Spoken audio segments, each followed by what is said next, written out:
Please take your seats and silence all mobile devices. The program is about to begin.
Please welcome to the stage TechCrunch Editor-in-Chief and General Manager, Connie Loizos.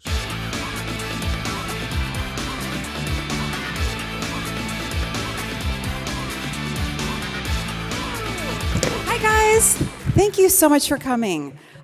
Yes, welcome to TechCrunch Disrupt 2025. I'm Connie, as you just heard. And on behalf of the entire editorial team, I want to welcome all of you founders, investors, operators, tech enthusiasts to 3 days where the future of tech quite literally takes shape right here on this stage. Disrupt has always been a place where the biggest ideas get their first moment, where startups debut, giants make their next big bets, and conversations set the tone for the entire industry. And this year, the stakes feel higher than ever. It's our 20th birthday, and many of the founders who once graced this stage are now the most powerful people on the planet. Mark Andreessen was not wrong when he said that software was going to eat the world, and we've been with you on that journey, chronicling every step of the way. And it never stops, and it also never stops being exciting. Which is why we're so excited to share that over the next few days, you will hear from the leaders building what's next, from AI and climate tech to hardware, biotech, and beyond. You'll see bold new startups compete for $100,000 in what is sure to be one of the most competitive startup battlefield competitions we've ever had. We're so excited. You may also meet investors backing the next wave of innovation, and you might even meet your next co-founder, customer, or idea. We're going to dig into what's real, what's hype, and what's coming faster than any of us expect, because that's what TechCrunch does best. We ask the questions that matter, and we shine a light on the people shaping what's next. So thank you again for being here. Thank you for building, and thank you for making Disrupt the center of the startup universe once again. Now, to kick off the conversations and keep things rolling on this stage, please join me in welcoming our host for the next few days, my colleague, Anthony Ha. America moves on big ideas. Every leap forward in our history has needed breakthrough energy. Ignition, liftoff. Now, AI is here. The next big leap. And Chevron is working to power it. We're aiming to develop multi-gigawatt power plants near data centers, designed with future pathways to lower carbon intensity. AI gets the power it needs. Communities get the jobs. And the grid stays strong. Because when we power AI today, we build America's next superpower. Please welcome to the stage weekend editor and Battlefield host, Anthony Ha.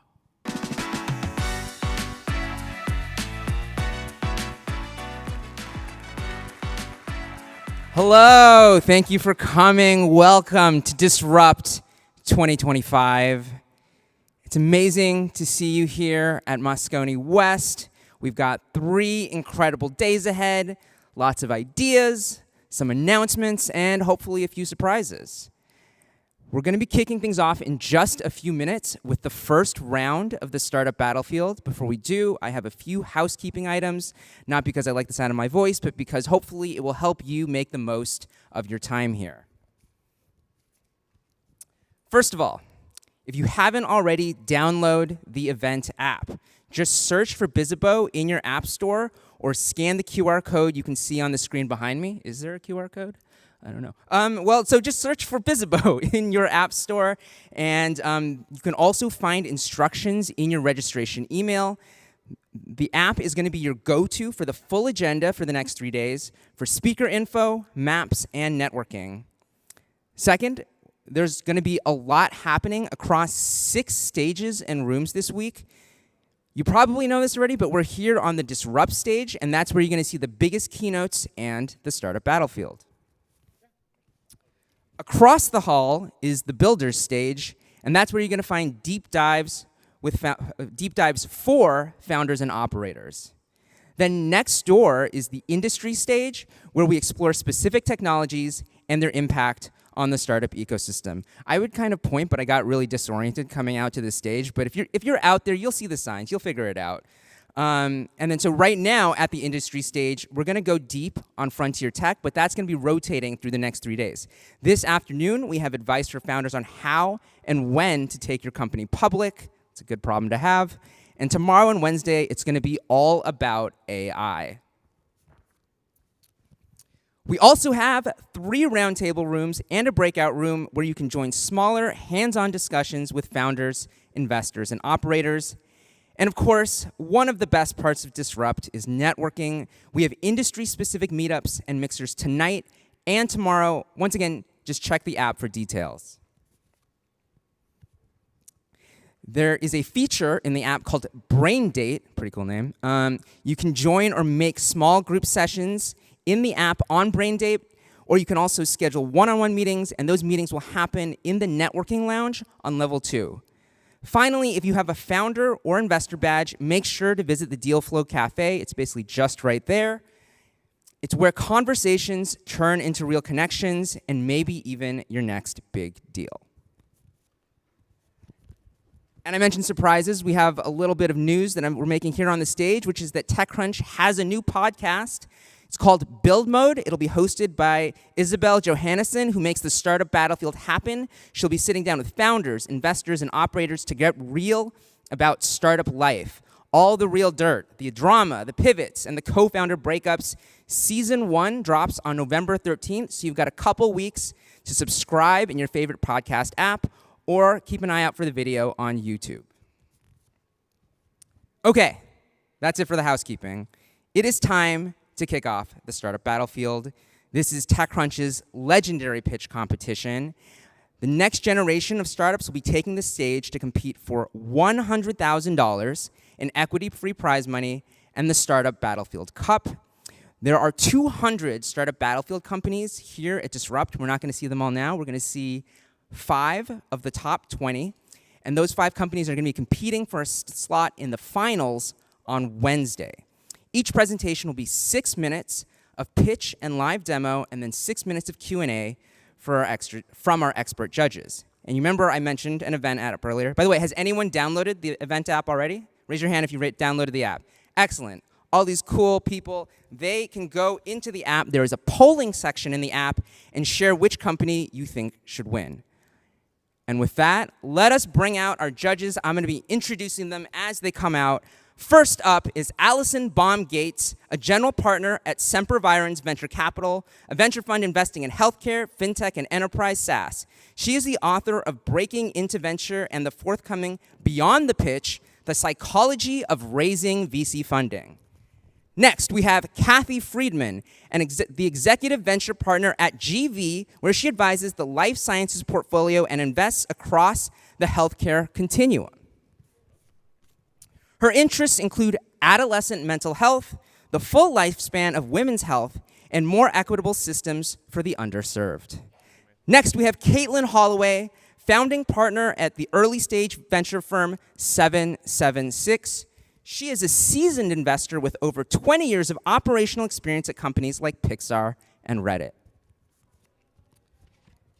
Next, we have a veteran of the Disrupt stage, Charles Hudson. He is managing partner and founder of Precursor Ventures, an early-stage VC firm focused on investing in the first institutional round of investment for the most promising hardware and software companies. Under his leadership, Precursor has raised 4 funds and has more than $250 million under management. Next, we have Nicolas Sauvage. He's president at TDK Ventures. Yeah, we got a Nicolas fan there. He is president at TDK Ventures, the corporate venture capital arm of TDK Corporation. TDK has backed 45 startups under his leadership, including 3 unicorns. Give it up for our incredible judges. Okay. I'm going to stop talking now because it is time to bring out our very first startup. That startup is MacroCycle Technologies. Presenting for MacroCycle is co-founder and CEO Stuart Pena Feliz.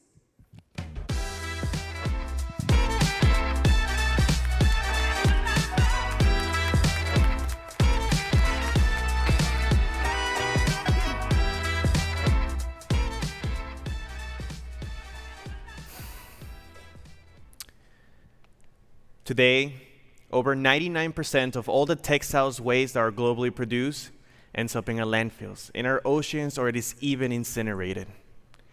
A linear economy growing to $3 trillion, polluting our environment, shedding microplastics, impacting our health, and we haven't had the technologies to resolve this dilemma.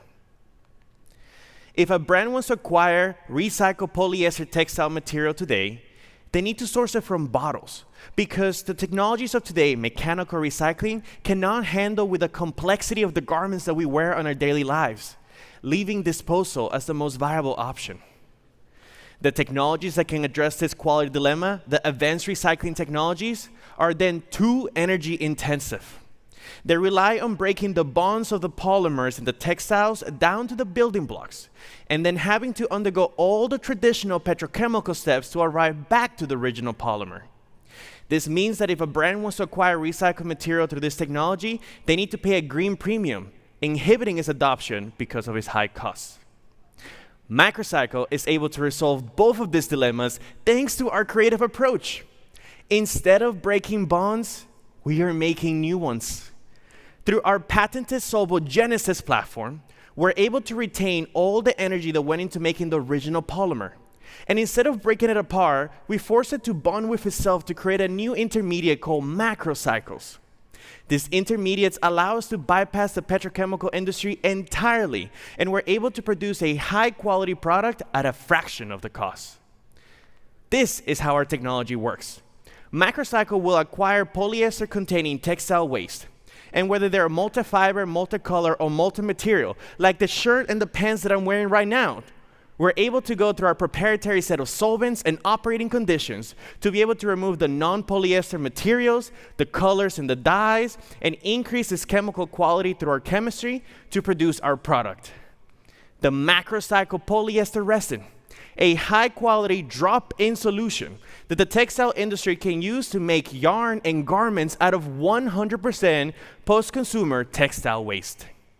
And now to see this process live, we're going to switch over to our demo out of Cambridge, Boston, Massachusetts, where our engineers are going to show you our second step of the decolorization of the textiles. So right here, we can see the beaker with the textile waste, specifically with red dyes. And our upcycling engineer is about to put it through our systems. You can see how she's pouring it into our solvent system. And very quickly, you can see how the liquid is mixing in with the color and basically removing that from the textiles. This is our magic. And very simply, we then put it through a rinsing and a washing process where you can see live right here how the solvent comes out with the color, while the material stays behind. It is that simple. Once she's done rinsing that, we repeat the process a few times, and the end product is a fully decolorized textile material ready to go through our process to be provided as a drop-in solution. Em, thank you very much for the live demo, and with that, we'll be switching back over to the slides. You saw how simple it was. That allows us to be the first recycler to be able to claim that we can provide this material at price parity with the petrochemical industry. All thanks to our simple, resilient, carbon-free, non-toxic process. And now it is time to scale up fast. We incorporated a little over 2 years ago, but since then have been able to raise a few rounds of financing that has allowed us to scale up 1,500 times to be able to start addressing our customer pain points. And this is thanks to the fact that we are a chemistry-only innovation, not an equipment innovation. So we can leverage the existing infrastructure to be able to actually produce our product at larger and larger batches without having to put steel or capital on the ground. And this is allowing us to quickly start addressing our customer pain points, as represented by the fact that we're already generating over $350,000 in revenue from material sales and recycling services. This is into customers who represent over $1 billion in material purchases in fast fashion, footwear, and more. And this is only the beginning, as by the end of this decade, we aim to have the capacity to recycle half of San Francisco yearly textile waste. It may not sound like much, but this already accounts to tens of millions of dollars in revenue, and is simply just the beginning, as we'll be able to scale up our technology to build additional facilities and license our plan to be able to address this at a global scale beyond just polyester-containing textile waste. My name is Stuart Peña. I'm the CEO and co-founder, and I used to work at ExxonMobil's first recycling facility. After meeting my co-founder and the innovator of this technology at MIT, we have been able to onboard a diverse powerhouse of a team and a set of investors and advisors that have been through this journey many times before, giving us the confidence we have what it takes to get this venture off the ground. We have been incredibly fortunate to be supported by numerous great organizations, but we're still going to need more help. If you want to help us scale up our differentiated technology, or an investor interested in our future Series A financing opportunities, let's connect, because together, Macrocycle can create a cleaner, more circular future for everyone today. All right, excellent. And 10 seconds to spare. Judges, who has a question? I have a question. Yes. I'd love to hear a little bit about your competition. There's obviously the status quo, but who else is trying to get into this market? Indeed, I am happy to answer the question while I'm letting you guys actually feel our product, so you can feel how smooth it feels. Indeed, so this in the last few years has seen a lot more competitors come up, but to our knowledge, we're the only company that's able to increase the physical and chemical properties of the material without ever having to break down or depolymerize the polymer. That allows us to be significantly more energy efficient. If you hear and do research in the textile industry today, you will hear that the challenge, nice throw, is the ability for recyclers to provide this at price parity. Our customers don't want to pay a green premium, therefore no one wants to adopt this material. As soon as you lower the cost barrier, you can enable mass adoption, and to our knowledge, we're the only ones that have publicly been able to claim that we can provide this at price parity. Are there pricing fluctuations in the textile itself that you have to accommodate for when you're selling it back? That is a great question. So because this is a petrochemical derivative, the reality is, yes, there will be fluctuations based on the oil prices. That being said, there are ways for us to shield ourselves from those fluctuations, and that's by being able to sell the benefits separate from the material itself. For example, there are several companies out of San Francisco that are speaking with us regarding carbon offtake agreements, which are separate from the material itself that can provide it to the brand while they still are able to claim the circularity benefits, yet we can monetize the carbon benefits of our product. Can you talk a little bit about just the corporate structure? I saw you mention a top co in there, and how do you think about the longer-term capital needs for the business? Indeed, that's a phenomenal question. So, as we all know, the market is not necessarily incentivized for big capital projects. And as a result, we're able to actually increase our capacity through contract manufacturing where we can leverage the existing infrastructure. That will allow us to prove the technology to a scale where the chemistry and the scale-up has been fully de-risked, and then we can go out there to build our first technology. Now, our first capital project that will allow Macrocycle to be profitable at a top co scale is a $40 million project, which compares to our competitors, they're building anywhere from $300 million to $1 billion projects. And that's because we can take advantage of the simplicity of our technology to reach higher profitability levels. Once we're able to demonstrate our technology, then that opens up a lot more avenues, including licensing. Our customers have told us, or potential licensing customers have told us, that they will not license a technology that has not been proven. And that works great. We can reach profitability at the top co level, and then we can increase the rate of penetration of our technology at a global scale through those business models. So you touched on one of my questions, which was about scaling. Clearly, you're creating a lot of value. There's a challenge on value capture and scaling. But your plan is to become a licensing model or to capture some of the value yourself? So the licensing model is our ability to be able to scale up at a global scale faster. But our first facility, once we de-risk it, we are going to own and operate ourselves to be able to capture the value. And then we see ourselves continue to do that in the regions that we have good connections and good knowledge of. For example, one of our largest investors is the family office of Indorama Ventures, based out of Southeast Asia. We can collaborate with them to be able to capture the market. But South America and so on, those are regions that we may not have the connections right now where we can license our technology to companies like Braskem and so on to be able to increase our footprint globally. Okay.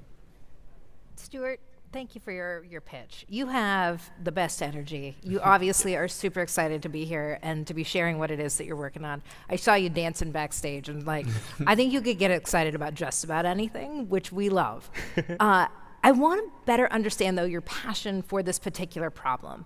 So I understand your background. I understand how creating this chemical and chemistry solution makes a lot of sense, and it feels cool. I don't know what a normal textile feels like, so I can't compare it to anything.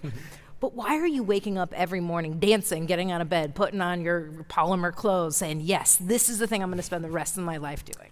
There's two experiences that have led me to be passionate about this. The first one is, as I mentioned, I worked at ExxonMobil's first recycling facility. And I saw the reality of the oil and gas industry and what happens when you try to recycle through those traditional steps. And to some degree, I almost say I want to wash my hands from what I've done by what I'm doing at Macrocycle. So it's kind of undoing a lot of those actions that I saw firsthand through this company. The second one is, I just went to the Dominican Republic, my home country, for the first time in a while this past Christmas and New Year's. And I went to one of my childhood places, which is called El Malecón. It's right next to the water and the ocean. And I remember, I literally had a picture in my phone of me as a kid, sitting in one of the bricks walls there, water clear. You go to the same spot, Crocs, shirts, bottles, and it's just being filled with all of that. And when I think of the future, I want to remain optimistic, but at the very least, I want to give my kids a fighting chance to be able to live the world the same way I did as a kid. So I will admit that was not an initial passion when I started the company, but it's now reinvigorated my passion to try to do my best for the future generations. Those are the two reasons as to why I am passionate to do this and why I'm living the dream. Do we have a final quick question? I have one final quick question. Everybody talks about, green parity. What about the green discount to get people to really start using it? Where are you on that? I love the question. our second facility will be able to provide a green discount. And the reason for that is because we can take advantage of our technical innovation among the economies of scale to be able to provide that. The reason there's no green discount today is because the petrochemical industry has had 100 years to develop the infrastructure. We've only had the last decade. Give us a few more, and we'll get there. Thank you, everyone, for your time. Truly appreciate it. Thanks. Give it up for Macrocycle Technologies. All right, we are going to bring out our second startup battlefield company. That company is Miracules. Presenting for Miracules is founder and CEO Sabir Hossain.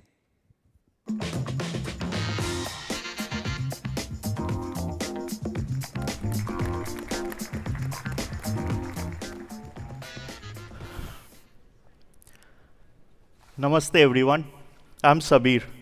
I hold a master's degree, PhD equivalent experience, and 11 patents in biomaterials. But today, I'm going to introduce you to this nanomaterial that will stop bleeding within a minute of application, potentially saving millions of lives worldwide.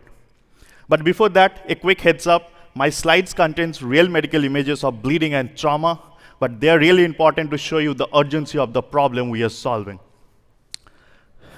In 2014, my father and I had a horrific accident. And I still remember my desperation and failure to stop his bleeding while I was rushing to the hospital. But this is not just about me. Many of you might have faced the similar situation. According to WHO, more than 6 million people bleed to death every year. That's like the number of people we lost during COVID. And the tragic fact is, almost 90% of them could be saved if bleeding is stopped early. But unfortunately, our standard of cares are pressure and tourniquets. On the other hand, we have some single material-based products which often fail to stop severe bleedings. And that's why, during my master's, we came up with a process of combining the off-the-shelf materials into a new material altogether that will outperform those base biopolymers. We patented the process, and we strongly believe once this product comes into the market, it will positively impact the public health by stopping bleeding instantly. Now the science. So this is the world's first material to mimic blood clotting protein fibrins, and that's why it produces a very similar clot like a natural clot, but with a much more higher mechanical strength. Now, the demo. Let's go to our lab in India, to my colleague Shreya. Shreya, you are on the big screen. So what she is going to do is, she is going to test our product against the gold standard solution that is used by some of the major armed forces in the world, like US, India, Israel. So she has clocked it for 30 seconds, and she has added same amount of material to the same amount of blood. And as you can see, that it's going on, like we are just, if I see the timer correctly, we are just around 5 seconds left. That's it. That's what I was talking about. So back to the slides. So we also have tested our product in large volume of blood loss. This is a pig model. In such a case, a person can bleed to death in under 10 minutes. So here we have punctured one of the largest artery of our body, that's femoral artery, and then applied the product and then compressed it for just 45 seconds. As you can see, the bleeding got completely stopped, and if you keep it for another 20 to 30 minutes, you can simply take it out without causing any rebleeding. Just like that. So we are going to introduce this product in multiple variants to suit different applications. We are starting with emergency and armed forces with more than 700 million injuries every year. Our obvious next step is the surgical field with more than 300 million surgeries performed annually. But our audacious goal is to launch in every first aid box in the world. And we are going to introduce this product to our B2B and B2G customers via existing distributor networks and government tenders. And this is an unsolved market with more than $37 billion of opportunity, but that's not all. Our patented process also allows us to produce other nanostructured materials for different other biomedical applications like bone tissue engineering and wound healing with a combined market of more than $42 billion. Now, since beginning, we have involved doctors across different sectors in shaping our MVP. Currently, we have deployed our product at a trauma center in India, and now I'm going to show you some of the most severe cases that we are solving. So here I was talking about. And I'm very proud to share, like, not only it will save lives, but it will reduce the medical waste by around 99%. So right now we are waiting for our Indian approval, following which we'll start our paid pilots with some of the biggest hospitals in India. We are also working on our US FDA approval. Now the team we have with more than 100 years of combined research experience, I developed this product under my professor, Dr. Devendra Verma. Mubin was a medical practitioner before joining Miracules. Our other advisors have different knowledge and skill sets, starting from medical device validation till selling B2B. And these are our precious partners. I'm also very proud to share that to date we have received a huge amount of support from several national and international organizations that truly validates the need for stop bleed. And we have achieved everything with just less than $800,000. But now we need funds to grow in India and USA. Lastly, I just want to conclude by saying, I was lucky enough to save my father, but not everyone. Your support could save those lives. Thank you. All right, great job, Miracules. Judges, who has a question? Well, this is amazing. Congratulations on the work you've done. Maybe can you speak about the biggest challenge for you to convince customers? It feels obvious for the end user. How about the supply chain? How do you get to the end user? Got it, sir. So this is categorized as a medical consumables. So we are not exactly like reinventing the supply chain. It's like smart bandage kind of a thing. And our first targets are like ambulances and emergency theaters. So instead of using gauze or cotton bandages, they will be using stop bleed. So, and they already have established like supply chains. Hospitals in India, they have their paneled distributors from whom they purchase products and all. So our influencers are really doctors, and we are that's why these pilots are very much important, because they will generate the credibility as well as we will use the data for publications. They will influence the whole purchasing process. Very nice.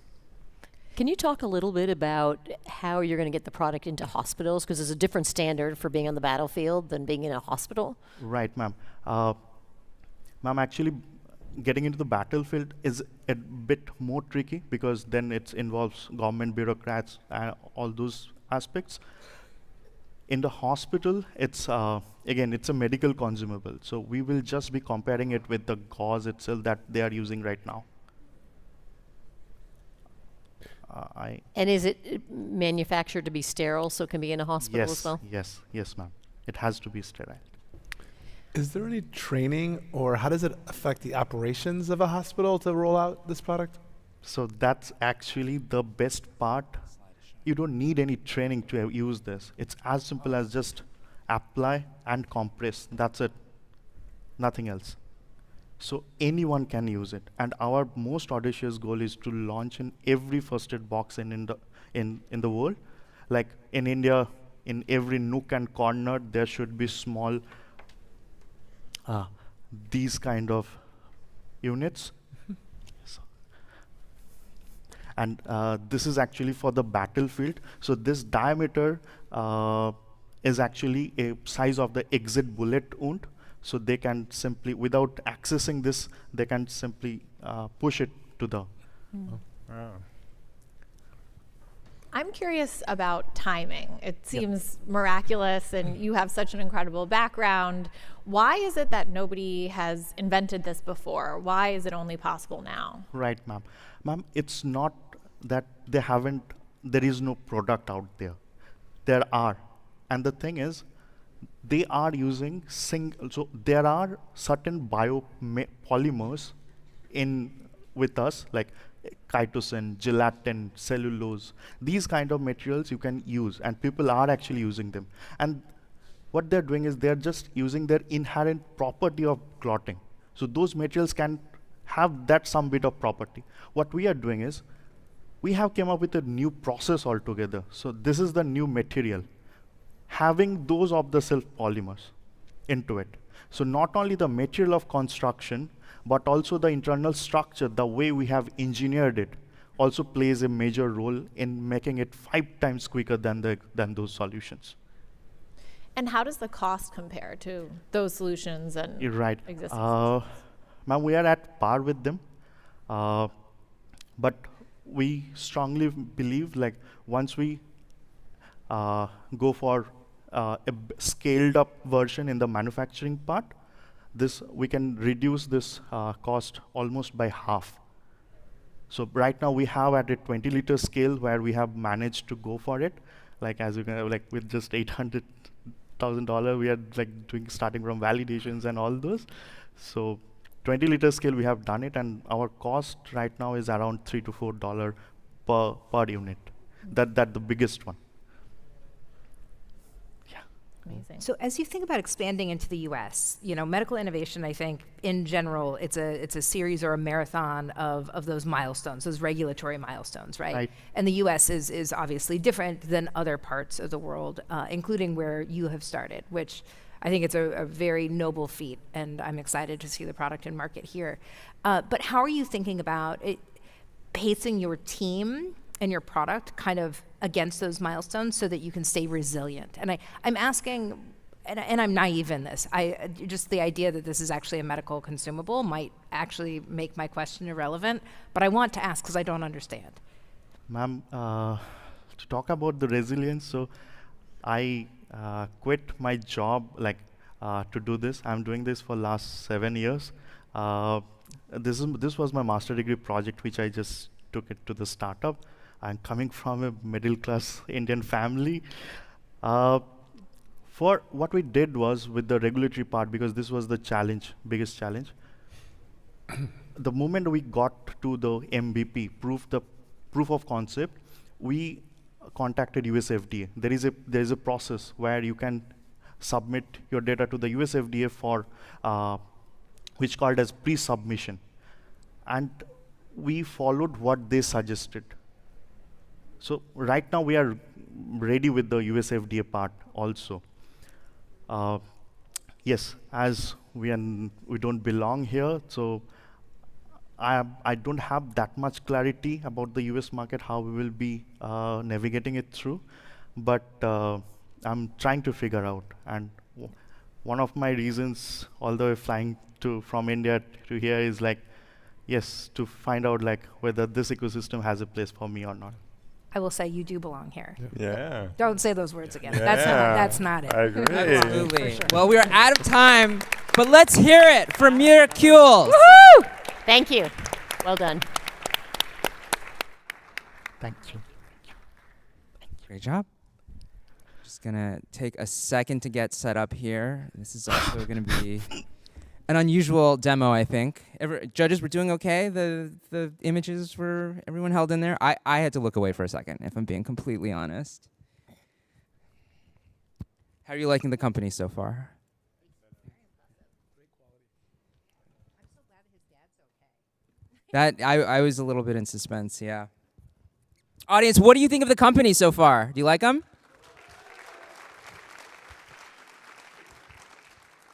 All right, we're doing some companies that are doing some pretty ambitious things. So yeah, it can take a second to get set up, but I think we might be ready. We're good to go. Okay, let's bring out our next startup. That startup is Nephrogen.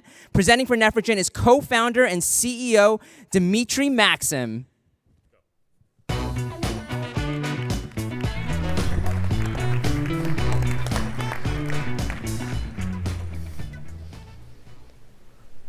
Hi everyone, my name is Dimitri, and I'm the founder and CEO of Nephrogen. We use AI and high-throughput screening to develop safer, more efficient gene delivery vehicles as curative therapies for untreatable diseases. Gene therapy, or gene editing, which won the Nobel Prize 5 years ago, are completely new categories of medicine. In some ways, we're currently in the middle of a gene therapy revolution that us at Nephrogen are taking advantage of and trying to catalyze on. And although there are hundreds of gene therapies currently in development that affect multiple different organ types and diseases and have already been used to cure several patients, 785 are in the clinic, for example, 0 have been used to target the kidney. There's 2 reasons for this. One, the kidney has 15 different cell types, which are organized in this really intricate, specific manner. Also, 15 is the most of any cell type, the most number of cell types of any organ in the body. And 2, the kidney by nature is designed to filter out most things, almost everything, including existing delivery vehicles that are FDA approved. Why does this matter? Why is it important? Why should we care?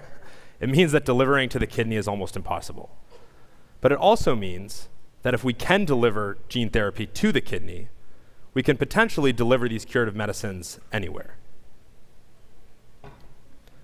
And that's what I've spent my entire career working on. My family's had kidney disease for 4 generations, and I've dedicated my entire career towards solving the gene delivery problem in the kidney to make curative gene therapy possible. I started when I was 14 years old in George Church's lab at Harvard Medical School and continued as both an undergrad and graduate student at Stanford University. Back to kidney disease for a minute before I start a demo. As a whole, it affects 10% of the global population. That's 97,000 deaths in the US per year. And the total cost that the US government or Medicare spends is $86 billion specifically on kidney disease. A lot of you in this room might know someone who is affected by kidney disease personally. In fact, you might have seen yesterday on CNN that there was a prominent former NFL player who died of a genetic kidney disease. But if I was willing to bet, I bet most of you haven't seen a real kidney before. So for our demo, which will start now, I wanted to show that to you.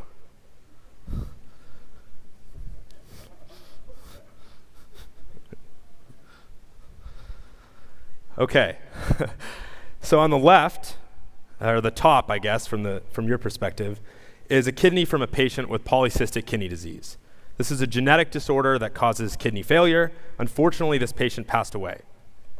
The bottom kidney is hopefully similar to what most of us have inside of our bodies right now. So you can see the kidney on the top is 3 times larger than the other one and has all kinds of scarring and fibrosis that have caused it to fail. But what if I told you that there was a way to turn this kidney into this one, this kidney back into this one, reverse that patient's disease, and potentially save their life? And before I continue, we'll go back to slides. So it turns out there is, and we've known for 4 years, at least in mouse models, that a curative gene therapy for this patient's disease is possible. It was based on a seminal Nature Genetics paper published in 2021. The problem is, like I mentioned earlier, without a way to deliver these curative therapies to the kidney, a cure will never be realized in patients. And that's where my company, Nephrogen, comes in. We've developed 2 technologies based on my work as a grad student at Stanford to solve the kidney delivery issue. Gene therapy, importantly, if you just injected it or took it as a pill, it would disintegrate rapidly in the bloodstream. It's not like Tylenol or Motrin that you take daily that works fine. You need a delivery vehicle. And so through this process, our AI and high throughput screening, we're able to find these delivery vehicles, which you can think of as like fancy FedEx trucks for reaching the disease cells in the body. To go into more detail about our actual platform for doing this, basically what we do is we take existing vectors or delivery vehicles, these FedEx trucks that don't get to the kidney, and we make billions and billions of variants of them in the lab. So these are FDA-approved vehicles that otherwise, target other places. You can think of these as darts, like if you're throwing a bunch of darts at a dartboard where that dartboard is the kidney, those are all these different variants of existing systems. Not only can we throw 10 million more darts than our competitors due to innovations that our team has made in the actual experimental process, but when you add in our software and AI models, you can drastically reduce the number of darts that we need to throw. Using this methodology, we developed a class of vectors that are our NeoCap system that delivers very efficiently in mice 100x or 2 orders of magnitude more than the existing FDA-approved vectors. And for the first time publicly, we're disclosing data today, live on the TechCrunch stage, our data delivering in a live human tissue as well. This is like in a pumping system to keep a kidney alive outside the body, and we've shown that NeoCap delivers into kidney in this system. This is currently undergoing the standard scientific peer review process for publication in a major journal, but we wanted to release our data today as a preprint so that you can all get a chance to read it earlier. We have a two-tiered business model where we're starting by licensing the delivery vehicles from our system to pharmaceutical companies. We've already shown significant traction on this path by closing over $600,000 in research sponsorships. In tech speak, you can think of that as a paid pilot.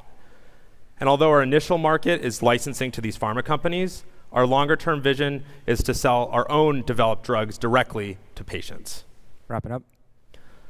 I'll close by just saying that this is the team behind this work. Myself, I'm the co-founder and CEO. My co-founder is a leading nephrologist from Stanford, and our team includes field leaders in gene therapy and kidney disease. And we were looking for investors to join our seed round, which we're halfway through, including the syndicate shown on the stage, and would love to connect with others interested in our mission. Thank you. All right. Good job. I'm 99% sure the first startup to bring kidneys, outside of our bodies, onto the stage at Disrupt. Judges, who has questions? I'll ask the first question here. First of all, congratulations. This is really interesting, and I'm very interested in this whole field, and we've done a lot of investing in this field. Question for you is, how are you actually using AI? Because a lot of people say they're using AI for drug discovery, and here you're using it for vehicle discovery, but how are you actually using it? Yeah, so I'll caveat that we didn't start by using AI. When we started this, when I was a grad student, there was no AI part of it.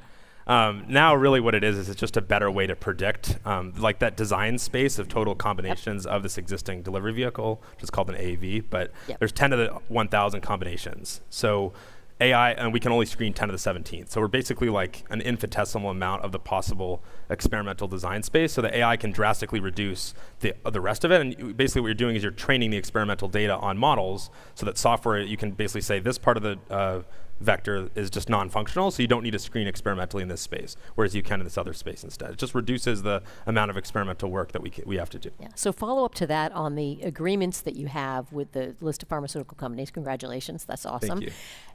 Why did they choose you to do those with? I think, to be honest, and I would have to ask them directly, but I think really it comes down to just there's very little being done in the kidney. Like, it's a huge unmet need in a medical term. And like Dino Therapeutics is a competitor that came out of actually my lab. I was a visiting scientist with George Church, so we're friends. But they make capsids for the brain and for the muscle and the eye, and so they're not touching kidney at all currently. And I think our whole thesis of the company is like you need data sets specific for kidney because there's 15 different cell types. And so we build off of the work that my co-founder, a nephrologist at Stanford, and then when I joined the lab, to essentially solve this kidney-specific issue. And now we're thinking of expanding to pancreas and other really like hard-to-access diseases. But as a whole, I think they're really betting on kidney as a whole, these pharma companies, and we're sort of one of the leaders in that space right now. Excellent. Thank you. Kudos to you for taking a very scientific innovation and making it digestible. That's really hard to do. Can you talk a little bit more about what the seed round unlocks in the short term for you? The main milestone is really a larger licensing deal. So these like research sponsorships, they're formally called like golden tickets, are help us, and they help us validate our work at an early stage and provide validation. But the big money is in like a larger upfront licensing deal where it's many millions up front, and then there's like milestone payments when they get to clinical trials, and then there's a royalty on drug approval. And that's really the business model that in this space I think is most successful, because you can't really rely, otherwise you become a CRO where you're just doing research for pharma companies. So I think the seed round really unlocks the additional experiments that aren't covered by the sponsorship funds to allow us to do that. Maybe touch on something I want to understand. First, amazing you went for the hardest problem that no one is going for. But what do you see as the ultimate dream for you, like 10 years from now? Is it going through an acquisition? Is it going through your own company and making it big? What's your dream? Yeah, well, my dream is to cure my own kidney disease. So that my kidneys might look like that, unfortunately, if I don't act fast.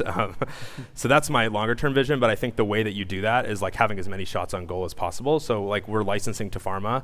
We also want to develop our own drugs. And like if we can be the first ones to succeed clinically in patients and delivering in the kidney, whether that's a pharma company that's taking our technology forward or ourselves running a clinical trial, if we can succeed in the delivery piece, I think it unlocks a lot of different disease options. And so 10 years from now, I'd love to have as many drugs approved as possible, whether that's a pharma company or our own pipeline. Okay.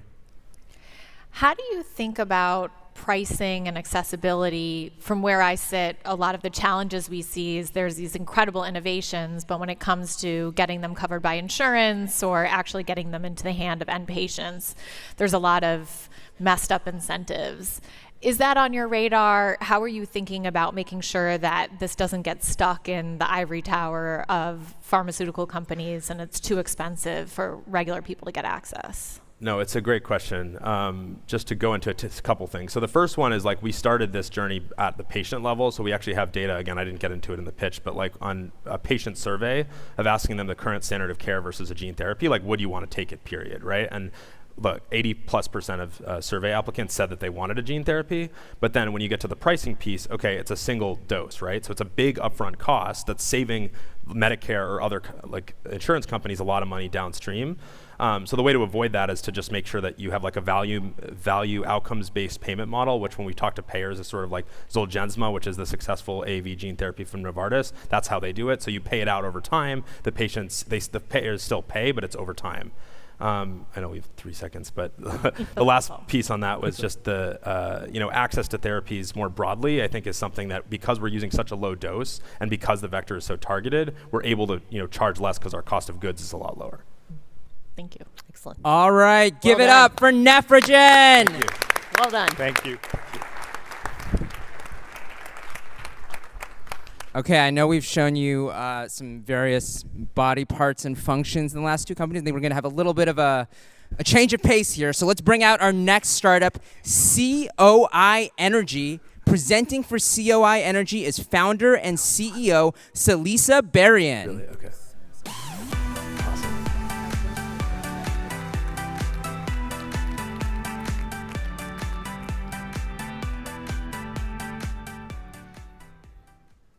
You know the feeling when the power goes out during a storm? The quiet, the uncertainty, the darkness? For my family, those moments were not caused by storms. It was because my parents could not afford to pay the electric bill. We'd sit in the dark with candles flickering, kerosene heaters running, waiting for my dad to get the money together to pay the electric bill. Those moments shaped me. It made me ask the question, why in these United States of America, a third of the population still sits in the dark? That question motivated me to start a career in energy efficiency. My name is Salisa Berrien, and I am the founder and CEO of COI Energy. We're on a mission to eliminate energy waste and repurpose that waste for good. We all know that electric demand is growing. It's skyrocketing from a 2% growth rate to more than 15% over the next 5 years. This is due to AI, data centers, electric vehicles, and electrification, all having an enormous pressure on the grid. Meanwhile, a third of the energy consumed by businesses is wasted. That's over $35 billion being thrown out the window every year. As my grandmother would say, when you know better, do better. So to do better, COI Energy, we have created the first marketplace for recycled energy capacity. We call that the Excess Energy Exchange, or E²X, where we're enabling businesses, instead of wasting energy, the unused capacity, they're able to share it. So let me break this down for you, because most of us don't pay an electric bill for a business. So businesses are charged for peak demand and for their consumption. Unlike us as consumers, we're only charged for our energy consumption. So when you look at the building, it has a base load and it has a peak demand. That peak, most businesses peak less than 20% of the time. So that means that businesses are paying for capacity that they're not using. So if you pay for something, you own it. So we're helping businesses monetize that with our simple business model. Businesses pay a monthly subscription to access our services at the level that they wish to do. And then with that, they also pay a monthly transaction fee. So a transaction for all transactions executed on the platform. In addition, every business on our platform pays forward 1% of their savings towards energy equity. So at this time, I'm going to have my colleague start our demo to show you a little bit more about what we're doing. Thank you, Salisa. This is our main dashboard that shows the KPIs most important to a business. We can see the total revenue generated, energy reduced, carbon reduced, and seller and registered capacity available to sell. From here, we can go into the account view to see the real-time energy data and the asset registry. The assets are used to control customer load if needed. Let's try selling some capacity. Our platform uses historical data to forecast the recommended amount. We simply go to the recommendations button, accept it, and that's it. Our offer's on the market. Buying is just as easy. Let's take the Moscone Center, for example. They knew they were having this event today, so they went to our platform to purchase 400 kilowatts of capacity to cover the increase in their demand charge. They simply select an energy resource type and hit request. From here, our matching algorithm takes over. All seller capacities are aggregated into a single pool and matched with buyers, ensuring reliability for everyone. Back to slides. So as you could imagine, the market for unused energy capacity is massive, $124 billion. And this isn't a theory. We actually have traction to prove it. We have 5 pilots that encompasses 50 buildings with the potential to grow to over 3,000 buildings. We have 17 waitlisted customers and a pipeline of over $23 million in ARR. Our go-to-market strategy combines direct sales, channel partners, including international companies that are pulling us to come there, referral networks, and tech integrations. So you might be asking, what sets us apart from everyone else? Our disruptive energy model is the first of its kind. I know everybody's sitting here like, I never heard that before. We also have 3 patents and 2 pending. We have a 2-sided marketplace that scales as more buildings join the platform. And our strategic global interest in our technology. But let me not leave out my team. I have a rock star team that is best positioned to solve this problem. We have over 100 years of collective experience in energy, tech, and in property management. And myself personally, I spent my entire year working in energy space. I worked for 3 investor-owned utilities, and I worked for 4 clean tech startups. So you can probably imagine why we are excited about what we're about to embark upon with this explosive growth, growing from $2.5 million in sales to over $123 million in sales over the next 5 years. So with that, we're raising a seed round. We're looking for investors that have experience in marketplaces, enterprise sales, and regulated industries. And we want our partners to see energy as that next great shared economy opportunity. So our vision is simple. We're creating a new energy infrastructure where no business leaves capacity untapped and no family is left in the dark. If this resonates with you, we ask you to join us on this journey. Thank you. Judges. That's amazing. So thanks for showing us the light. This is incredible business model, and I love Carla Harris, by the way. Oh, old friends with Carla. I'd love to hear how you get people on both sides of the marketplace, because it makes sense for this to be a 2-sided marketplace. But how are you gathering the forces on both sides? That's a great question. So all the sellers, they are able to recoup up to 70% of their unused demand charges. And then on the buyer side, they get to receive up to 30% in savings over the utility bills.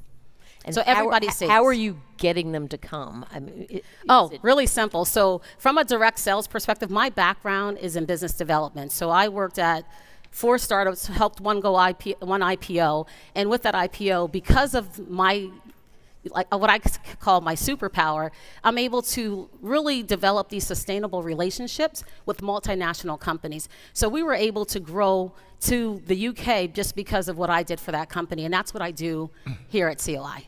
Fantastic.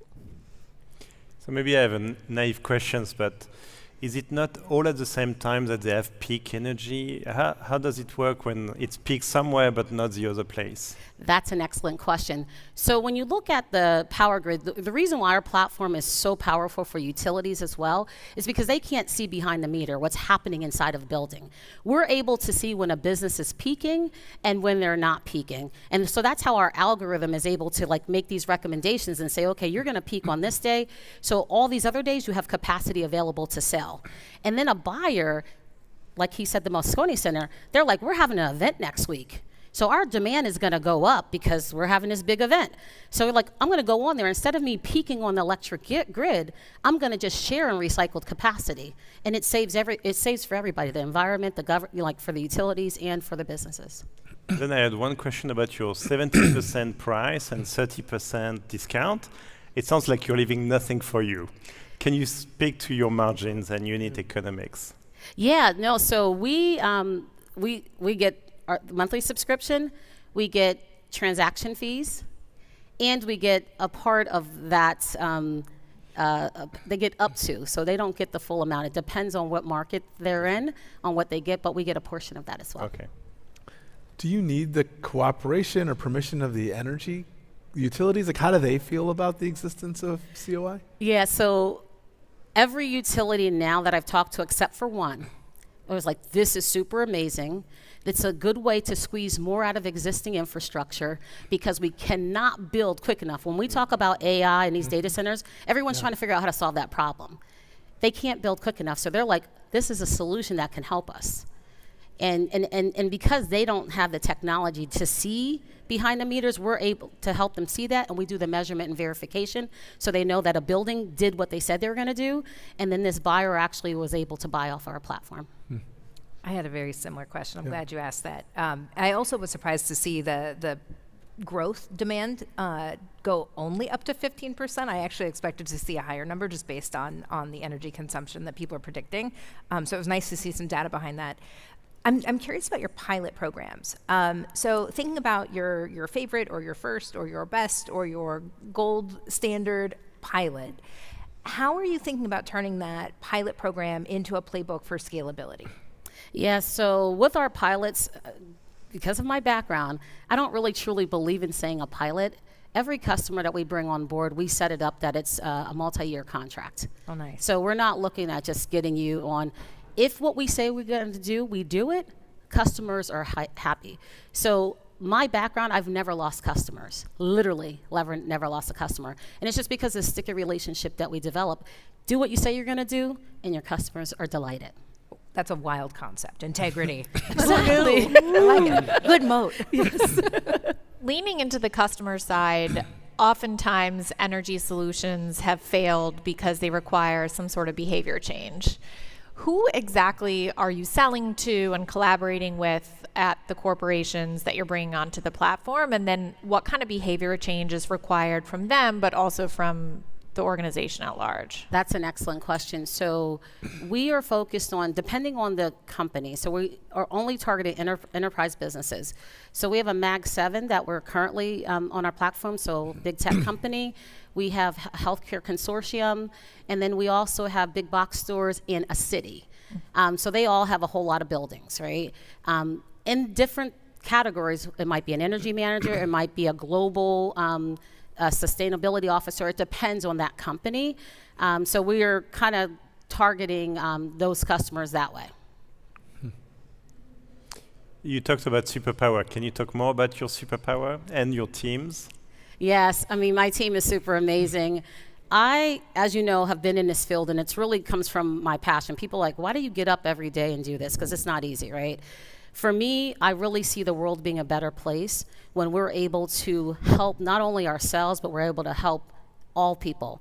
You know, people usually say, like, they should pull themselves up from their own bootstraps. But if you don't have boots, and we learned that during the pandemic, that people didn't have boots, but we didn't want to get COVID, so we made sure we got masks out to those people. It's the same thing, and so that's where our energy equity piece is tied into our business model, because we feel it's important.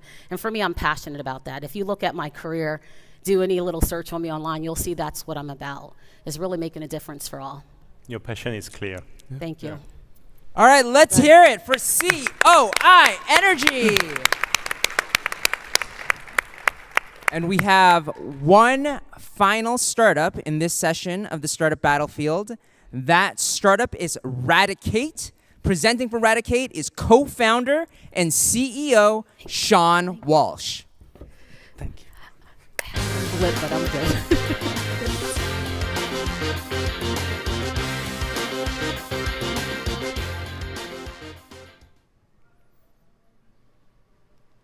Hello, ladies and gentlemen. I'm Dr. Sean Walsh, CEO and co-founder of Radicate. The world faces a grand challenge. Last year, 100 million people were diagnosed with either a cardiological, neurological, or oncological condition. That number is going to double in the coming decade due to global demographics. And did you know that current practices in radiology cannot meet that demand?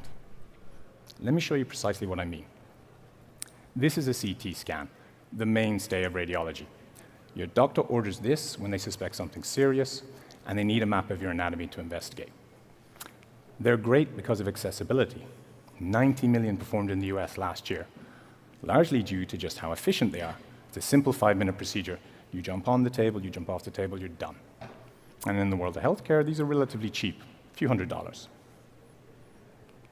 Now, this is a PET scan. It's the most advanced form of medical imaging. Your doctor orders this when they need physiology GPS to go with that map of anatomy. And in the case of this patient, clearly reveals lung cancer. So they provide absolutely critical clinical insight. The problem is there's a supply shortage. Only 2 million performed in the US last year. That's a long way from 90 million, and that fall off a cliff is due to just how slow and complex these things are. I mean, for starters, your city needs a cyclotron and your hospital a nuclear medicine department. You need to fast for 6 hours before the procedure, be injected with a giant needle filled with chemicals that literally make you radioactive, wait an hour while that washes through your body, climb into the scanner, try to lie perfectly still for 30 to 40 minutes while the images are required. And naturally, they're expensive, costing between $5,000 and $10,000. So for the non-radiologists in the room, take-home message from the intro: CT scan, simple map of the human body; PET scan, complex, GPS-enhanced visualization of the human body. Now imagine, we could use the CT scan to generate the PET scan and deliver critical clinical insights at scale. A solution 10 times more accessible, productive, safe, and sustainable. Ladies and gentlemen, introducing to you Radicate's in silico PET, the future of healthcare. This AI software as a medical device works by leveraging all the virtues of a CT scan plus the power of our proprietary AI to deliver all the value of a PET scan. This is a game-changing breakthrough. This is disruption of the PET industry. We achieved this through data agreements with major health systems across the globe. Using millions of data points, we've developed a foundational AI that's learned the translations from CT to PET, from anatomy to physiology, from structure to function. This seems like magic. It's the very best kind of science, backed up by a patent portfolio granted in America and Europe. We are spun out of the University of Oxford. We're collaborating with Mass General Brigham, UCSF, and other leading health systems across America, providing the FDA with the evidence required to take this technology into the clinic. And now, it is my distinct privilege and pleasure to introduce you, our outstanding collaborator, Dr. Thomas Johannan, radiologist at UCSF. Please, Tommy, show us the power of the technology. Hi, everyone. Thank you for the introduction, Sean. I'm Dr. Thomas Johannan. I'm a nuclear radiologist at the University of California, San Francisco. So every day I look at scans like this one. And we see a small spot in the lung. It could be nothing, or it could be something more serious, like lung cancer. And right now we have 3 main options to further evaluate this nodule. 1, we could get a follow-up CT scan in a few months and see if there's a change. But that involves more waiting, uncertainty, and a potential delay in a cancer diagnosis. 2, we could go straight to a biopsy, by which we inject a needle under imaging guidance into the nodule and get tissue.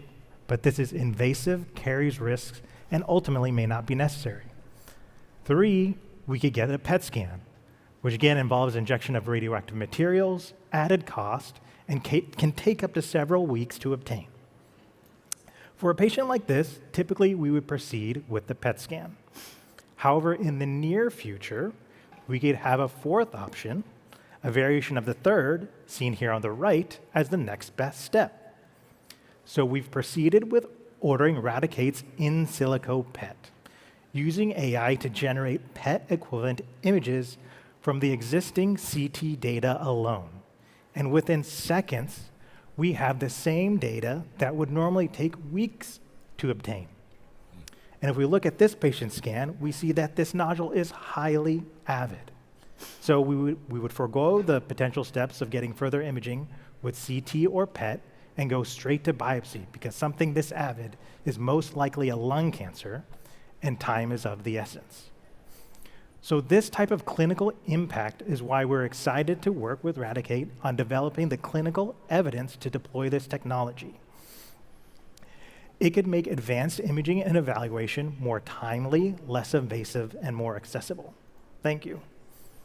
Thank you, Tommy. Together with our clinical colleagues, we are the right team to go after this grand challenge. I'm a serial entrepreneur with 20 years experience leading in radiology AI. Regent is a full professor of interdisciplinary innovation, JP, a seasoned operator in startup environments, Cinna, a proven hyperscaler of cutting-edge tech. I'm closing on this slide. Our technology is disruptive, but our business model is harmonious. We've validated with providers the clinical care pathway. We've validated with payers the reimbursement pathway. We'll be revenue generating in Q2 2027, post-clinical trials and regulatory approval. We're opening our seed round here at TechCrunch. If you wish to join us on this transformational journey, let us know. Thank you. Okay, judges. I'm wondering a little bit about the size of the training sets that you need to create the kind of data you need to be able to go from the CT to the PET, and how you're acquiring those. Obviously, you've got some partners here.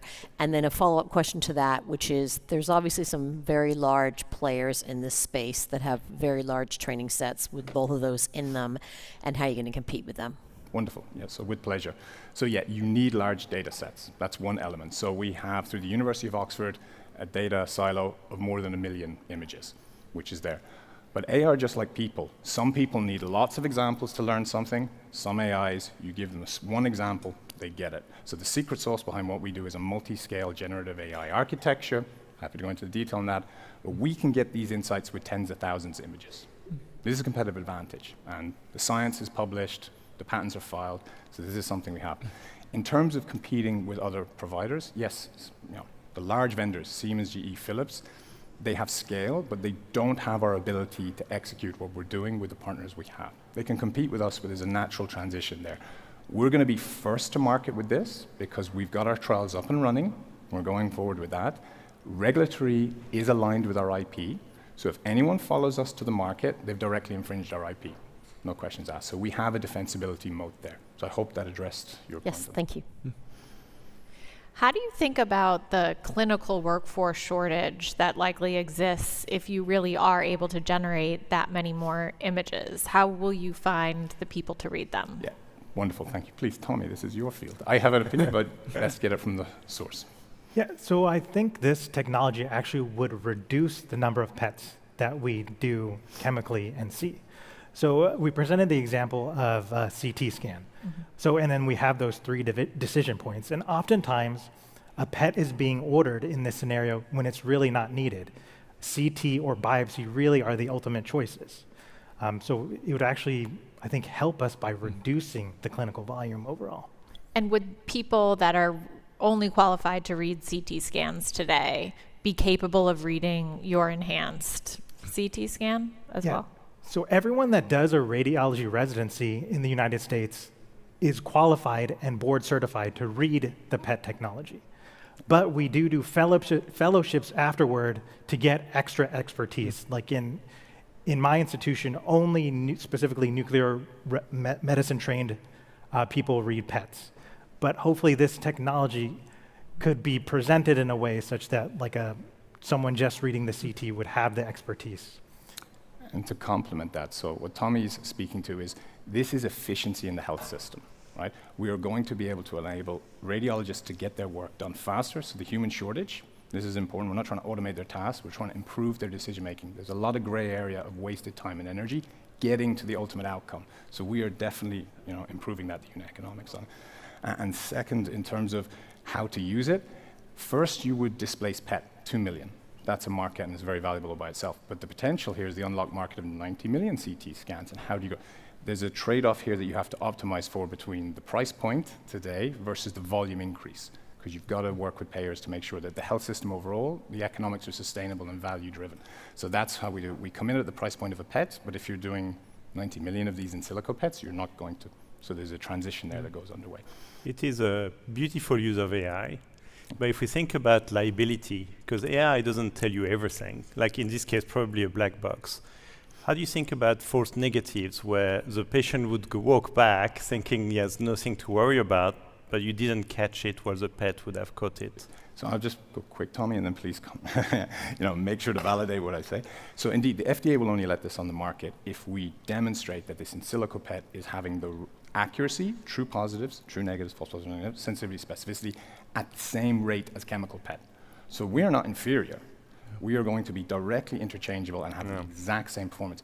Beyond that, though, this is a bit secret sauce, but we have the ability to go beyond pet. There's clear issues with pet, which I'd like Tommy to comment on now, how we can actually produce a solution which is going to be better.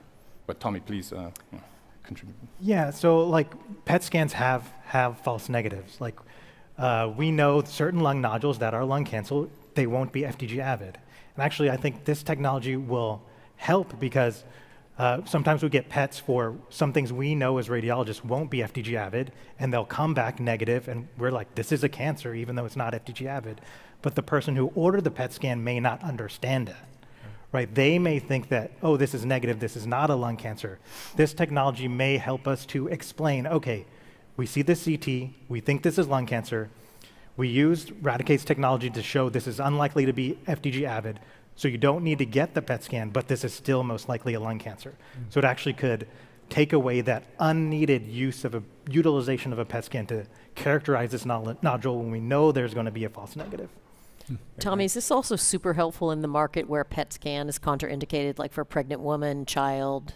Answer quickly. Yeah, so this will reduce the overall radiation exposure if we can, right, because radioactive materials that are injected would cause more radiation exposure. All right, give it up for Radicate. Thank you. Thank you. That concludes the first round of the Startup Battlefield. Thank you all for watching. The judges are going to follow me off stage where they're going to help us choose finalists who will be presenting on Wednesday. Before they leave, though, let's have one more round of applause for all the Startup Battlefield founders and our amazing judges. Making it as a startup founder is hard.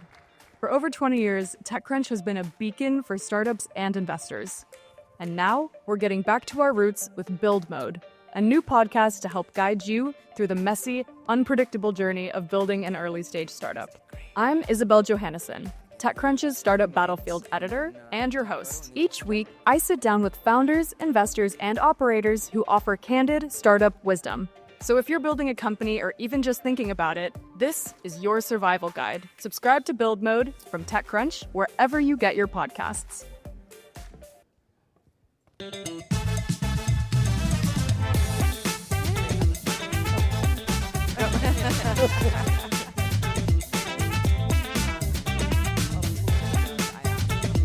All right, so we've concluded round one of the Startup Battlefield. It is time to get some serious conversations on this stage, hopefully some fun too. So first of all, our next session is going to be looking at one of the most fascinating and complex frontiers in technology, namely self-driving cars. I actually got to ride my first Waymo last night, which I'm sure I'm behind many of the people in the audience, but there are these bigger questions of where are we really on the road to autonomy and what's still standing in the way. So, to answer those questions, please join me in welcoming Tekedra Mawakana, co-CEO of Waymo, for the self-driving reality check. She'll be joined by TechCrunch's transportation editor, Kirsten Korosek.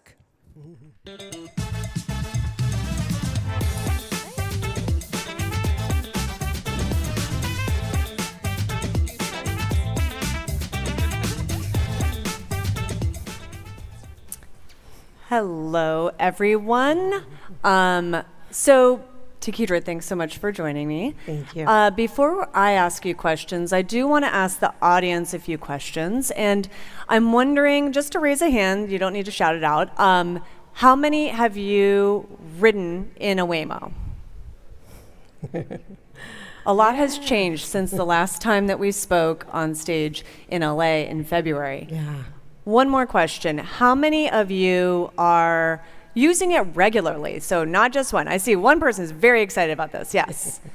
And then are any of you, have you made it your primary? Your primary transit. Okay, fewer numbers, but definitely, okay, we're getting thumbs up and everything. Okay. You've got some super fans. That's so great.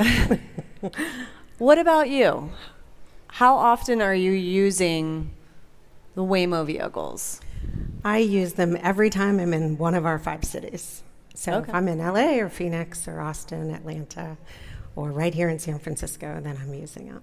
You don't have a personal one just parked in your garage and ready to go? I do not have a personal one parked in my garage, ready to go. Ooh, I got a TechCrunch laugh. Yeah, I'm so excited. What about the competition? Have you ridden in Austin in the Tesla Robotaxi or a Zoox? I have not. Okay, they haven't invited you. They have not. Okay. We'll have More to check laughs. This is great. I know, it never happens. So I do want to talk about scale. And since last time we spoke was February 2024 and it was Los Angeles, and a lot has changed. Today you're commercially in 5 cities, Phoenix, Los Angeles, the Bay Area, also Atlanta and Austin. And you've announced so far in 2026 6 more cities. So that includes DC, Miami, Denver, Dallas, London, and Seattle, Nashville. Nashville? I didn't know about Seattle. Okay. Yeah. So what can we expect in 2026 beyond that? Is that it, or should we expect more? So I think just to take a half a step back, so where we are right now is we're in these 5 cities. We've done over 10 million, what we refer to as RO rides, so fully autonomous rides. We're doing hundreds of thousands per week. And by the end of 2026, you should expect us to be offering 1 million trips per week. So that's the way to think about sort of the road from end of this year to end of next year. We've driven over 100 million RO miles, and we drive over 2 million RO miles per week in the fleet. So think of that as the average human drives about 700,000 miles in a lifetime. And so we're doing almost 3x every week in our fleet, which is really important when we talk about the capability of the Waymo driver. But anyway, so how to think about this. So expect Miami to come pretty early next year, and then a host of markets that you mentioned. Some of these cities are open from a regulatory perspective, so we'll just show up and we'll launch. Some cities we're still doing the work, laying the groundwork in order to be able to launch a fully autonomous service. So one of those cities that we're working with right now is Washington, D.C. We need to make sure that we can remove the human driver in order to actually have the kind of safety impact that we're focused on having. Same thing, we're extremely excited to be the first company to receive a permit to test in New York. But we also need the regulatory framework to remove the human driver from behind the wheel. So you're going to see a little bit of sort of us launching where we can launch, us testing where we can't yet launch, and then obviously us scaling. And the other thing that's happening is we have a fleet of cars in Tokyo, and we just announced that we'll have a fleet of cars in London. Do you expect to launch commercially in Tokyo in 2026 as well? Because you've been there now for a few months.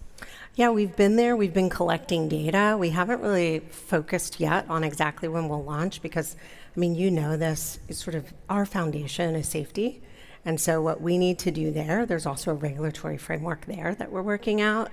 We've partnered there with Neon Kotsu and Go in order to enter the market there. And so we're extraordinarily incremental in the way that we think about the steps needed in order to earn the trust that we feel like we sort of have to work for in order to make this exchange. So when we launch, you can have these kind of power riders like we just identified here. We want people to know who we are, how we operate, what the safety benefits are, and that they can actually trust us. One of the other ways to scale is by freeways.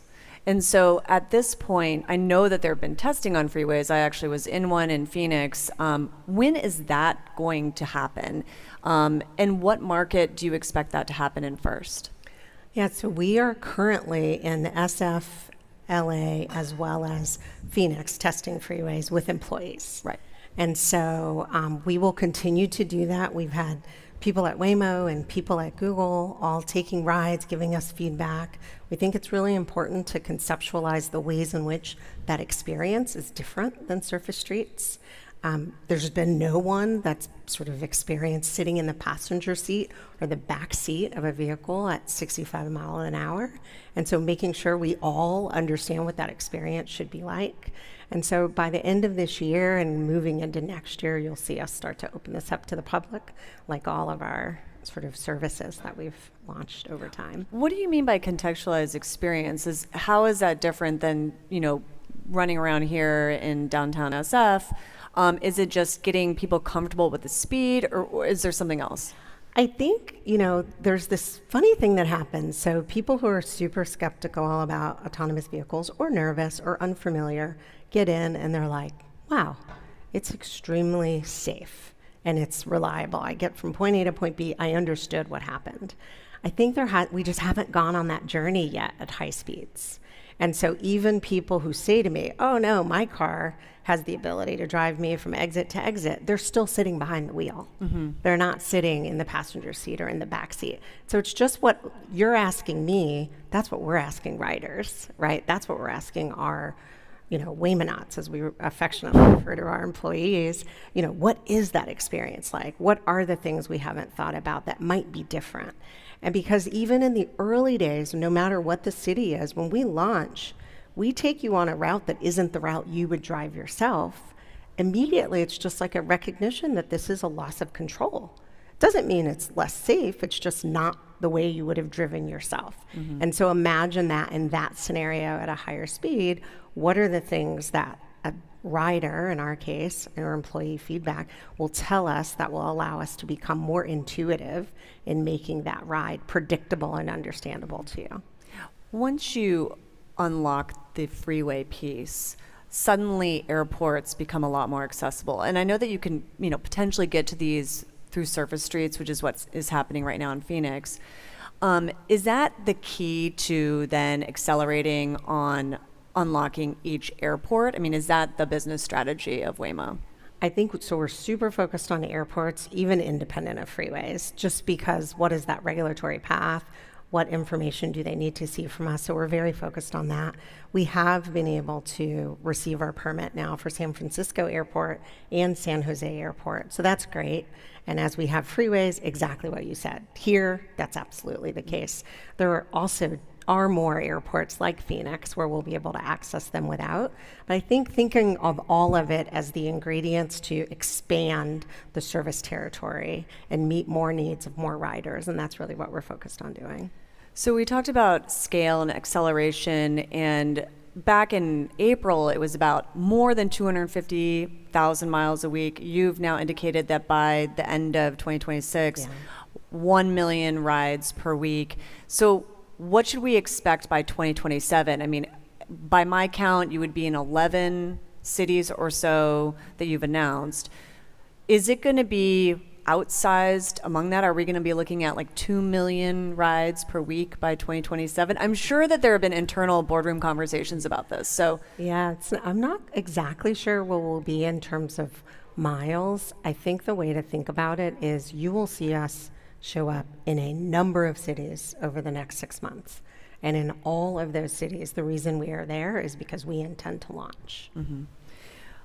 A big piece of being able to scale comes with money, and one of my favorite topics. And Waymo has raised more than $11 billion, I think $11.3 billion so far. So to be able to reach that 1 million rides per week, how much more do you need to raise? I'm not going to get into the specifics about fundraising. I will, though, say, obviously, our majority owner is Alphabet. Yeah. And this is a capital-intense business, and it's allowed us to sort of go the long haul. But we do have external investors, and so we enjoy a lot of support from all of them. And they know our roadmap, and we have a lot of support. And I know this, here, people are like thinking about the ecosystem of being a builder and then having investors who are aligned with you and who can support you on that journey. And I feel very fortunate that we have that.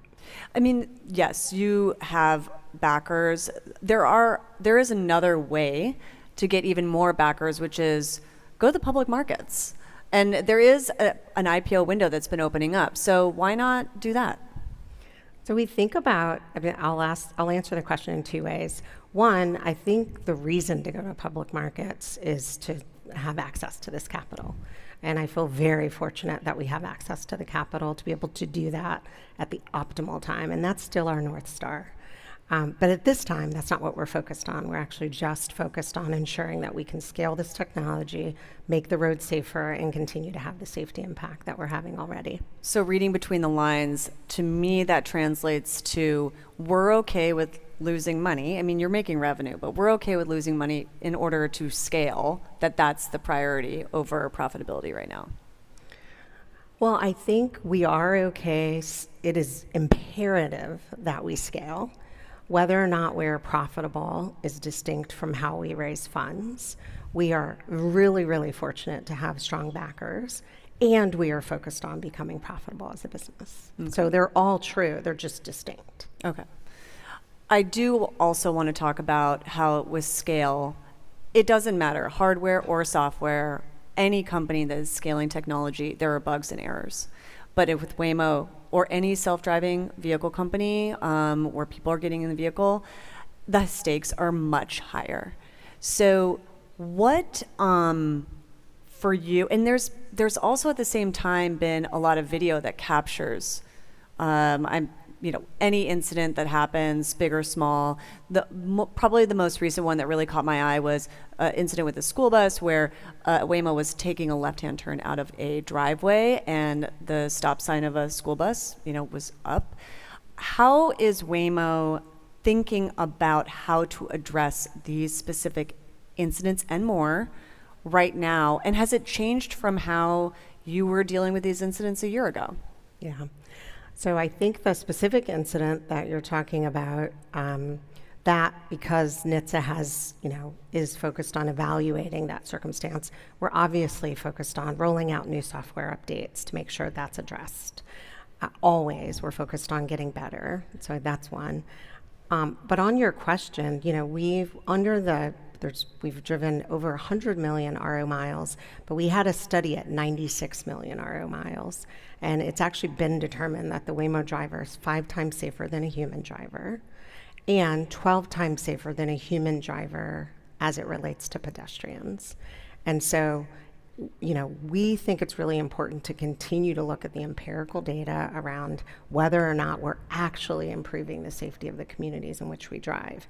And we have to keep getting better at all of the edge cases. And, thankfully in this edge case, we were never, close to or presenting harm to those children. And that's not the standard. The standard is we have to keep getting better. We have to keep improving the system. That should not happen.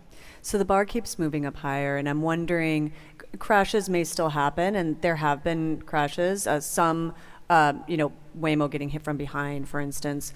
So when you're looking at the data, what is the acceptable incident rate of like a per mile per crash in the minds of Waymo execs? We don't actually think of it as much as an acceptable rate.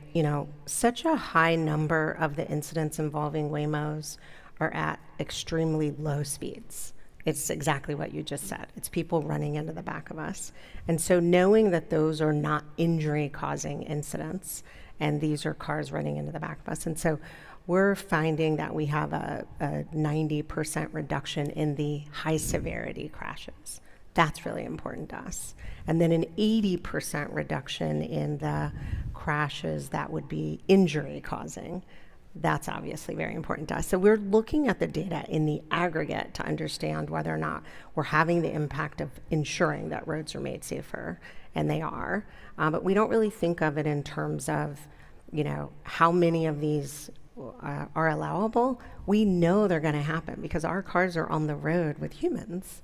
And unfortunately, right now, the state of the roads and the state of human driving is that there's a lot of deaths and there are a lot of injuries being caused on the roadways. And so that's the unpredictable nature of the environment in which we're operating. And it's the status quo that we're looking to change, right? Like the fact that we're sitting here and we're like, oh yeah, and humans are, at a rate of 40,000, taking each other out in the US and 1.35 million globally, that's sort of the status quo that we're not even talking about, is the thing we really want to change. And by introducing this technology into these communities, we're actually making people think about safety differently and also value safety more. You talked about low-speed crashes, but once you go to the freeways, if something happens, the potential collateral damage is much higher. So is that also one of the reasons why you haven't rolled that out yet, is just the stakes are quite high because of the speed?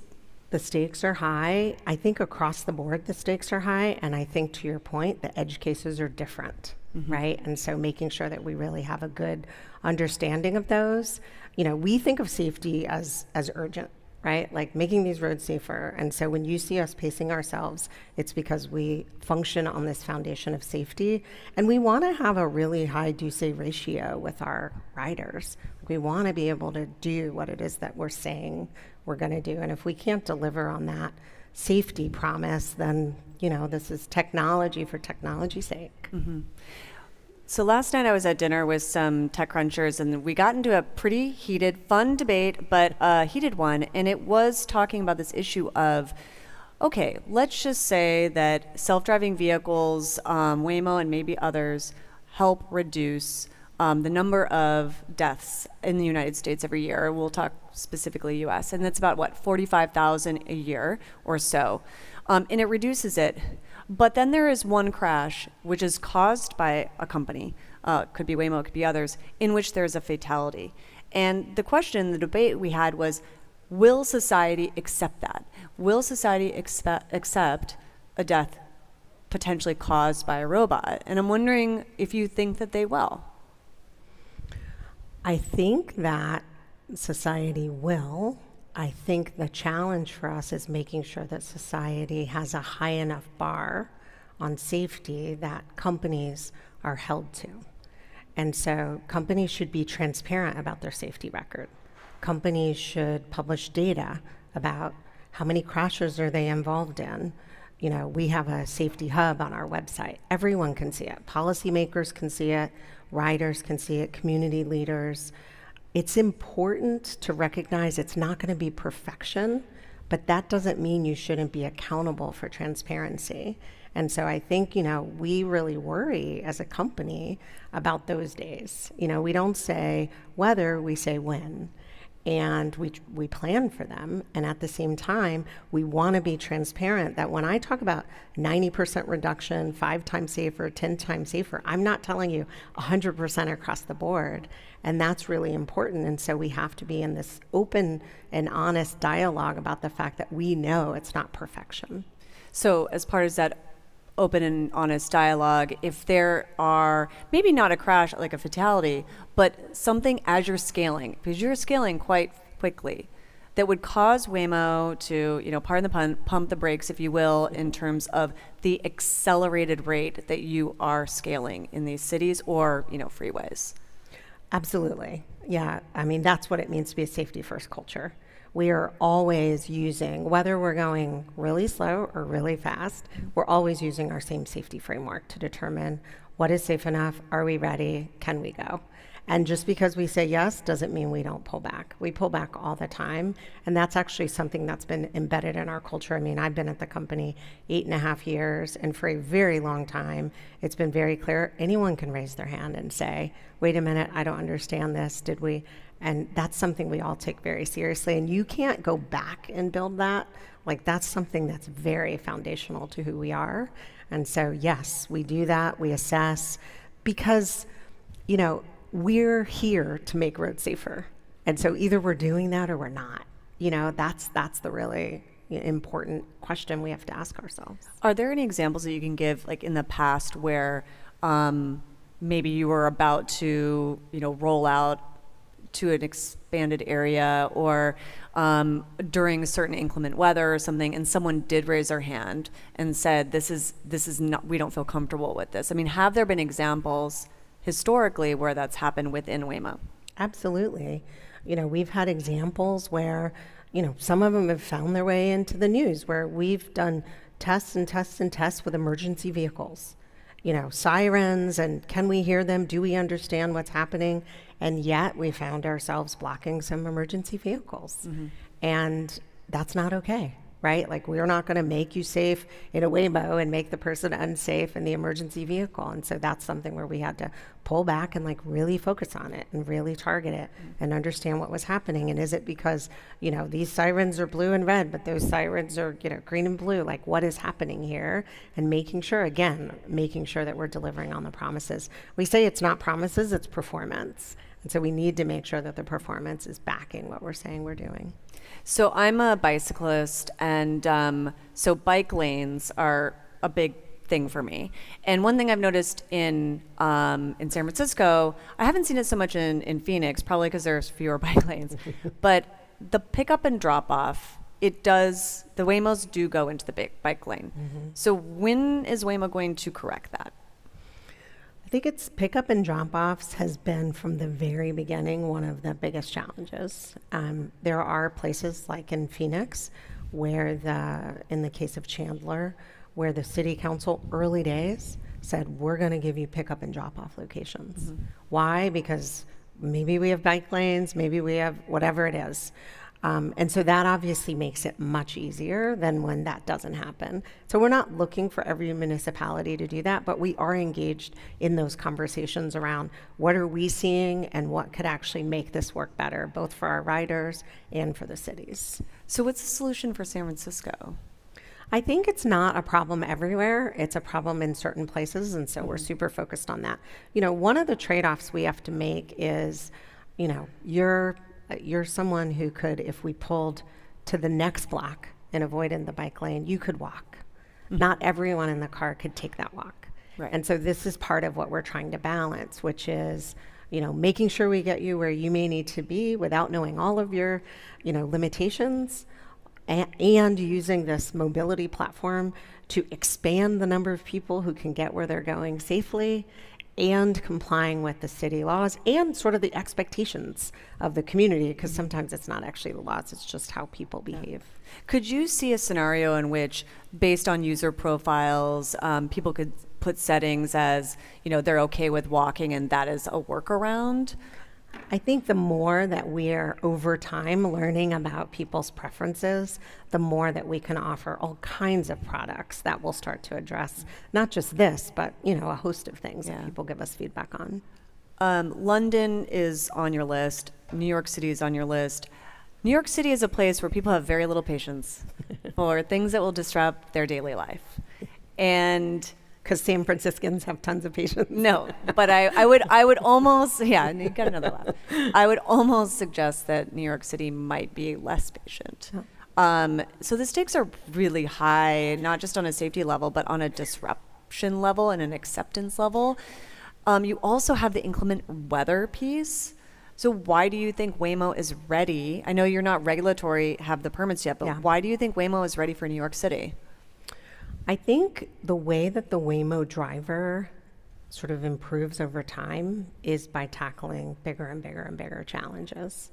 And so San Francisco is very different than Phoenix. Los Angeles is very different than San Francisco. I mean, all of these are inputs into the AI of the Waymo driver. And so showing up in New York, obviously, we'll know that we're safe enough to do dense driving, multiple drop-offs, pedestrians, cyclists, sort of the chaos of a city. And there will be things that are very unique and specific to New York, and that's why we're there now. That's why we extended our permit so we could continue to learn those things. I think the other question you're asking about weather, we think of weather sort of the way we think about freeways, like it's just a different capability set. And so most of our cities currently don't have the kind of snow that New York has. And so when you see us ready to launch in New York, it's because you can rest assured that we feel like we know how to manage what is ultimately going to be, when it snows and there's like mounds and mounds of snow, the roads are no longer where they were, right? They don't look the same. They don't function the same. You can't see the stop signs anymore. So that kind of complexity is what you'll see us continuing to test until we think we're ready. Based on that, should we expect at least another year of testing potentially in New York? I mean, you're just getting started there. before you will get to that point where it will be in the minds of Waymo execs safe enough? I think I don't know exactly how long, and not because I'm being cute and not answering your question, but it's really because one part of being at Waymo is about letting the discovery be the guide. Like, what do you discover that you didn't expect? And then how do you address that? And so I don't know yet. But certainly we're super focused on how to do it safely. And I hope that it's faster than that. But like, will the regulation be ready is the question. Part of scaling also is different partnerships. I'm really interested in, you have a partnership with Uber. You have one that's coming online with Lyft and Avis. You also have these third-party partnerships with a company called Move. And I'm wondering, on a P&L basis, customer service and safety, looking at all of those, is there a partner or business model that is emerging that makes the most sense on like all of those, ticking each of those boxes? Yeah, I think what you're seeing across a host of those, and so just to level set for those of you who don't know, Move and Lyft and Avis will be sort of more fleet operating partners. Lyft obviously also has the opportunity to put Waymo vehicles on their network. That's in Nashville. And then with Uber, we launched in Austin and Atlanta through the Uber app. So this gives us a really clear view. And we have these cities like Los Angeles and San Francisco and eventually Washington, D.C. that are like Waymo markets where we're owning them and we're operating them.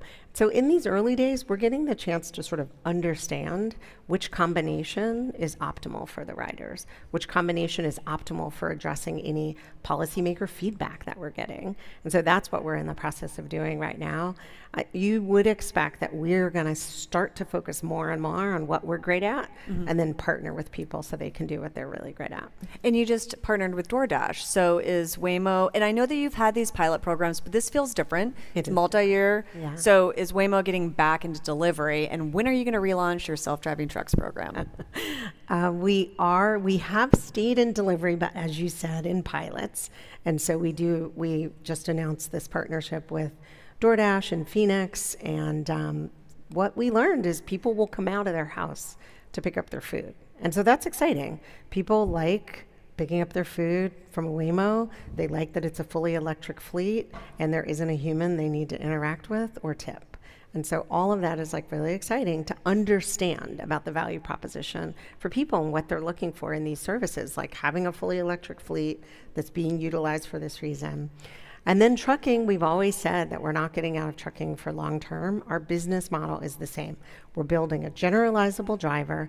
That driver, through our ride-hailing service, is our first application, then local delivery, then long-haul trucking, and then eventually we will license this technology to automotive companies for personally owned cars. That's always been our sort of roadmap, and it's still our roadmap. Okay, so roadmap, but can you attach a timeline to that roadmap? No. Thank you for laughing. It's just we got like 4 TechCrunch laughs. I just want to say. It's just, I know, it's like it's amazing. I can't believe it. I'm going to see if I can squeeze these in. On the surveillance side, scale means that you have a lot of cameras in a lot of places. And does Waymo say no to government requests for potentially capturing surveillance of like potentially a crime or an alleged crime? If it's overly broad and unlawful, yes. So you have historically said no to the U.S. government? Yeah, if it's overly broad and unlawful, yes. Okay. Absolutely. One of the things you have said, and you said it earlier actually, is that companies trying to make the road safer is a positive thing. So who is on that list, and does it include Tesla? No. I don't know. Like it's actually goes back to the transparency point. I don't know who's on that list because they're not telling us what's happening with their fleets.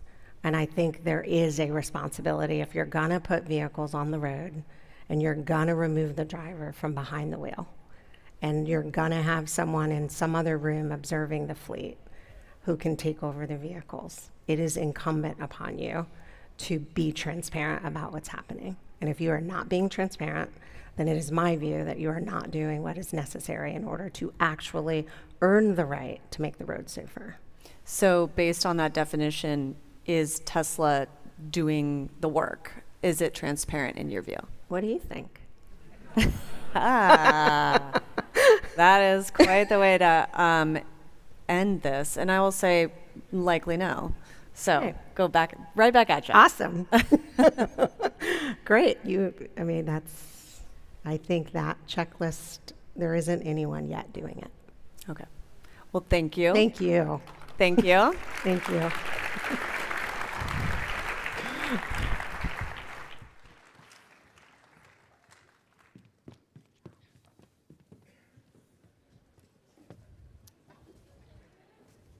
Okay, thank you to Tekedra and Kirsten for getting us all fully up to speed on self-driving. It seems like you've all figured out that we're all going to a short break now. So grab some lunch, grab some coffee, stretch your legs, make the most of the networking opportunities out in the expo hall. And again, make sure to check out Braindate in the event app because that's the easiest way to book one-on-one small group chats and turn your networking into real connections. As you walk out, I will just remind you that we have a whole exciting afternoon planned. On the Builder stage, that's going to kick off again at 1 p.m. with building a go-to-market engine that actually works. On the Going Public stage, that will restart at 1:25 p.m. with A16Z's growth stage lead investor. And then right here on the Disrupt stage, we'll be back with the second session of the Startup Battlefield. So enjoy the break, and we'll see you back soon for more Disrupt.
That's 10. And now 12. Cool. Yep, I think we're okay. Yes, I think so. And then you can tell him I'm going to move that back to the original.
Please take your seats. The program will begin in 15 minutes.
our other 4 satellites are maneuvering to begin engagement. We're going to be doing our first intern round of the Spoonbender war game. This war game simulates orbital warfare, which includes satellites that approach other satellites and attack other satellites on orbit.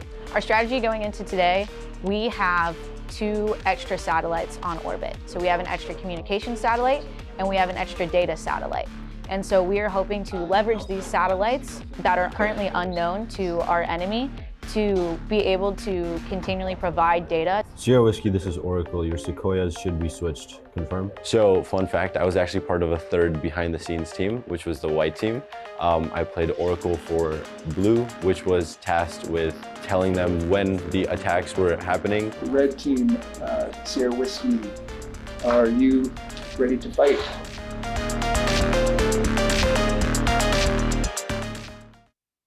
Please welcome back to the stage weekend editor and battlefield host Anthony Ha.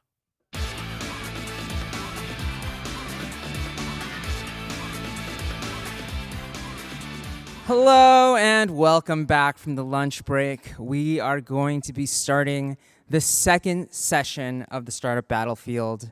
Now, if you enjoy what you see here, you think these are pretty cool companies, then you should know that the person who put it all together is Isabel Johannesson, and she is going to be launching a new podcast with TechCrunch. It's going to be called Build Mode, and the first season drops on November 13th, so you can go ahead and subscribe now in your favorite podcast app, or you can also keep an eye out for it on YouTube.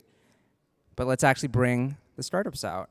Now, if you were here early, you saw 5 startups present. There was some drama, there were some held breaths, there were some body parts, but we've got 5 more now, and each of them is going to be presenting for 6 minutes, and then there's going to be 6 minutes of Q&A, and the best 5 companies from the startups that you see over the next 2 days are going to be presenting in the finals on Wednesday. And then one startup will go home with $100,000 equity free, and they will take temporary custody of the Battlefield Cup. Of course, in order to choose finalists and to choose a winner, we need judges. So we're going to have the judges come out behind me. As they do, I will tell you who is coming out.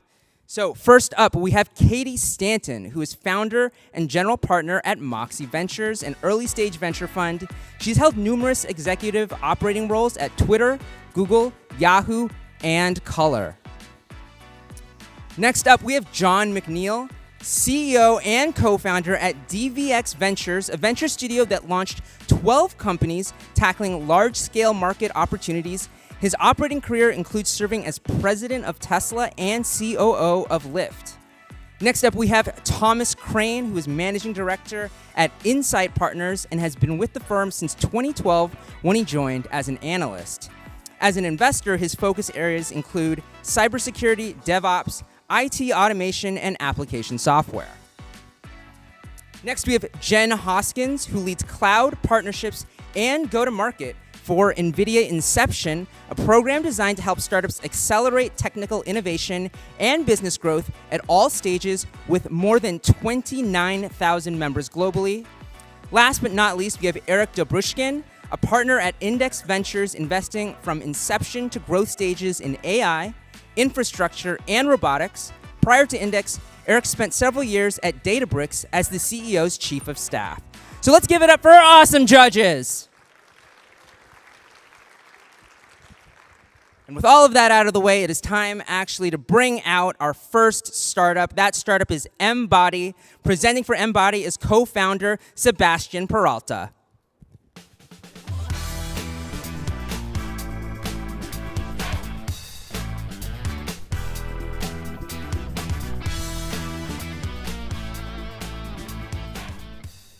Hi, we're Embody. Factories and warehouses are pouring billions into robotics, yet 70% are still understaffed globally. And there's 1 million open roles in the US alone. Now, I've always been personally very bothered by menial tasks, as I'm sure we've all been at some point. And let me tell you, getting software to run correctly on robots is exactly that. Every time you need a robot to do something new, or even slightly different, you need a skilled engineer spending weeks or even months to reprogram it. That's why 90% of production tasks, representing hundreds of billions in labor, remain unautomated. We see it in manufacturing, logistics, and labs everywhere.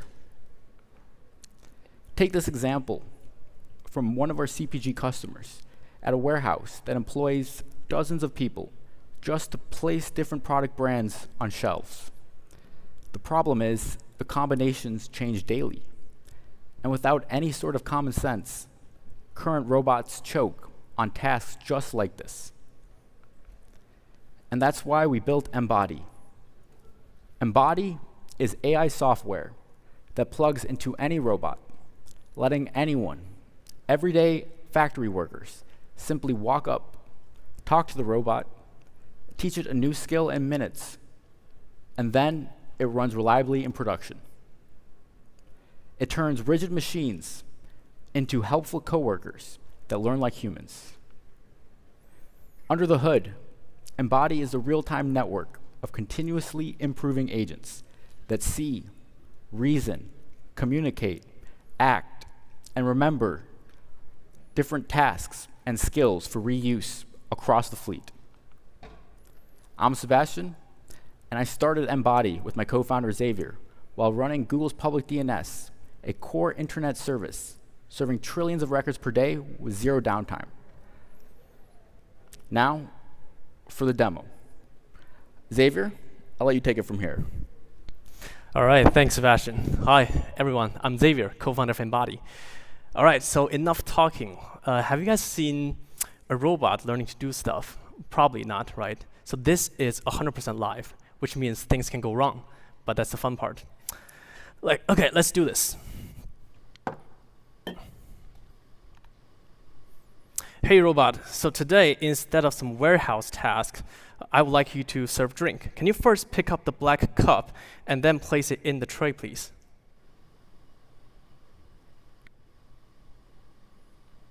Sure thing. I'll be your beverage butler today. Black cup coming right up. Actually, I don't like that spot. Can you pick it up again where you place it and place it in the center of the tray instead?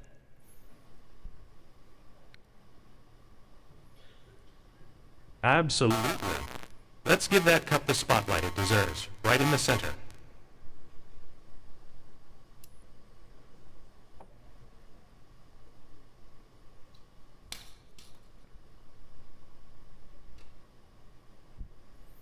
Great. Let's next pick up the Coke after this. On it! Coke is next on the list. Let's get fizzy. Yeah, the robot's being very humorous today. All right, let's do this. Can you rotate your hand to the left and then move above the cup next?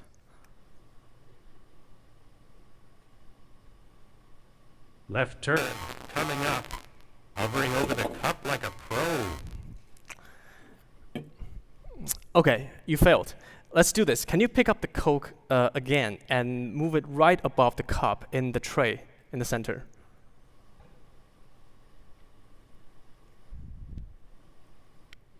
Oops. Let's try that again. Lifting the Coke and heading for a perfect landing above the cup.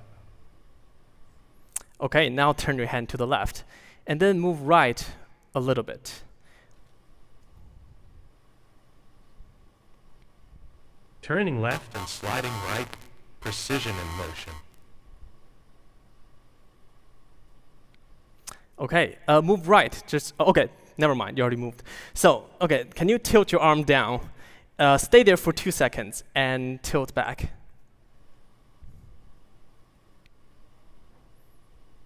Tilting down for a quick pause, then back up we go.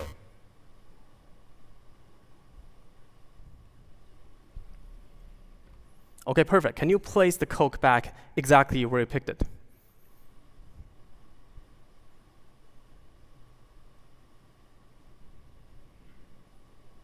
Absolutely. So, the robot has Returning the learned Coke how its to do this original job. spot Mission accomplished. Let's make the robot do it again.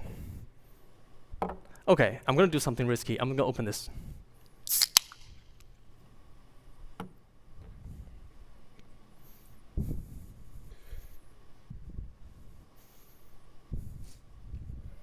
So now the robot's doing it by itself.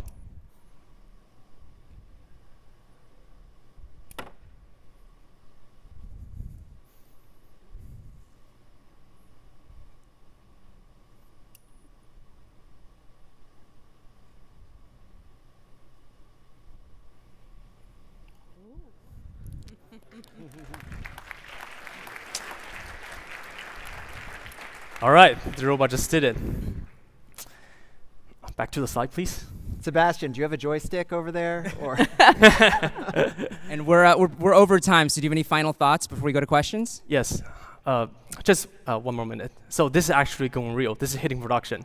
We have a joint commercialization partnership with ABB, the largest robot manufacturer out there in the world. And we recently completed a proof of concept with a Fortune 100 customer with pilot underway and many more customers and partners in the pipeline.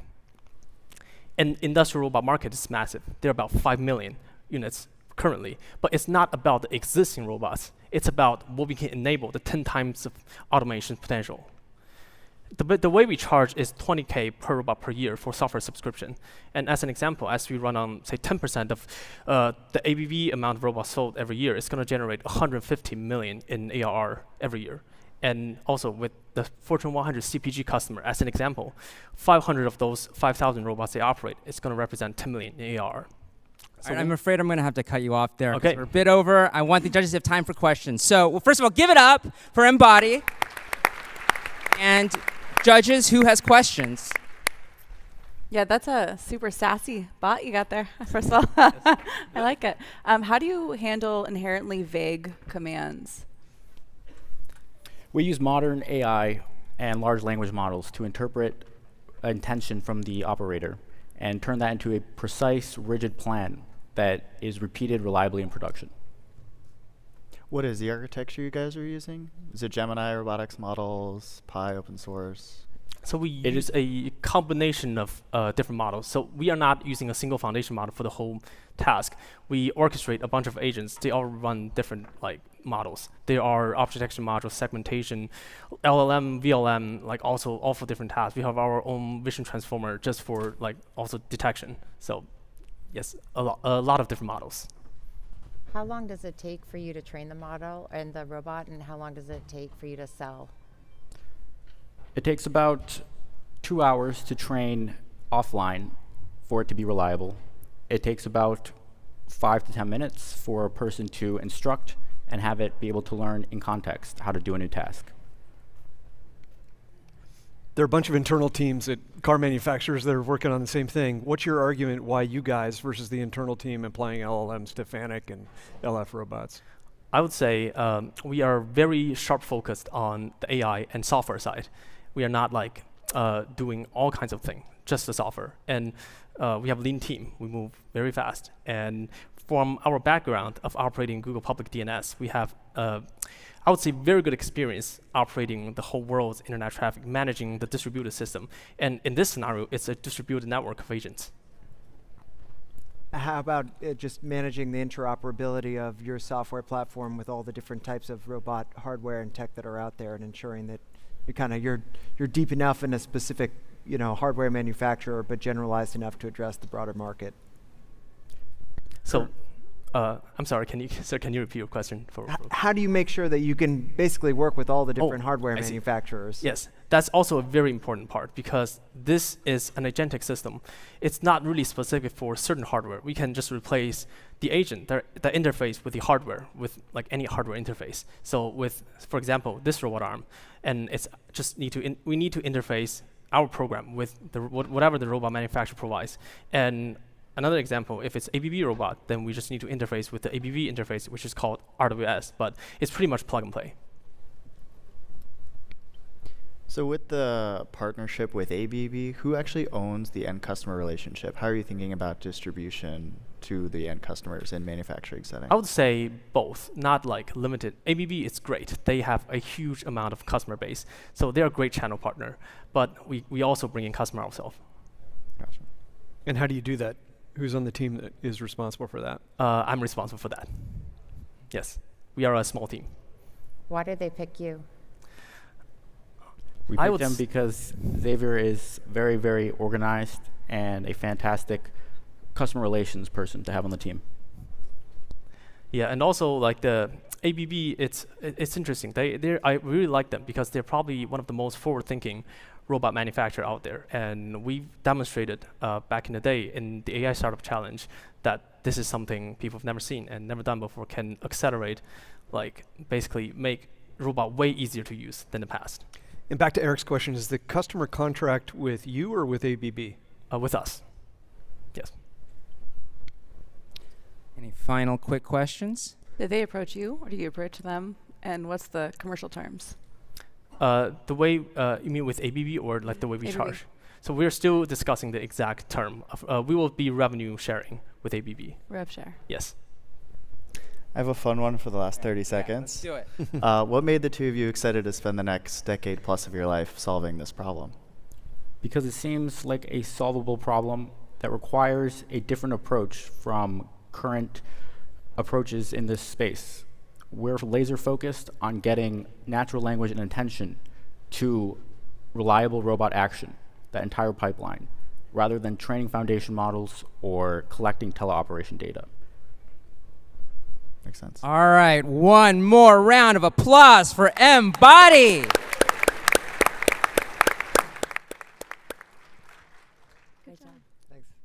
That means it is time for our second Startup Battlefield company to come out. That company is Skyline Nav AI. Presenting for Skyline Nav AI is CEO Kanwar Singh.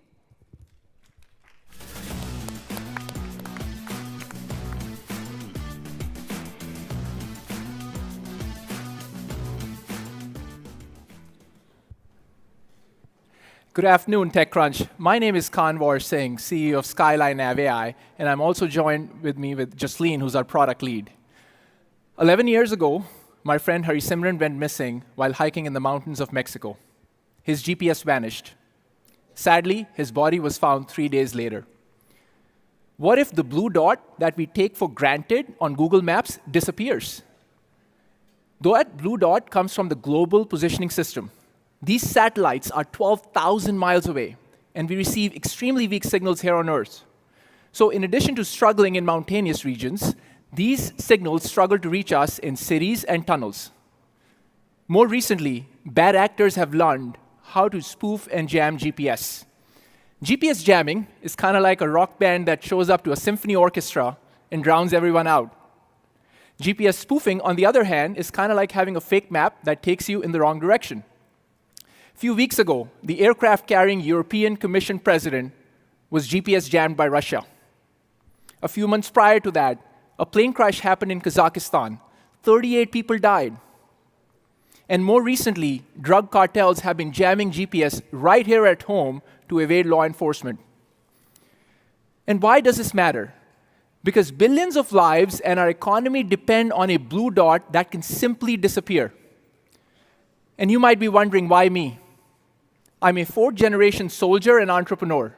I currently serve as an Army captain in the Massachusetts Army National Guard.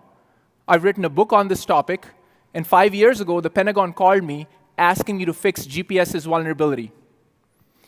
Now, at Skyline Nav AI, we asked, what if you could navigate with no GPS, just cameras? Introducing our software product. It fuses camera and inertial sensors to give you a location back. No need for Wi-Fi, cellular, or any connectivity. It has computer vision as its backbone. It does a pixel-by-pixel analysis, and we match it with pre-downloaded data sets to give you location back. Now we'll switch to a live demo. Earlier today, I flew a drone over Moscone Center because you never know if the FAA may shut down the airspace during a live demo at TechCrunch. Over to Jaslene. Thanks, Kamar. I started live processing this drone footage as soon as I got on stage, and now, in a historic moment, for the first time ever, we are geolocating a drone without GPS in San Francisco. Pathfinder is analyzing the terrain in real time and giving us a location back on a map, with no Wi-Fi, no cellular, and no GPS needed. This is the future of safety and autonomy. Now back to slides with Kamer. Thanks, Jasleen. Now here you're seeing we've strapped a camera to a car.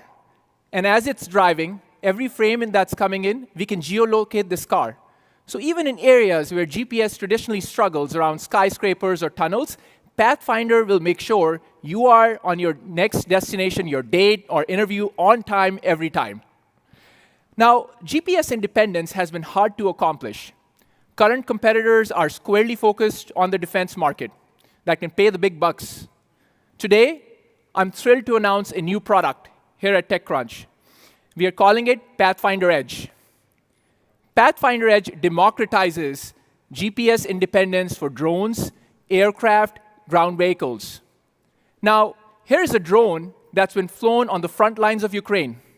It's battle-tested. But Russia has been crashing these drones by jamming GPS. You can simply hook up Pathfinder Edge on this drone, and now voila, this drone is GPS independent. Thanks, Jasleen. Back to slides. And as an American, to our friends and customers in Ukraine, Pathfinder Edge is on its way right now. Pathfinder Edge is affordable. When competitors' products cost $5,000 to $20,000, Pathfinder Edge is available today for under $1,000. It's lightweight, easy to integrate, and best of all, we are the only company on Earth that can do GPS independence on a hardware that fits in your pocket today on both land and air. And just like Apple democratized smartphones, we are democratizing GPS independence navigation. So let's talk about attraction. Since starting Skyline AI 5 years ago, we have received $3 million in non-dilutive funding from companies and organizations like NASA, US Air Force, and others. Today, we are generating over $1 million in commercial revenues by selling our commercial product to the same customers. US Air Force is building the next generation aircraft with Pathfinder inside. US Army is building drones that can navigate without GPS. NASA is exploring Pathfinder for navigating on the moon's surface. BAE Systems is building next generation EOIR sensors with Pathfinder. And finally, Kierford is building next generation inertial navigation systems with Pathfinder inside. We have won awards from organizations like Isuzu, Move America, NASA, and many others. This market is around $10 billion, includes manufacturers of drones, aircraft, and ground vehicles. We are well on our way to hit 10 million ARR by the end of next year. Our team has deep background and expertise in computer vision from MIT and Harvard, and we have demonstrated success selling our product. Look, to conclude, GPS changed the course of history 30 years ago. Today, it's our greatest vulnerability. Pathfinder is making our society GPS independent, so my friends like Hari Simran don't get lost, planes don't crash, and bad actors can't spoof our economy. So if you believe in our mission for GPS independence like we do, come join our team as customers, partners, employees, and investors. We'd love to have you. Thank you so much. Judges. Where's the, go ahead. Kind of, what's the business model? Finder. So we have two business models. We started selling our software initially. In fact, I'll actually show you a product that has been built by one of the customers that I showcased, Kierford Corporation. And so Kierford is building the inertial navigation system. And this company, by the way, has products in submarines all the way in outer space. And so it's a 100-year-old company. They chose the best software that they needed to build a new navigation system. And so they've chosen us. And I'll pass this along, if you don't mind, in addition to the Pathfinder Edge. And that's our second product, right? Customers came to us and said, look, we don't have the time or the energy or the resources to integrate software. Can you help us do it? And no one was doing this. We're like, sure, this is a great opportunity. But more importantly, people need it in the United States and in Europe and other parts of the world. And so are you hardware plus software now? Just to give us a little more sense of what the business model is. Absolutely. So we started with software-only approach, and we have very high margins on that. And our customers are like, fantastic, this is great, and we work with them to integrate the software. And now we have seen this opportunity where current competitors are not focused at all on the broader market. When we buy our cars, they don't have GPS independence right now. And so what we're hoping, and by the way, the Pathfinder Edge has 80% margins too, because we're not building our own hardware. We're using commercial off-the-shelf hardware and putting our software, encrypting it, and then shipping it off to customers. So where does the majority of your revenue come from today from a customer standpoint? Absolutely. So the vast majority of our revenues right now are coming from US military and our commercial customers here in the United States. I cannot get into specifics for operational security reasons of customers in Europe who will be receiving some of our products very, very soon. And what about safety standards? How are you adhering to safety standard requirements? Absolutely. So this is where we work with our customers directly. And they are the ones who are integrating the platforms on their edge devices. Think of aircraft, cars, etc. We are not the experts on the compliance stuff, right? There's certain things we can do in-house, but we let our customers do some of those integrations. Why doesn't the US government build it themselves? Excellent question.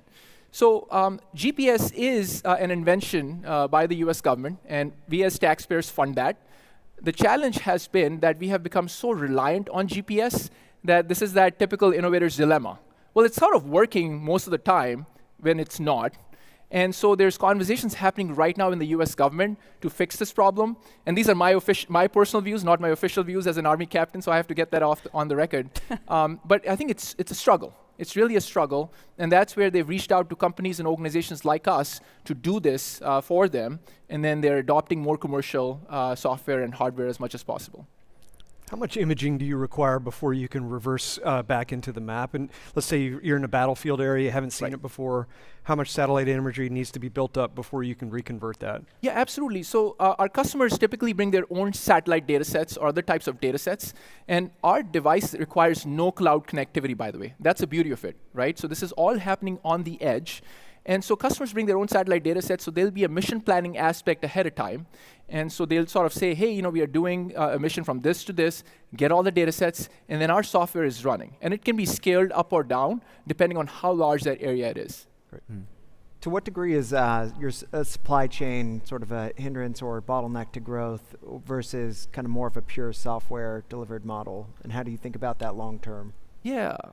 And Justine, feel free to chime in as well. On the supply chain side, look, we are buying commercial hardware, right? So these are products that we have co-built, co-designed with our contract manufacturers here at home and also sometimes overseas, and they're the ones who are supplying this product. Can you tell us a little bit more about the team? Who are the key executives you brought on? And in particular, can you share a little bit more on the government relations and sales team, if that's a core customer base? Absolutely. Look, I was joking earlier, but I went to Harvard, but almost all our engineers went to MIT. And so we have really fun, rivalry between us. And on the government relations side, breaking into government is actually not that easy. It's extremely hard. And I always counsel people who want to break into the government, it's going to be a struggle, right? But I go back to my roots as a soldier, and I care deeply about this topic. Look, I could be working on SaaS, which I was early on in my career, but this is a mission calling for me personally. I fundamentally believe people will die if we don't fix this issue right at home. Our troops may not come back, our economy may tank, and so that's why we are committed to fixing this. But you got to have some insights, you got to understand your end users so you can do the right level of integration and be able to sell the software or product back to them. And so you have to be able to speak the language. And to complement what Qamar said, we have about 7 other executives other than Qamar himself who are either currently a part of the US military or have been part of the US military and intelligence service in the past. Makes sense. And you had a $5 million contract with the Pentagon, is that right? Is that an authorization to spend? I cannot get into specifics, as you can imagine. Sure.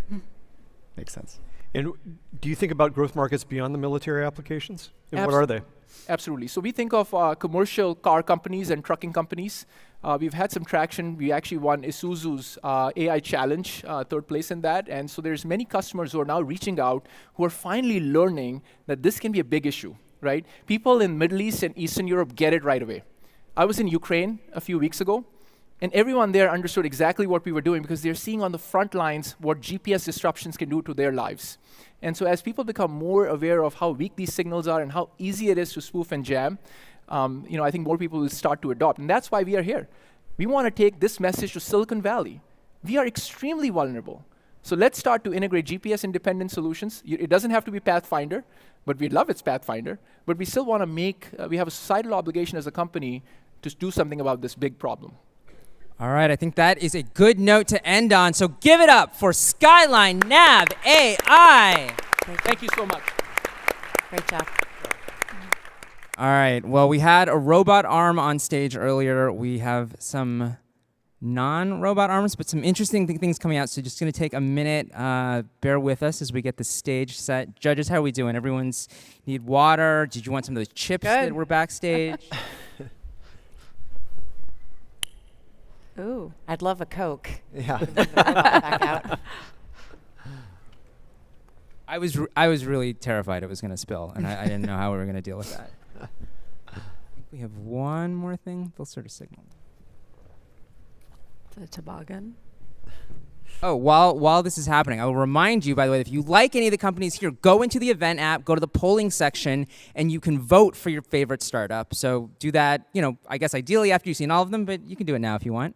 And we are good to go. So let's bring out our next startup, Strong by Form. Presenting for Strong by Form is CEO and co-founder Andres Mitnick.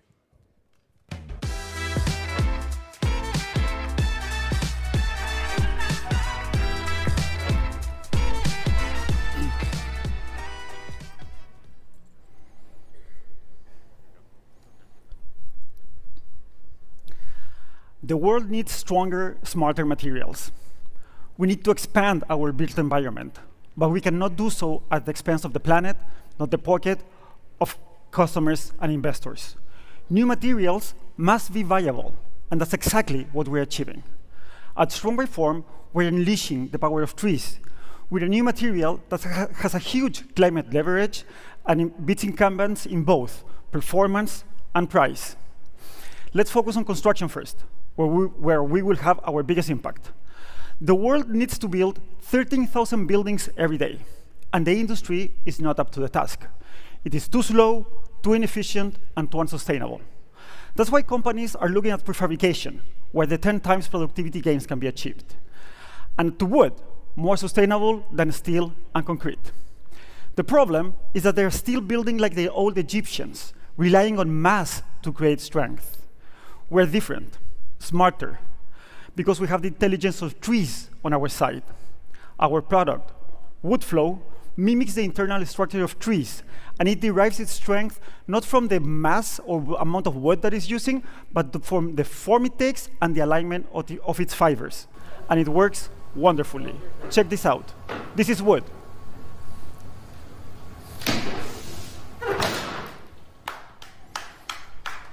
And this is WoodFlow. That's the kind of difference we are creating. And to build this lab, we didn't modify nor densify the wood. We simply find the right shape and fiber architecture that maximizes the strength and minimizes weight. Back to the slides, please. And that's exactly what builders, car manufacturers, and designers are looking for: lightweight strength, because lighter elements reduce overall effort and cost. And wood also has a smarter use of trees.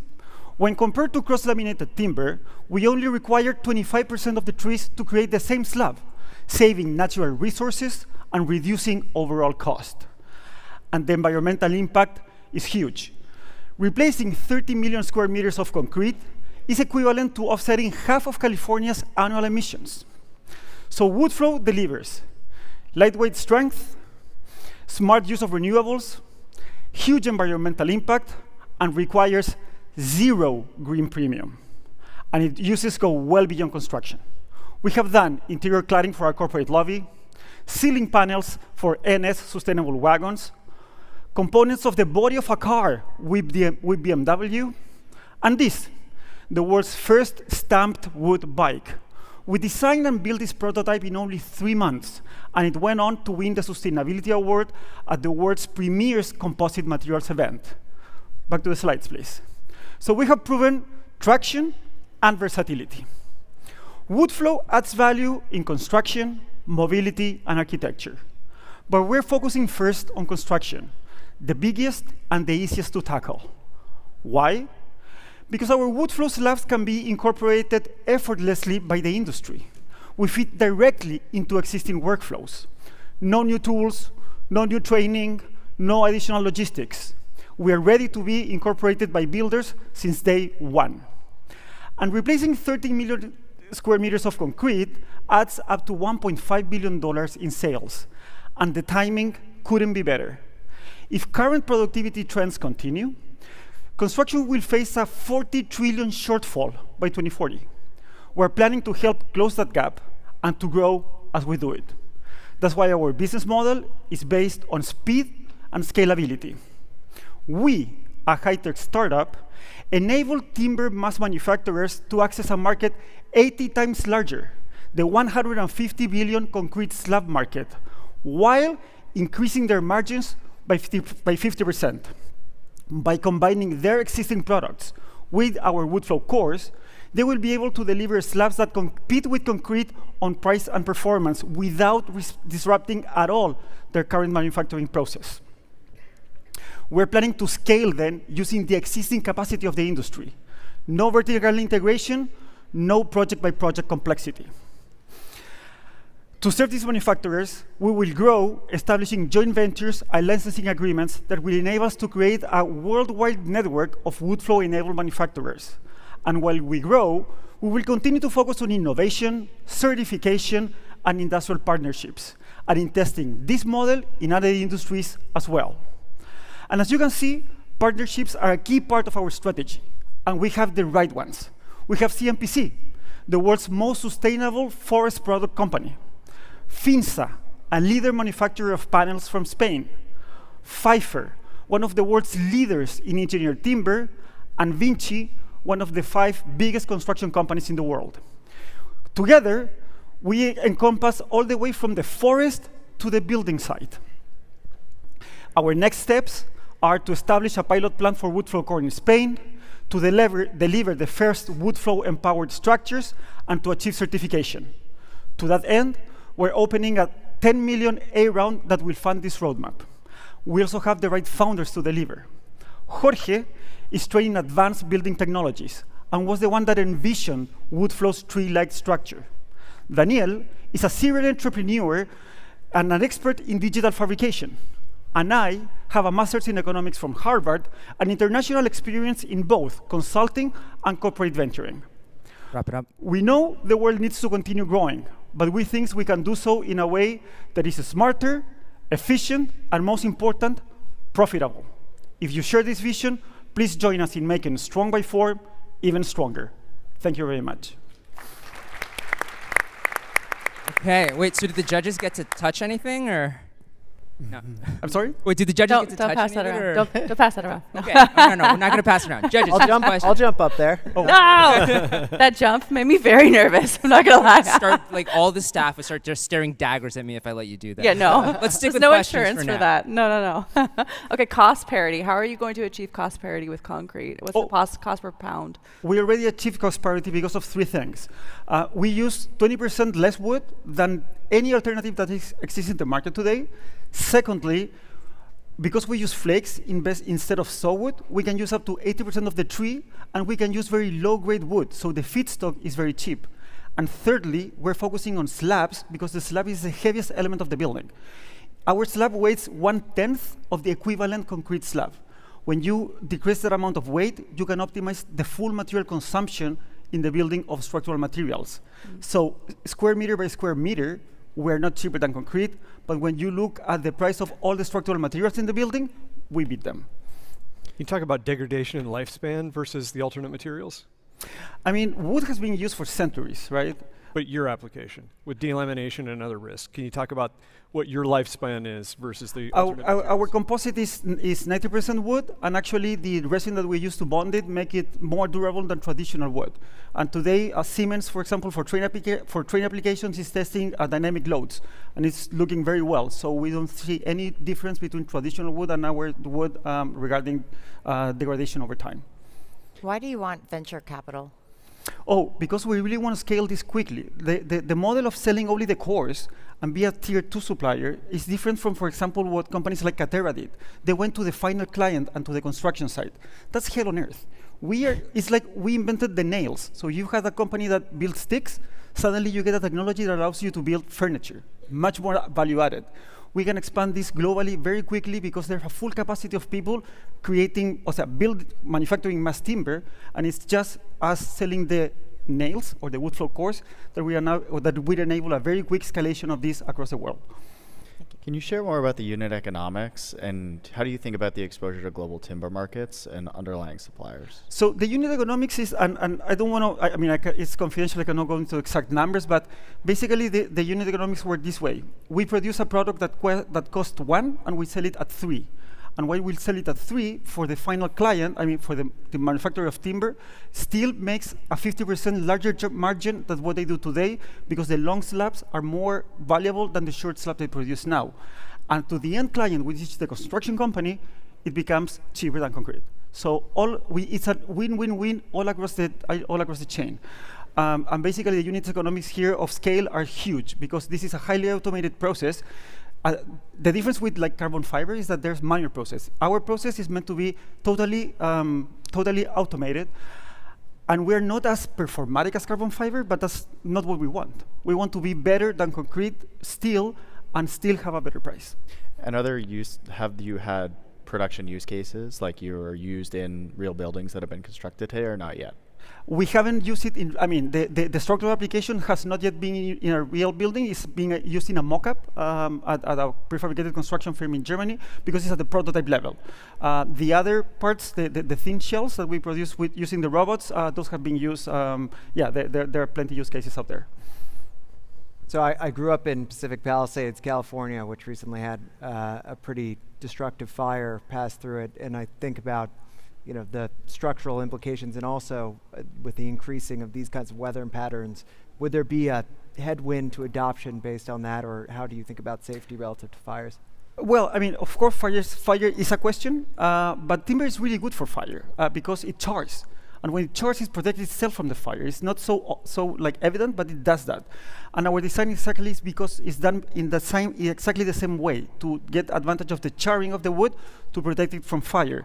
But in the overall trend, the trick is to decarbonize the built environment. And while doing that, saving lots of CO2 emissions. So hopefully, if we're able to if we're able to scale as quick as we need to, we will be preventing those fires in the first place, instead of promoting them. But of course, it's fire protected and fire resistant. How about code barriers? What's the biggest code barrier issue you're facing for major markets?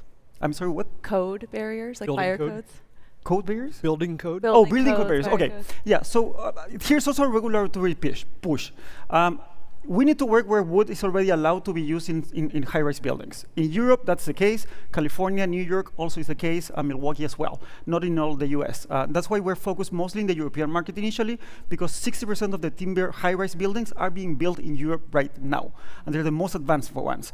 Furthermore, France has regulation that's going to come in 2028, capping the CO2 emissions that are embedded in a construction process. The same is true from Denmark and from the Netherlands. And then there's a whole EU directive that in 10 years' time, all European countries will be forced to have a limit on the embedded emissions of construction. So they're going to need the change. You might not see it today, but when they need it, we're going to be there to deliver it. Focus on the emissions. Makes sense. Yeah. Okay, one more round of applause for Strong by Form. Good job. Thanks, Andres. Let's bring out our next startup. That startup is Pytho AI. Presenting for Pytho AI is co-founder and CEO Mike Mern.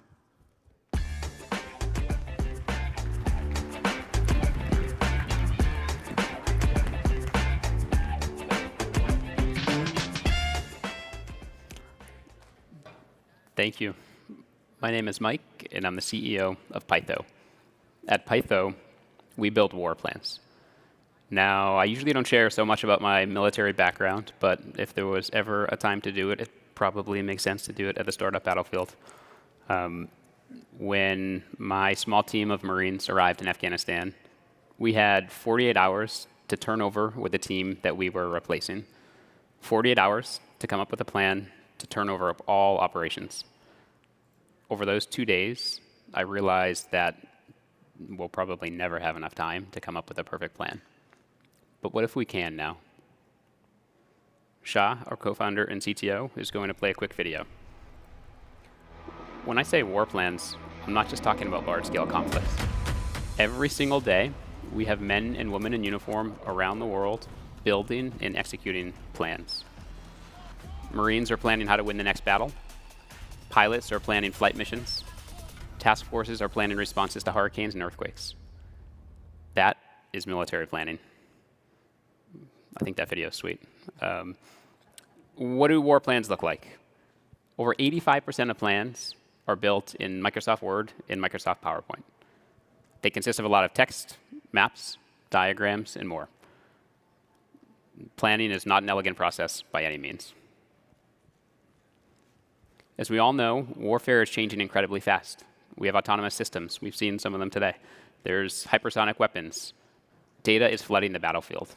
Military planning is not ready for this kind of conflict. It's all done by people with limited time and limited resources. Think about the effect on decision speed and decision quality when planners might have to create hundreds of products, and some of those products take days to complete. Now, think of a future where planners can actually focus on what they're supposed to be doing, which is strategy and building plans. A future where plans are living and they're constantly updating in the background, not sitting on a shelf. Where commanders can explore multiple options in minutes instead of weeks. That's the future we're building. Our product is an AI-native application that teams with people and generates every single kind of plan in minutes. We have agents, as you'll see on the screen, that represent every planning function from intelligence, logistics, operations, and more. Our software is containerized, it's lightweight, it's designed to run on sensitive networks and air-gapped networks. Let's talk about one product in particular. It's called Mission Analysis. If you look at the screen, this diagram is a nightmare, but Mission Analysis is somewhere there in the middle. It consists of 48 steps. Right now in operations today, humans are laboring over all 48 steps. It's not unreasonable to have a team of 5 take 5 business days to complete this. That's 12,000 minutes. Python completes it in 2. Let's go to demo. So Shah is going to walk through our product here and going to demonstrate the creation of mission analysis. So imagine you're a commander and your boss just told you that you have a mission, and you, as the commander, need to know everything about the mission, its objectives, the weather, enemy, terrain, friendly forces. You need this product. You need mission analysis. What you're seeing now is our system going through and completing all 48 steps of that product. Shah is opening up, and you can follow along some of the outputs as they're generated. And if I'm the commander, what I want at the end of this is a brief. The staff will come up and they'll brief me, so it'll look like a PowerPoint presentation, but we can generate it in any form factor that the commander wants it in. So Shah will click on mission analysis, and there's the presentation. Shah, click on one of them, maybe critical infrastructure. And after the staff will come together and they'll all collaborate and they'll go in and make the products better. They'll add their own insights, their own experience, and they can edit it natively within Python. And Shah's going to show you that it can be edited. And look at that, a live demo that works. That's great. It's always scary. Let's go back to slides. You might be thinking, Mike, the military, you have one customer. What it really looks like is we have 900 distinct buyers across the entire DoD, and we sell directly to them. Think of it like enterprise sales for all those teams.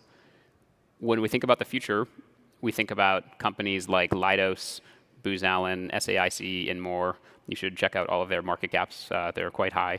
But they get a lot of contracts with the military, and what they do is they send teams of people to go and complete complex products just sitting next to the warfighter.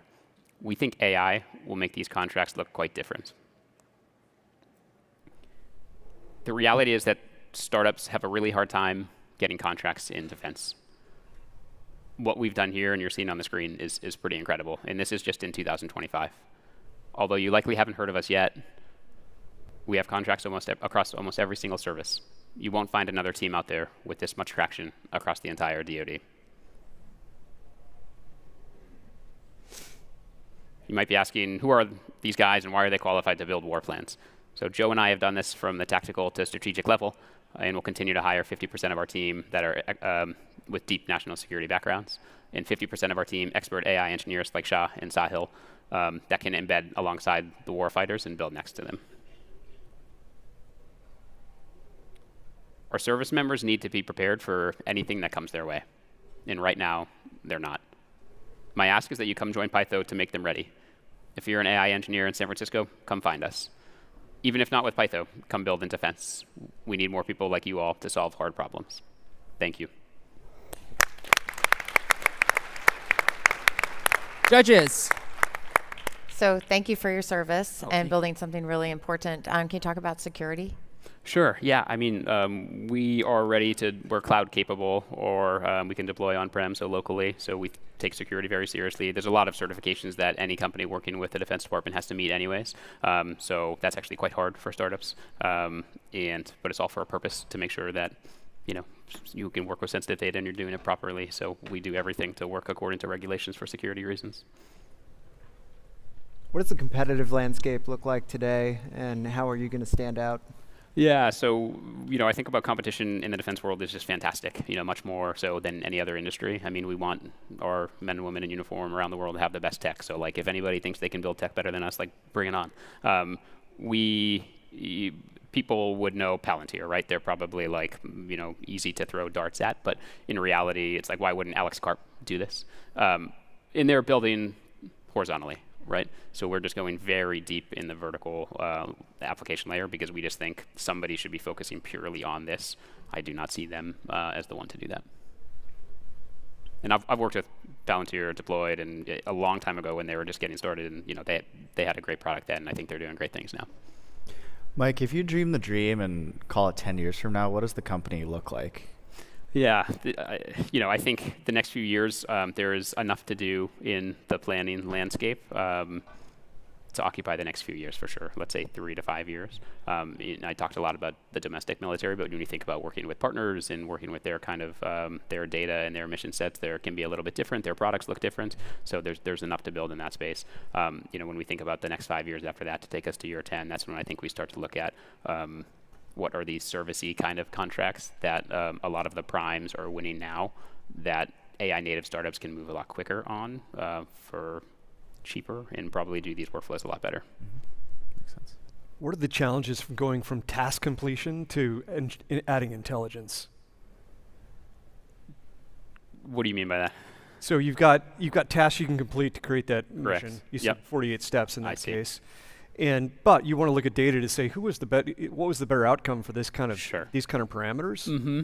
Those data sets are hard to come by. Yeah. Easy in professional sports, hard in the military. So how do you what are the challenges to adding intelligence on top of your task completion? So that becomes very relevant in specific plans, right? When you're thinking about hey, what should we do next and how might a enemy force or a friendly force respond? Right. The way we're thinking about that is fairly unique in that we think our plans should be fed into a reinforcement learning simulation world, right? Where you can almost pressure test all of these plans and you can come back and say Mike, you shouldn't do this. This is what we think should happen.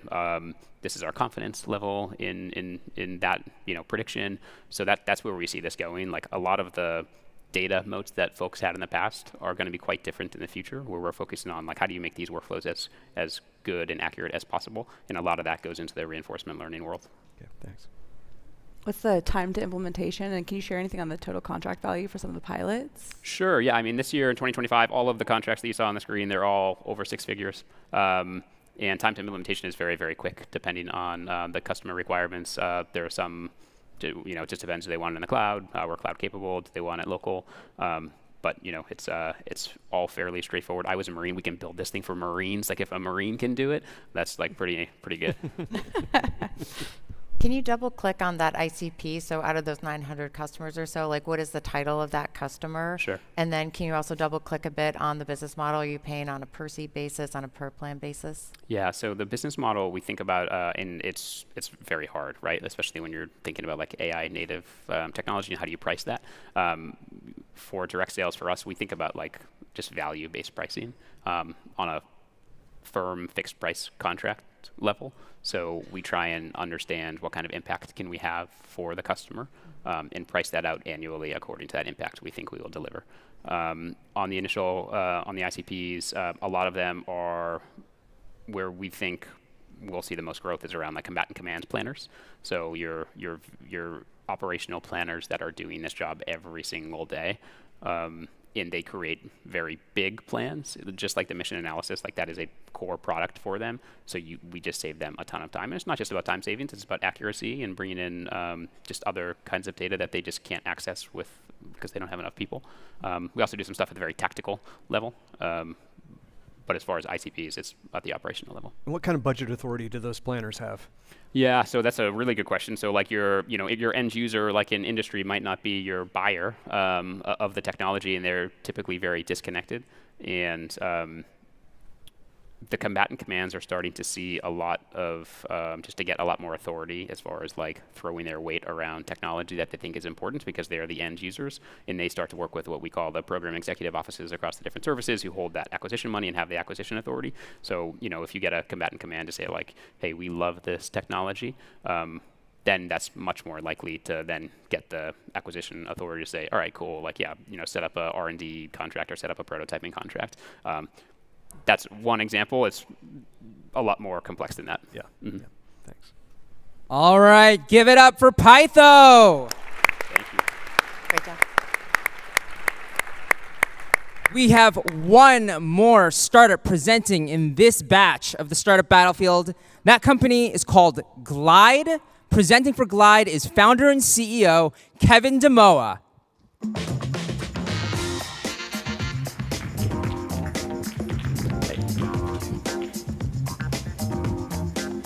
What's up, everybody? Hi, I'm Kevin Demoa, and we're the future of autonomous road-to-rail transportation. I've been in logistics for the past 23 years. I'm a retired military veteran. I served 2 tours in Iraq before going off to the Air Force National Guard, where I fought fires right here. Part of that journey, it led me to do railhead operation as an early soldier. I was able to move our commodities from road to rail, our tanks and our Bradleys. Some of the notable projects that I worked on, I found in SpaceX's Flight Module Logistics Department, a department that was dedicated to moving the apparatus from site to site and then launching it and then recovering it as well. So I'm the first person in the world to commercially launch, ship, recover, and then relaunch a rocket. And before I started Glide, I was at Harley-Davidson's offshoot Serial 1, where I helped them deploy their product into 52 countries around the world. So along that line, I spent a lot of time in logistics, and the only thing that didn't change was logistics. So over the past 70 years, logistics has gone unchanged. Road extremely congested, and we share that roads with semi-trucks, and then rail still remains severely underutilized. Well, the only way that you can transport a commodity from road to rail, the process is called transloading. It involves multiple moves, multiple pieces of machinery, forklifts, cranes, drayage trucks, trains, containers, and an army of people to do it. It's extremely slow, it's very dangerous, and it takes about 2 to 6 weeks for a fully loaded train to depart a port, and guess what? They charge you for it. What we have here at Glide is a very eloquent solution. So we combine hardware and software united in order to create a visible change for everybody. So we have 2 vehicles. The one at the top is called Raiden for autonomous technology operations such as contested logistics as well as industrial parks. And then our flagship vehicle, Glider, at the bottom. And then it's wrapped around with a proprietary software we called Ezra 1.6. That is our AI orchestrator. So we have one vehicle, one move, one person to eliminate and change logistics forever. What we're going to show you here is Raiden. Raiden, this is the first of its kind. Raiden has the ability to actually get underneath any road-based trailer, any rail-based cart with little to no modification.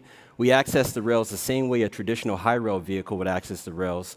We are agnostic to every industry around the world, and we operate either as a solo or a pack. We have the only patent for this technology in the world.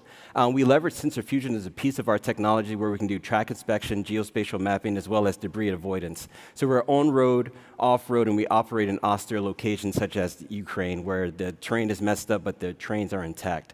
Another great thing about our technology, you don't need new infrastructure to get in place. We actually can utilize a road sighting. And given I'm a SpaceXer, we're looking to go where humanity goes, on the moon, to Mars, and beyond. Our target markets are the first mile, so we utilize the first 50 miles as the way to really streamline logistics. First mile, your total logistics cost, 28 to 75% of that is within your first mile cost, so we target ports, drayage areas, as well as short lines. And then we do cover commercial markets as well. So industrial parks, lumber, oil and gas. And then given I'm a military veteran, we're looking to service contested logistics as well as border protection, human trafficking, as well as drug trafficking as well. Our business model is mobility as a service, so we charge our customers $300,000 per year plus a nominal fee per ton mile, and then the customer gets 62% in cost elimination, as well as increased uptime when they service with us. For us, if we shipped 100 containers from the Port of Long Beach, that one glider can generate $15.3 million in revenue, which gives us an advantage in regards to ROI with us being able to pay back within that period of time. We're piloting in 5 regions with 5 pilots. We've secured $70 million in LOIs and POs and binding MOUs. We're forecasted to do $6.7 million in revenue next year, and to date we've raised $6 million.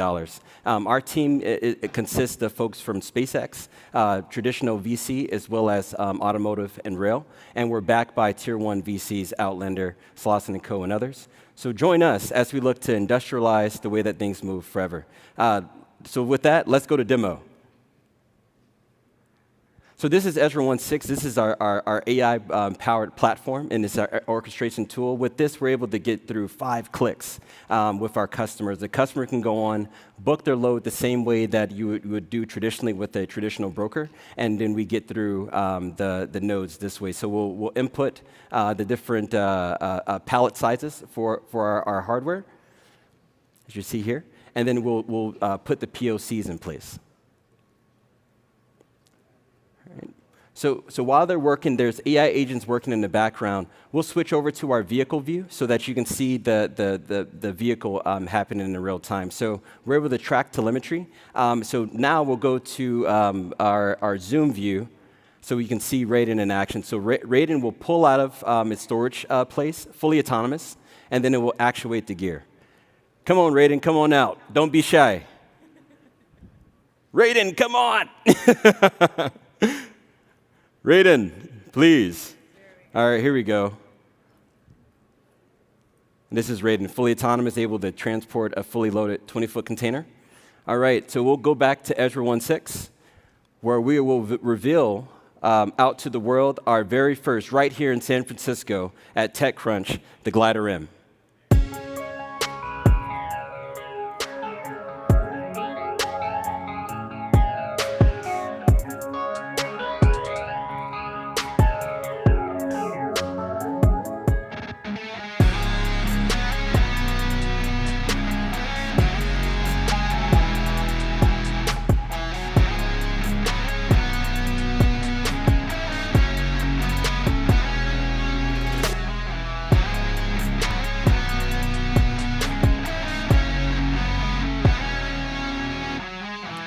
Thank you so much. So the next time you go ship it, don't ship it, just glide it. Thank you. Okay, judges. What's the cost of each Raiden? What's the range? Yes, so each Raiden costs $300,000 and is able to go 600 miles. So we covered just the first mile, so the first 50, so we're able to reutilize Raiden as well as the Glider M often. What do you view as the core of the secret sauce in terms of like the defensibility and the IP? Yeah, so the secret sauce is we build in global maxima. So we take 2 logistics corridors, road and rail, a truck and a train, as well as combined material conveyance, and then wrapped it around a great business model, and then overlay software so you get a complete solution. And good luck to everybody else trying to do that. For the end customer, how do the unit economics compare to traditional logistics providers? You know, that's a great question. So a traditional logistics provider, when given what we're doing, typically has to have a bunch of CapEx. So it's about $15 million in CapEx, about $5 million per year in OpEx to maintain a transload facility. And then you have your drayage company as well as your locomotive company that has to spend those same capital costs. So compared to gliders, we're able to save about $15.1 million a year just baseline. And for an individual shipment, how would the cost compare? Yeah, so for an individual shipment, we charge $150 to move a 20-foot container 20 miles down the road. A traditional shipment would be about $2,500. This is really cool. Thank you. Can you talk a little bit about where you're building the gliders and how long it takes to build each one? Of course, of course. So Raiden, we actually built, I have a home by Yosemite National Park. We allocated 1 acre to test Raiden and to build it out. And then we built one and then showed it at Reindustrialize.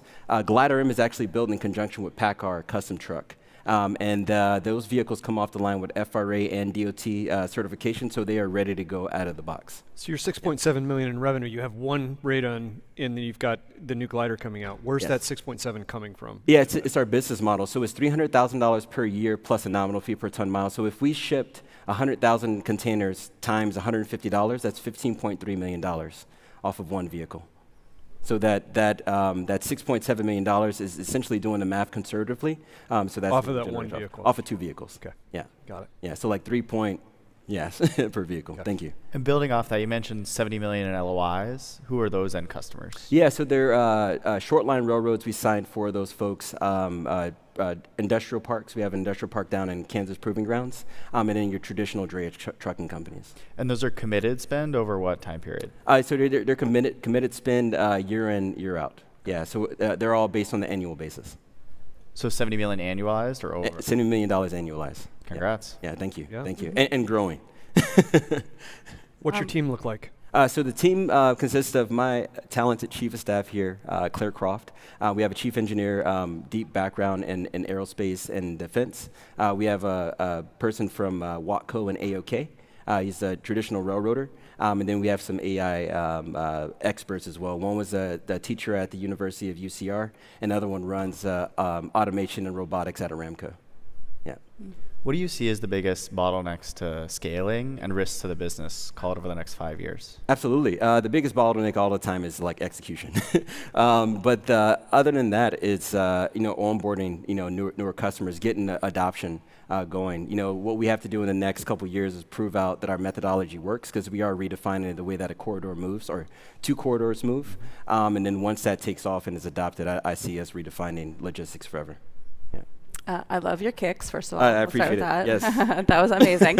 And the 5 clicks, that was phenomenal. Thank User flow was beautiful. We had to rush through it, but thank you. It was nice. It was good. We saw it. Yes. Regulatory compliance issues. You got rail and you have road. Are you facing any bottlenecks? We aren't. So we're targeting short lines, and then for Glider M, and that's why we were intentional about Glider M. Glider M comes off the line with FRA as well as DOT certification. Raiden, we only operate in industrial parks and military bases that really don't care about certification at this point. They just want to combat contested logistics and get their goods moving around their port as efficient as possible. How do you think about long-term profitability of the business and also the gross margin of the business today? Yeah, so we have the best margin in the world, I think. We're able to pay back our vehicle in a matter of months, about 6 to 8 months to be exact. So first year, 50% profit margin. The vehicles have a 10 to 15 year life cycle. So after year 2, you have 100% profit margin at that $15.3 million price tag. And then we're able to recapitalize the business given our revenue model. We don't have 100% margin. They got to be maintained. They're physical objects. Yeah, so except for OpEx. Yes, yeah, you absolutely. Yeah, so absolutely. who's going to maintain the yes, so what's your business model for that? Yeah, so the person at the end is called a sentinel. So we have a new class of people as well. So they are railroad engineers and commercial truck drivers, and they're mechanics as well. So they work on their same vehicle. I adopted this from the military. The vehicles that we drove, we actually serviced ourselves. So we've started to hire folks within the world that do the exact same thing. And is that part of your current contract, or is that an additional charge to your customers? Yeah, that's a piece of the subscription charge. Okay. Yeah. All right, we are out of time, so give it up for Glide. Thank you. Thank you, judges. Thank you. Yes, I will. And that concludes the second round of the Startup Battlefield. Just as a reminder, if you have a company that you really liked from this batch, go into the event app and vote and find the polling section and vote for it. Our judges are going to be following me backstage to help us choose the finalists. I'm not that important. But they're going to follow me backstage. Before they do that, though, let's have one more round of applause for all our founders and for our incredible judges. Making it as a startup founder is hard. For over 20 years, TechCrunch has been a beacon for startups and investors. And now we're getting back to our roots with Build Mode, a new podcast to help guide you through the messy, unpredictable journey of building an early-stage startup. I'm Isabel Johannesson, TechCrunch's Startup Battlefield editor and your host. Each week, I sit down with founders, investors, and operators who offer candid startup wisdom. So if you're building a company or even just thinking about it, this is your survival guide. Subscribe to Build Mode from TechCrunch wherever you get your podcasts. America moves on big ideas. Every leap forward in our history has needed breakthrough energy. Ignition, liftoff. Now, AI is here. The next big leap. And Chevron is working to power it. We're aiming to develop multi-gigawatt power plants near data centers, designed with future pathways to lower carbon intensity. AI gets the power it needs. Communities get the jobs. And the grid stays strong. Because when we power AI today, we build America's next superpower. Okay, we are shifting gears from early stage founders to one of the most influential names in the venture business. Our next guest has seen just about every kind of startup story play out from the first pitch to the IPO and beyond. So please welcome to the stage Roelof Botha, managing partner and steward at Sequoia Capital, joining us to share what Sequoia sees coming next. And your moderator is going to be TechCrunch's editor-in-chief, Connie Loizos. Do you want me to go first? Yes, go ahead. Thanks, Okay.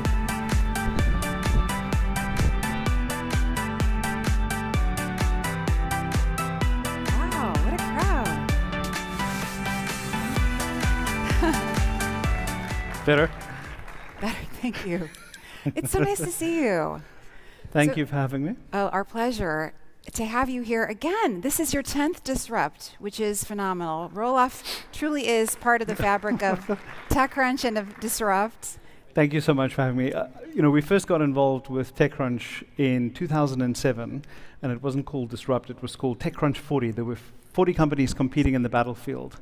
The winner that year was Mint.com, and the seed investment we'd made in a company called Dropbox launched at that particular event, just to give you a sense of time. And then there were two other TechCrunch 50s, and then you started what you now call I think Disrupt. maybe in 2011.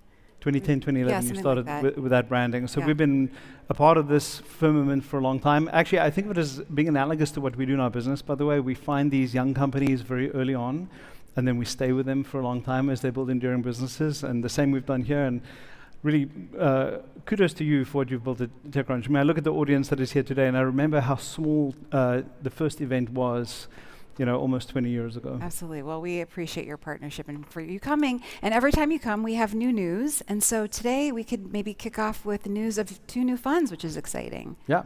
So tell us a little bit about them. So we just launched our latest seed and venture funds. They're essentially the same size as the funds we launched 6-7 years ago. And the team we have at Sequoia is the same size as it was back then, because we're in the business of backing outliers. We have a small team that want to pursue the founders that want to build truly daring companies, outlier businesses. So to give you a sense, in the last 12 months, we've invested in about 20 seed stage companies. Okay. And 9 of them, we partnered with them at the point of incorporation. Wow. They were literally at the inception stage of the company. There's nothing more than partnering with founders right at the beginning that we love. And so these were people that you already knew, these were their second startups in most of these cases, or? Not always. Sometimes it's a group of people with whom we've had a longer-term relationship. Sometimes it's somebody we'd met recently. Sometimes it's a couple of days to make a decision because things move fast in our industry, and you have to have a prepared mind. And sometimes it's something we've nurtured over the course of many weeks. You said something recently that I thought was really interesting and surprising, although there's probably people in this audience that would agree with you, which is that you don't think that the venture industry is an asset class. So unpack that for us. Sure. So, and there's a phrase that I came up with that a lot of people have latched onto, which is the return-free risk. Investing in venture is a return-free risk. So anybody who's studied a capital asset pricing model understands the joke in that. The reason I came up with this is if you look at the history of venture capital, it's an asset. Well, it's an asset that's uncorrelated with other asset classes. And so the thinking for many allocators was you should allocate a certain percentage of your portfolio to this, and more money should flow to venture capital. But the truth is that there are only so many companies that matter. And in my opinion, throwing more money into Silicon Valley doesn't yield more great companies. It actually dilutes talent. It actually makes it harder for us to get the small number of truly special companies to flourish. And so it doesn't scale with the amount of money. And if you take out the top 20 or so venture firms out of the industry's results, you actually underperform investing in an index fund. And so there are 3,000 venture firms now in America. There were 1,000 when I joined Sequoia 20 years ago. And I just don't think it makes sense for most people to invest in venture as an asset class. That's the reason. Right. And I sometimes wonder if it's solvable, if in fact is the case that it's not an asset class, because I do think institutional investors are afraid in some cases to say no, because you never know where that next hit is going to come. And I think that people still believe so strongly in this power law, equation for VCs, which is that it's fine to throw away money on 99 companies if the 100th company is Uber or Airbnb. But I am wondering, do you think the number of winners sort of on a yearly basis has changed over time or has not really changed? Oh, there are more winners. I mean, for all the founders out there, this is a fantastic time to be building. And there are definitely more winners today than there were 20 years ago. And I think the scale of the outcomes are significantly different. I mean, I remind people of this.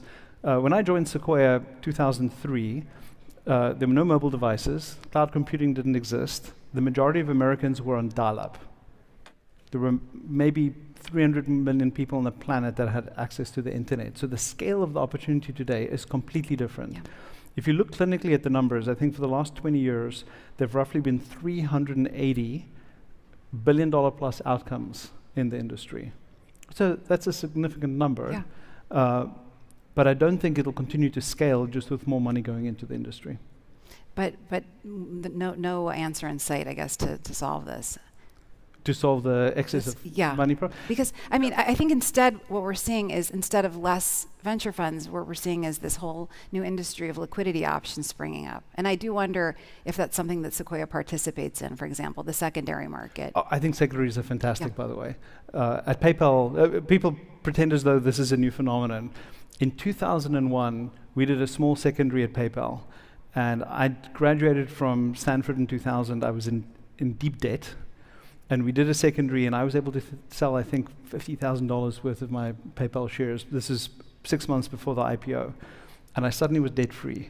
And I felt so liberated. And honestly, that summer in 2001, eBay approached us with an acquisition offer. And I think the fact that we'd taken a bit of secondary gave us the resolve to keep going, because we'd taken a little bit of pressure out of the system. And so I've always been a huge fan of providing secondaries for founders and for early investors if they need it. The goal is to build a great company long term. And so with that objective, if you can better align incentives, I think it's always a good decision. You mentioned 20 seed stage checks this year? In the last 12 months, yeah. In the last 12 months. So I wanted to just talk a little bit about the Scout program that Sequoia established years ago, which I've always found interesting and I think has been widely copied throughout Silicon Valley. 15-year-old program where you empower people who have great networks, but maybe not a big amount of personal wealth yet, to write checks. This is on behalf of Sequoia. If they do well, you share in the spoils. Sam Altman was an early scout. He helped bring Stripe to you. Jason Calacanis likes to remind you that he found Uber. Now and again. Just wondering what's happening with that program. How big is that? And so of the new seed fund that you raised, will we see a new batch of scouts? Is that how it works? Yes. So I'll take a step back. Yeah. So in 2010, we launched the Scout program. So we were the pioneers of this particular program. And back then, you had this phenomenon that there were talented people who maybe thought about starting a company, but they couldn't afford to not have a living. And so even $100,000 might just be enough for them to leave their full-time job and start a company. And we realized that there were a bunch of our contemporary founders that were in the flow of meeting with up-and-coming entrepreneurs or people who think about starting companies, but typically they didn't have the capital to make individual investments.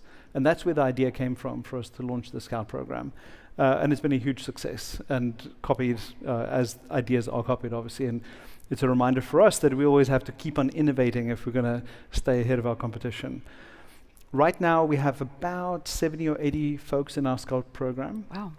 We continue to refresh it every cycle. Every year, we actually have a new group. Sometimes people turn out to not be particularly active, or their networks maybe stage out, and they move on to other opportunities. But actually, backstage, just before we came on, I ran into one of our Sequoia Scouts, and we talked about one of the investments she's working on. So it was a great timing, actually. That's great.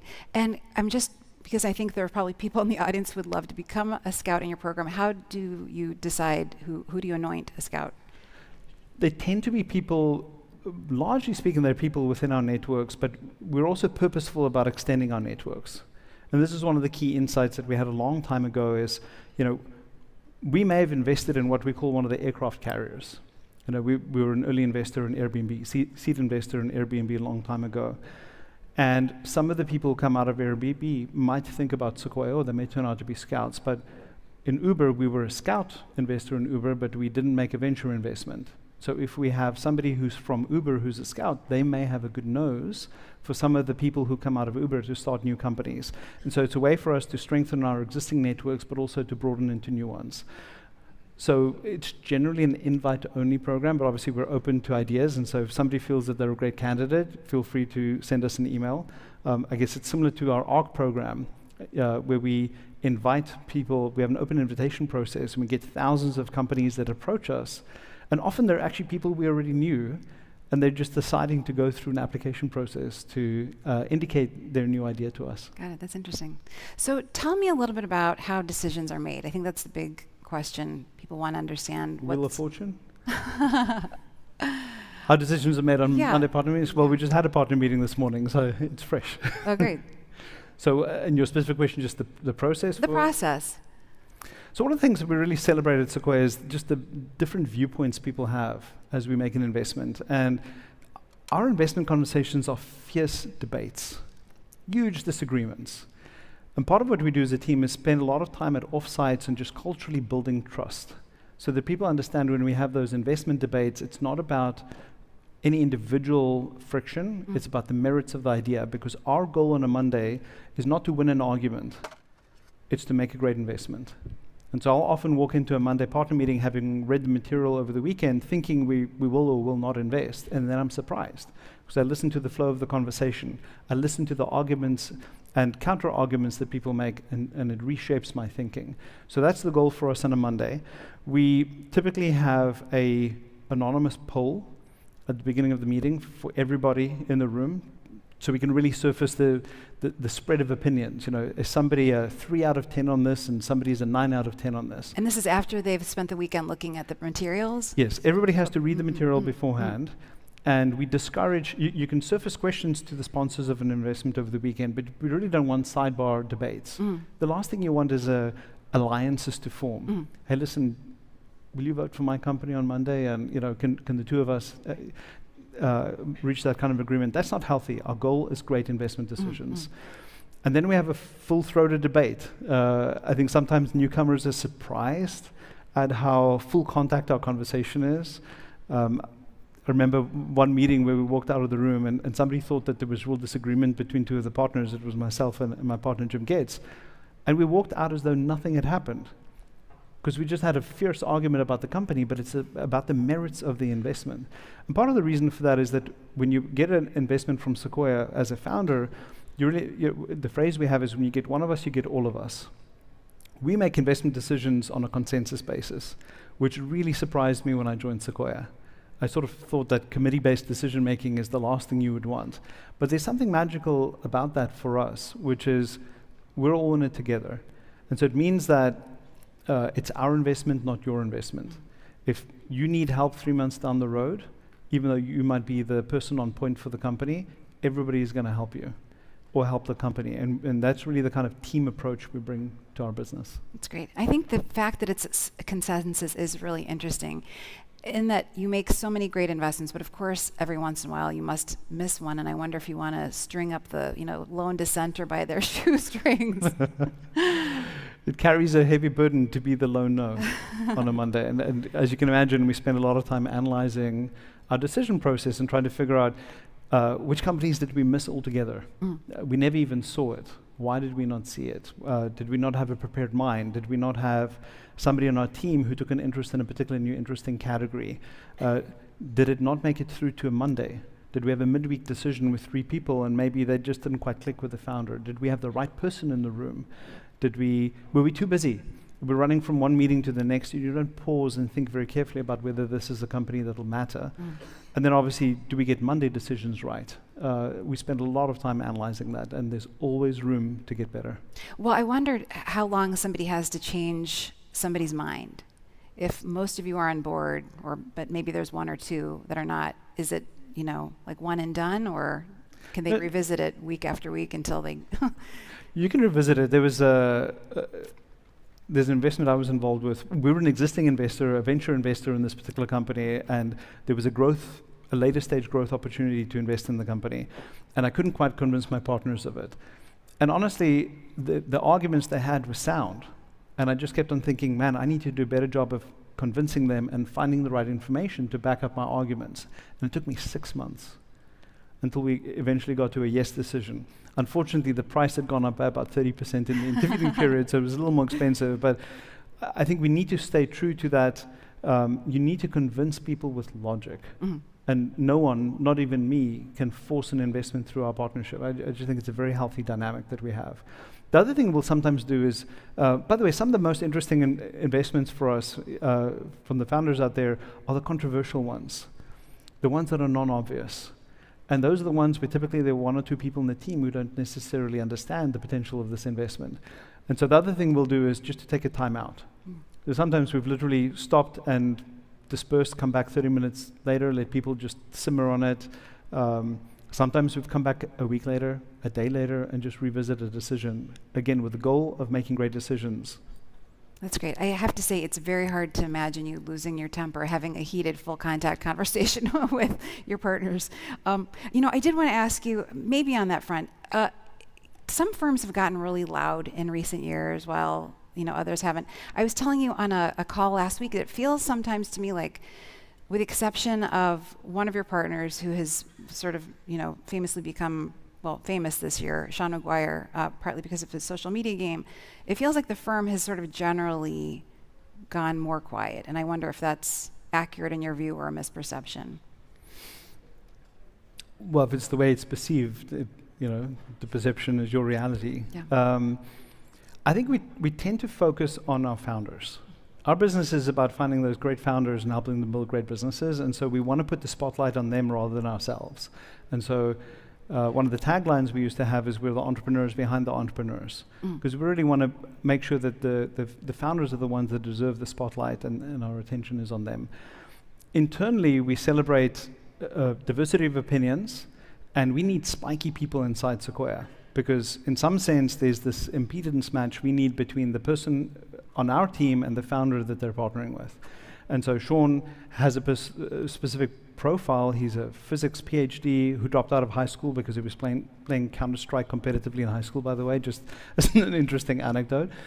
And he appeals to a certain set of founders, very technical, and we have other people that just have a different approach, and maybe they write blog posts or they're at events, they have a different style, they go to hackathons on weekends, and they have a different approach of identifying founders and working with them, and we celebrate that variety within our partnership. I think it's interesting, and I completely understand that.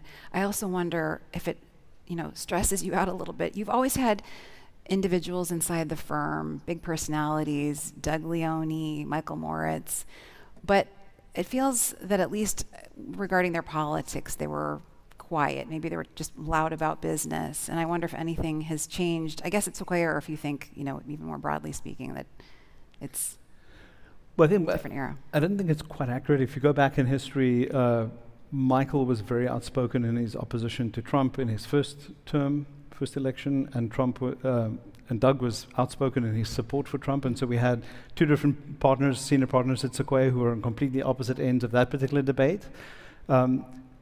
we actually have a tremendous breadth of opinion within our partnership, and we celebrate that. Some people just choose to express it differently.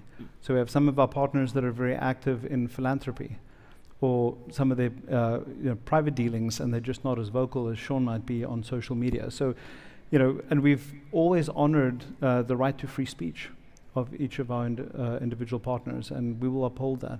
So one last question on this front, because the Financial Times reported last week that your longtime COO left in August after 5 years because she found his tweets offensive and was sort of dismayed that the firm didn't take action.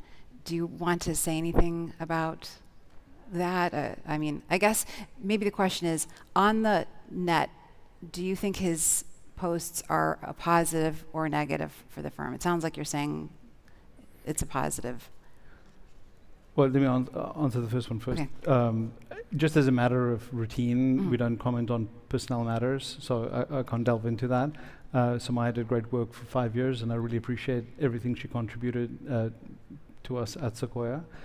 And on Sean, I think he has made it clear what he stands for, and there's a particular group of founders for whom it is very appealing that he's been as firm in his opinion. And so, does it come with trade-offs? Yes, it does. Fair enough. I wanted to talk to you, of course, about the market, too. We were just talking backstage. We were talking about the winners, and I was saying, just, writing and reading the content that we're producing at TechCrunch, I find it sort of confusing in a way that I never have to understand who's on the rise and who's going to stay on top, because these companies are springing up overnight. They're months old, they're worth $100 million, or they're generating $100 million in ARR. So I wonder if you can talk a little bit about that, because I think I heard you say, maybe to Jack Altman on his podcast, that it sounded like you think we're in a bubble. I think we're in a period of incredible acceleration. And what this technology today, what AI technology is enabling us to do, is to build real businesses more quickly than ever before. And I think there's a real challenge for us as investors to understand which ones are going to endure and which ones are relatively thin layers on top of the foundation models, where they'll either be competed away, or the foundation models themselves, as they improve so significantly, will end up subsuming them. And we've seen that happen in a couple of categories, like copywriting was a category 2-3 years ago, and I think it no longer is. It's either provided by the foundation models, or it's now being provided by other software vendors like HubSpot or Salesforce.com that can integrate copywriting into their standard offering. So it's an exciting time to look at company formation. I think financial bubbles are ones where asset prices go up and down and it has nothing to do with the real world economy. I think what's different here is the tension on AI is just concentrating enormous amounts of resources and talent on something that is incredibly real.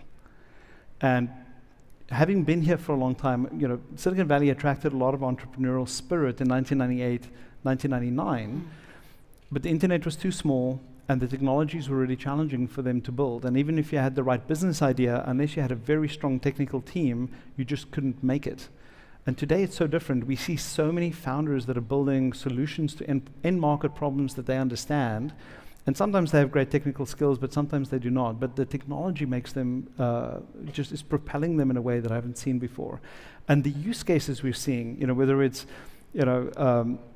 Winston and Gabe at Harvey attacking the legal domain, or whether it's Brett and Clay at Sierra attacking customer support, or Uche de Moor, who is the founder of Copilot, originally within GitHub, who's building a company, Expo, that's in the penetration testing space. Just all these myriad of applications that wouldn't have been obvious three years ago that now are possible with these technologies. And so it's hard to discern all the winners, honestly, but the solutions being delivered today are just breathtaking.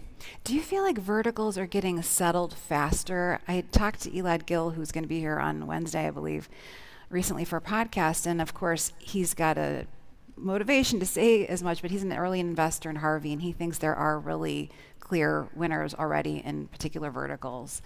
And I guess at the pace at which things are moving, it seems plausible that that's true. I'm just wondering what your thoughts are, and if you would. I'm very optimistic about Harvey. Let me say that first. I think many of these cases, it's going to come down to traditional business fundamentals. And just because there's the pixie dust of AI doesn't change the basics of investing and building companies and thinking about market structure and competition and what are the moats that you build around your business. Those are truisms that don't fade. You know, I also wonder how founders should be thinking about raising rounds in quick succession at much higher valuations. This is exactly what we did during the pandemic, and it didn't turn out that well, and yet here we are again. So I feel real sympathy for founders as you wrestle with this issue, because we actually had a debrief this morning on a company that didn't quite work out the way we had hoped. And part of the dilemma was this company raised money in 2021, where the valuation ran up from, I think, 150 million to 6 billion in 12 months. Wow. And ultimately came back down. And the challenge that you have inside the company, and it's still a successful outcome, but the challenge inside the company for the founders and the team, when you feel as though you're on this rocket ship and then you end up being successful, but it's not quite as good as you'd hoped at one point. And there's some sense in which maintaining positive momentum and sustaining it is actually really valuable. And so it's very hard to argue against raising an additional round. I mean, the environment is healthy right now for fundraising. I'd argue if you as a founder don't need to raise money for at least 12 months, you're probably better off building, because your company will be worth so much more 12 months from now relative to what the market may do in the intervening period. If you need to raise money 6 months from now, you should probably accelerate your fundraising timeline to today, because I think the market is just very healthy, and there's a good chance that the market may not be as healthy in 6 months, and it really depends how much progress you can make with the business. But I know it's self-serving for an investor to say, be careful about raising successive rounds at ever-increasing prices. But unfortunately, I have seen the downside of that. And so just be mindful. I studied Latin in high school, sort of the inner nerd in me. And I had to read the story of Daedalus and Icarus in Latin. And that stuck with me, this idea that if you fly too high, too fast, your wings may melt. Just be careful, please. Can I ask, it's probably pretty clear when you have a mega winner on your hands, which you've had numerous times. When you have a company that's maybe not going to reach that threshold, how soon do you know it in this market, and what actions do you take? Because your time is finite, your partner's time is finite. How do you handle that from a resource perspective in terms of how much time and energy and follow-on funding you give these companies? I think it's one of the important reasons we have a small team and a small number of investments that we make every year. And part of the reason we have a seed and a venture fund that's distinct, by the way, is that we think the needs of a seed stage and a venture stage founder are different. And we want to make sure that, literally this morning we approved 2 seed stage investments at the incorporation stage. In one case, there's a solo founder. In the other case, there's a team of 2. And we need to make sure at that seed stage that we provide them with the right resources. They need to get plugged into the right customer networks. They need to get help with recruiting their first talent. They probably need a first office. So we need to make sure that we serve their needs. But by virtue of concentrating on a smaller number of companies, and this is a bit of a strange analogy maybe, but we're more mammalian than reptilian. We don't lay 100 eggs and see what happens. We have a small number, just like mammals give birth to a small number of offspring and then really give them a lot of attention. That's our approach to investing at Sequoia. We have a small number of investments, and so we stick with you. It's just that's the compact that we have with you at Sequoia is, we'll help you get through the other side. And, we're not fair weather friends that duck when there's the first headwind. And it's challenging for us. I mean, just to give you a sense, in the last 20, 25 years, when I looked at the data, 50% of the time that we made a seed or a venture investment, we failed to fully recover capital, which is humbling. It's really, really humbling. It's still much better than the industry. I think we do better than the industry. Yeah. Now, business is about striving for the outliers. So if you look at all the companies that have had an outcome of $5 billion or more since 2011, so the last 15 years, we're an investor in 30% of those companies, an early investor in 30% of the true outlier companies. But in order to strive for those, you have to accept that sometimes you don't quite get there. And we take it very personally. The first time I helped us make an investment that it was a complete write-off, I literally cried in the partner meeting. I was so embarrassed, and I felt so guilty that I'd lost money. But unfortunately, that is part of what we have to do if we want to strive for those outliers. Rolf, I wanted to ask you a couple quick questions because we're almost out of time. Yep. Sequoia has an evergreen fund now. You hang on to stakes for a long time because you are part of these companies that continue to become very much more valuable on the public market. I was wondering how you're thinking about Washington getting involved in more companies as an investor. That's got to be kind of interesting. I mean, I wonder how you feel about the White House as a co-investor and/or investing in a rival company. That's got to be an interesting wrinkle for you. Well, I don't know if I'm the best qualified to comment on this. I mean, I'm sort of a libertarian, free market thinker by nature. I think industrial policy generally only has a place if it's in response to things that are of national interest. And so the only reason the US is resorting to this is because we have other nation states with whom we compete who are using industrial policy to further their industries that are strategic and maybe adverse to the US's long-term interests. So when I take a step back and I think about that game theory, it probably makes sense for the US to do something. But generally speaking, what's one of the phrases, the most dangerous words in the world are, I'm from the government and I'm here to help. So I'm just, I just genuinely don't know if it's a great idea. Right. I also just wanted to ask you, you've had an amazing career with Sequoia. I think they identified you very early on as, a up-and-comer in 2010, and you were given a promotion. 2017, made the head of US. 2022, made the global steward. I'm just wondering, so we all know, has Sequoia thought about succession beyond you? And we're curious because we want to know if there's anybody we should be particularly deferential to. Well, we operate as a team, and I think my title is steward for a reason. It's just a notch above usher if you go look in the dictionary. And it's mostly because global supreme leader wasn't available.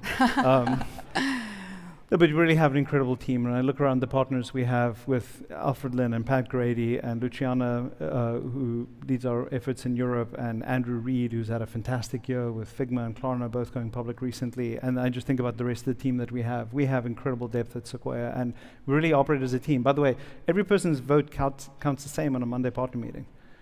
And that's an important part of getting to good decisions, is we want the triumph of ideas, not the triumph of seniority. Great. And I know that you have a new wall in your building where you've all written the words, "We're only as good as our next investment." Yes. Yes. Nice move. Stay humble and grounded. And it's in our individual handwriting, by the way. So every time you go to the restroom or you go get a cup of coffee or a snack, you see your own handwriting and a reminder of what we're here to do, which is to serve founders and to help partner with them and to help them build great companies. Yeah, well, it's really a pleasure to talk to you. I mean, I'm constantly marveling at the firm. So thank you very much. Thanks everybody for coming. And stay tuned for our next guest. Thank you, Rolla. Thank you. America moves on big ideas. Every leap forward in our history has needed breakthrough energy. Ignition, liftoff. Now, AI is here. The next big leap. And Chevron is working to power it. We're aiming to develop multi-gigawatt power plants near data centers, designed with future pathways to lower carbon intensity. AI gets the power it needs. Communities get the jobs. And the grid stays strong. Because when we power AI today, we build America's next superpower. Hello again and welcome back. So our next guest is going to be taking things to a whole new orbit. Also, in my biased opinion, he has the best job title of any of the guests here at Disrupt. So he leads some of the most ambitious projects inside Alphabet, the ones that sound impossible until they aren't. From self-driving delivery drones to AI-powered moonshots, he's the mind pushing the boundaries of what's next at X, the Moonshot Factory. So please welcome Astro Teller, captain of moonshots at Alphabet's X, and welcoming back to the stage TechCrunch editor-in-chief, Connie Loizos.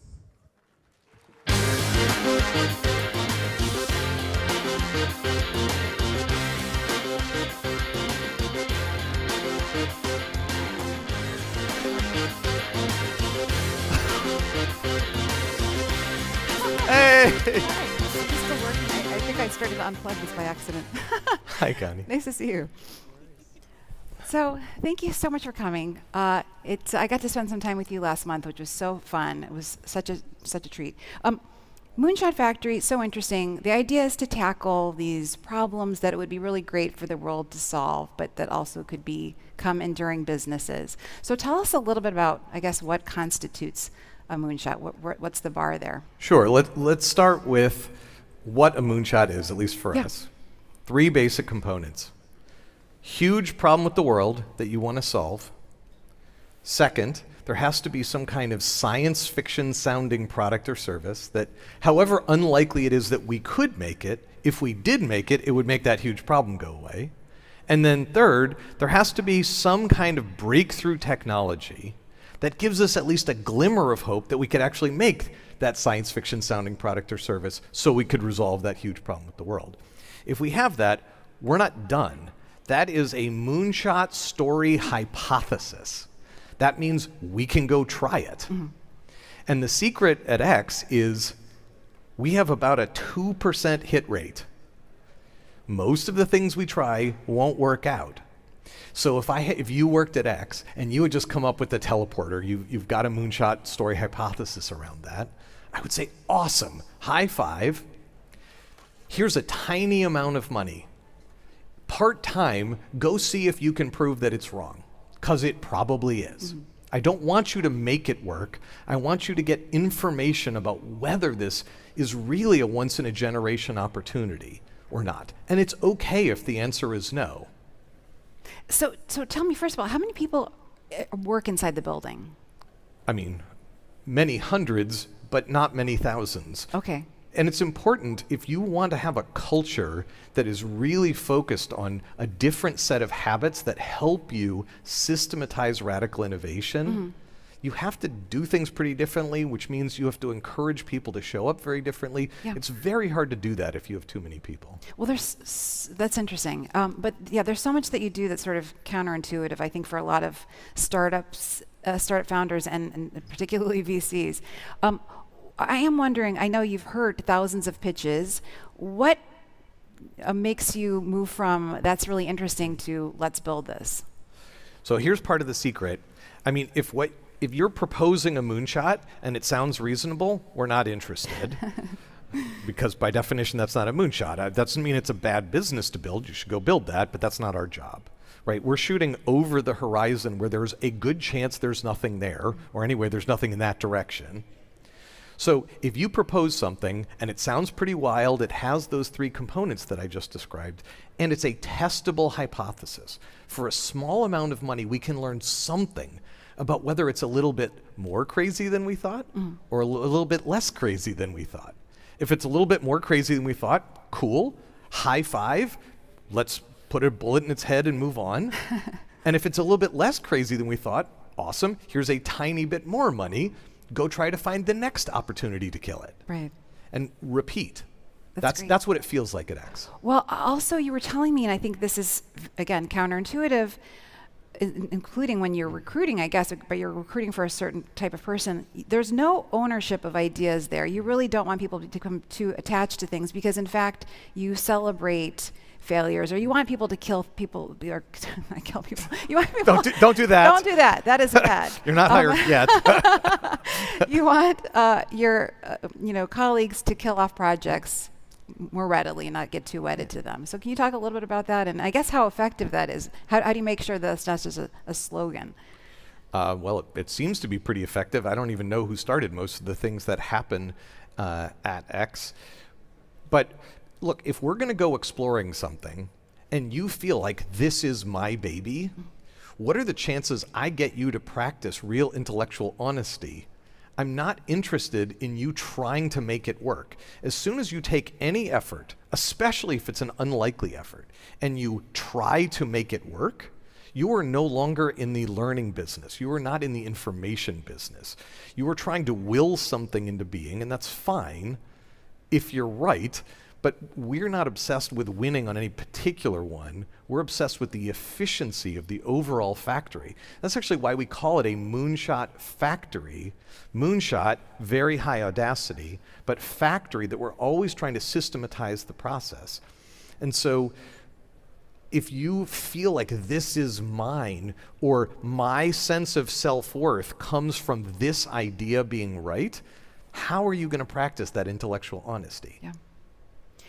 You know, you've got so many high-profile companies, one of which was the CEO was here earlier, Tekedra of Waymo, Google Brain, Wing, the drone delivery company. You have a new company that you announced today that I thought was interesting, and it seemed a little bit less moonshot-y, Anori, which is an AI platform that's trying to untangle the complexity of building company, not building companies, of building buildings. Right. So tell me what makes that a moonshot idea? Well, the built environment is about 25% of the world's solid waste, about 25% of the world's CO2 output. It's literally on the Maslow's hierarchy of needs. It's like where we live, where we spend most of our time. It's a big chunk of the world's GDP output. So it would be hard for it to matter more as an industry. It is incredibly inefficient. And it's not because any one person is bad. It's a super fragmented market, and there's so many stakeholders. Have you ever built a building? I've tried to build a house before. It was very painful.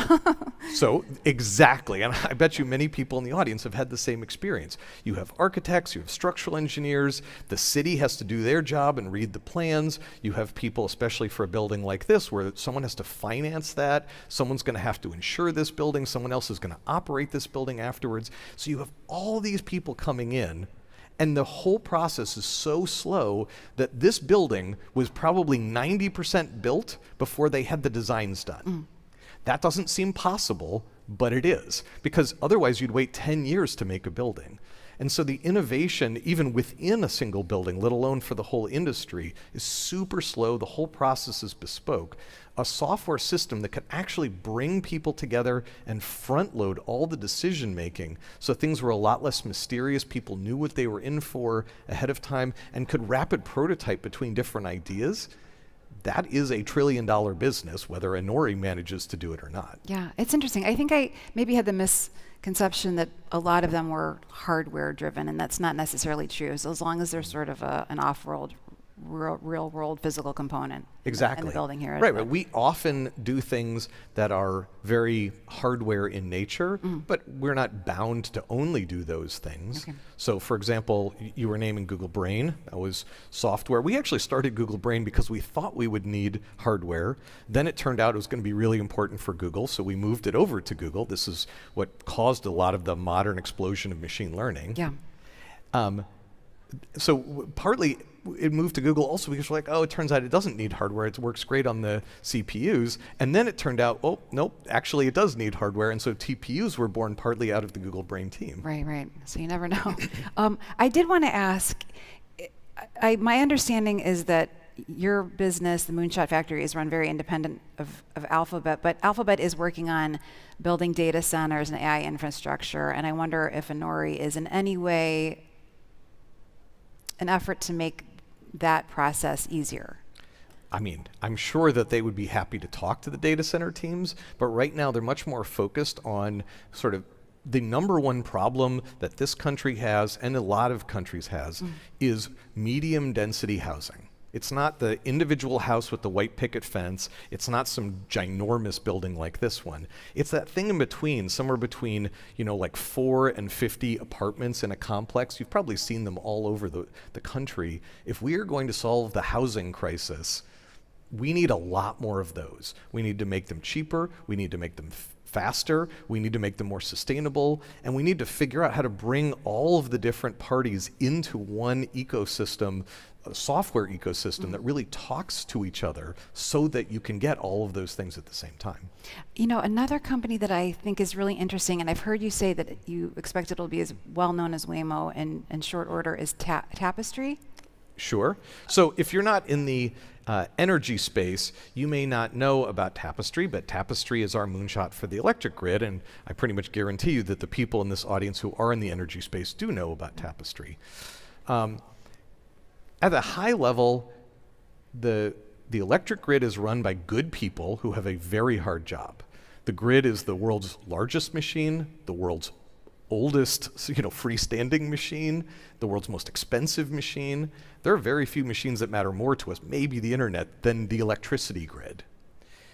And it's collapsing under its own weight from the complexity of how fast the world is changing, and it wasn't built for what the demands of today are. If you bring a set of software tools to try to help them, the first problem, the main problem in a way, is they don't have a detailed map of their own grid. Remember, these grids were cobbled together over 120 years through a bunch of mergers and acquisitions. That's how most of these grids came to be. So they know where the transmission lines are, these big, tall towers with lots of wires on it. But once you get down to the individual poles going to different people's houses, they don't have it. And so being able to take all of the data from the world, from low-flying drones, from satellites, street view, if you're a grid operator, we'll take your version of the data too, and then use induction and deduction to actually discover the underlying schematics of your grid. Now we can help you to manage the grid as you have it, to plan for the grid of the future, and even to start optimizing the grid in real time so the grid can grow up to be what it really wants to be, which is a marketplace for electrons. It's incredible. I have heard it described as the Google Maps for electrons, but it's such a huge, problem. There is this interesting thing happening where you've got these AI data centers that are being sprung up overnight. I mean, almost to an alarming degree, saying there's not enough electricity. And then on the other hand, you are trying to help grid operators balance their loads and figure out what they're even dealing with in the first place. I guess I'm wondering, are planning tools potentially enough for the data center energy needs if we get it right? Or is the problem really that there's not enough electricity infrastructure? I mean, first I should say, I'm not an energy expert, so I'm going to give you my best guess, but maybe don't take it too seriously. My understanding is, if you squint and you stand back far enough, largely there is enough energy on the grid, but it isn't always in the right place on the grid. The right part of the country, for example, and the country is not actually a single grid in this country or in many countries. But there's a lot of energy that doesn't go used. The grid in every country is built for its max capacity, not its average capacity. And there are huge safety margins because it's really complicated to run a grid. And so if you don't know what's going to happen and there's just a lot of stuff changing, then you want to make sure that you're way below the weirdest thing that could happen. But as software comes in to help you manage that complexity, you need a lot less safety margin, and that means you can use more of the energy that's actually already available. Do you think that AI will eventually manage the grid? I mean, Tapestry uses tools from artificial intelligence to help people manage the grid and plan for the future of the grid right now. Yeah. I'm also just wondering about exits, because there's a variety of ways that companies graduate from Google, from the Moonshot Factory. Google Brain went to Google, Waymo is a standalone company under Alphabet. And you've spun out a couple of companies this year, Heritable Agriculture and Tara. So who decides when something's ready to graduate, and how do you decide on what path it's going to take? Well, first, the leadership at X needs to feel good, and the team itself within X needs to feel good about the fact that they have taken it from that's crazy to that's not crazy, oh, I get it now, so that it could survive on its own. Survive on its own is partly about pull from the marketplace, their ability to hire new employees, if they're going to be external to Alphabet, maybe getting investment. So there are a number of different dimensions along which we have to ask that question. Obviously, Alphabet has to also be comfortable whether we make it a part of Alphabet as an other bet, the way Wing is or Waymo is, Verily, the life science business for Alphabet, that came from X also. Intrinsic, our moonshot for industrial robotics, that came from X also. So those are other bets within Alphabet. If it's going to go to Google, obviously, then Alphabet and Google has to feel good about that. And if we're going to land it on the outside as an independent business, then Alphabet needs to obviously be comfortable with that too. So we're constantly trying to figure out when is each of those the way to get the most goodness for the world and the most benefit for Alphabet. And you are forming a venture fund to back some of these independent companies? Is that? So we've gone through a process where one of our big learnings over the last decade or so has been, while some things, Waymo and Wing are great examples, where the opportunities that come as being part of Alphabet make it worth the complexities of being part of Alphabet. Not everything that we make is actually in that state, where some of them can go faster and won't really benefit from being part of Alphabet because they're just so different from Alphabet. In those cases, landing it just outside the Alphabet membrane, where we can be very tight with them, get a lot of strategic co-benefit with them, but not necessarily control them, makes sense. Now, in order to do that, we would otherwise have to find venture investors that want to take over, at least 51% of the business in order for it to be outside of Alphabet. Right. And that's doable, and we really appreciate the venture investors that have done that with us in the past. But part of, back to Moonshot Factory, we're trying to systematize radical innovation. And so if we're going to be doing this more and more, we want there to be a fund that deeply understands us, that does nothing but invest, that is legally obligated only to invest in things that come from us, so that we can, even though we're at arm's length, we can be very related to each other and work together really well. And so we have been working towards seeing such a fund come into existence, and once we're allowed to talk about it more, I'm happy to tell you more, but that's the vision. That's great. So it sounds like Alphabet would be the sole LP? No, that wouldn't work. Actually, if Alphabet was the sole LP, then the fund would be inside of Alphabet, and then when they invested in something from X, it would still be inside Alphabet. Okay, got it. So Alphabet can be a small LP, but if it's more than a small LP, it would undo the thing that we're trying to accomplish for this, which is landing it outside of Alphabet. Got it. I guess because of your other firms. I did want to ask, you mentioned that you don't even know who really was responsible for Waymo and these other ideas. So that kind of answers my question, but I'm going to ask it anyway.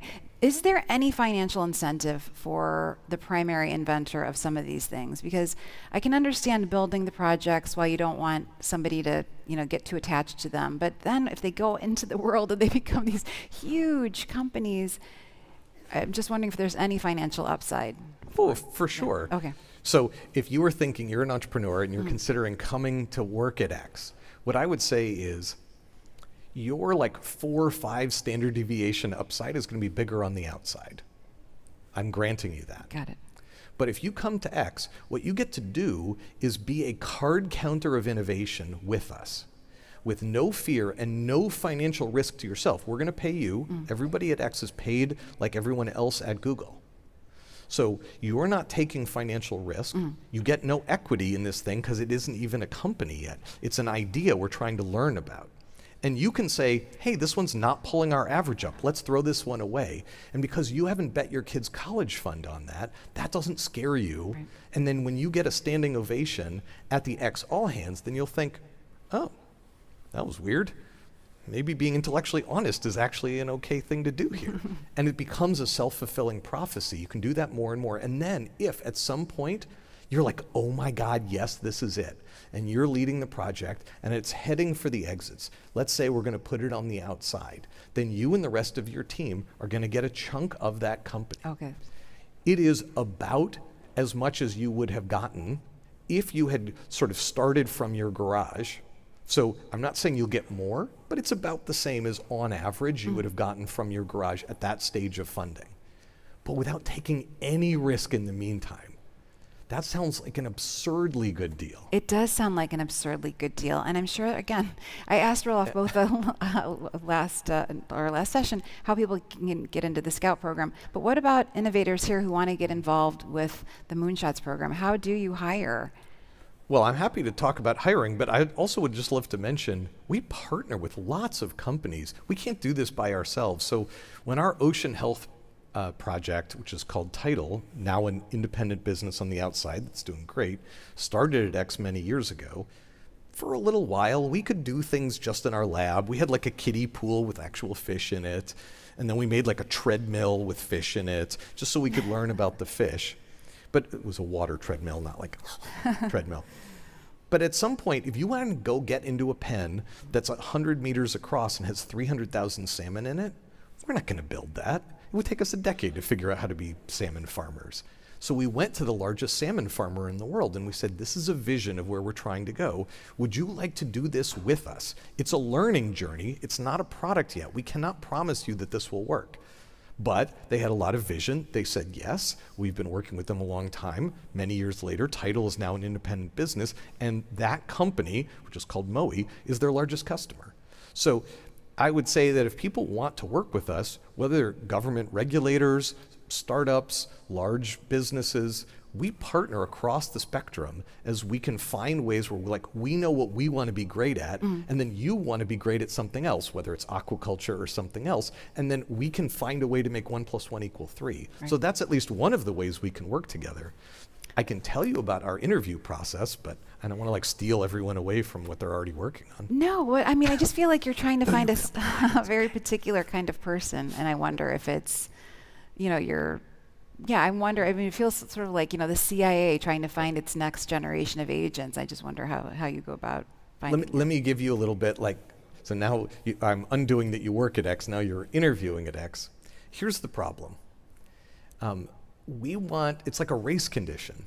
We want many of the experiences you've had and the skills that you've acquired, but there's also a bunch you're going to have to unlearn. And so a lot of what I'm trying to figure out when I interview you is, are you serious about doing that unlearning? I've had people I've interviewed where I just said, you are so expert, I don't have the heart to ask you to unlearn things that you need to unlearn. But I've created a microcosm here which works differently than the rest of the world. And some of the things you've learned as a survival mechanism out there in the rest of the world are not what we want in this microcosm.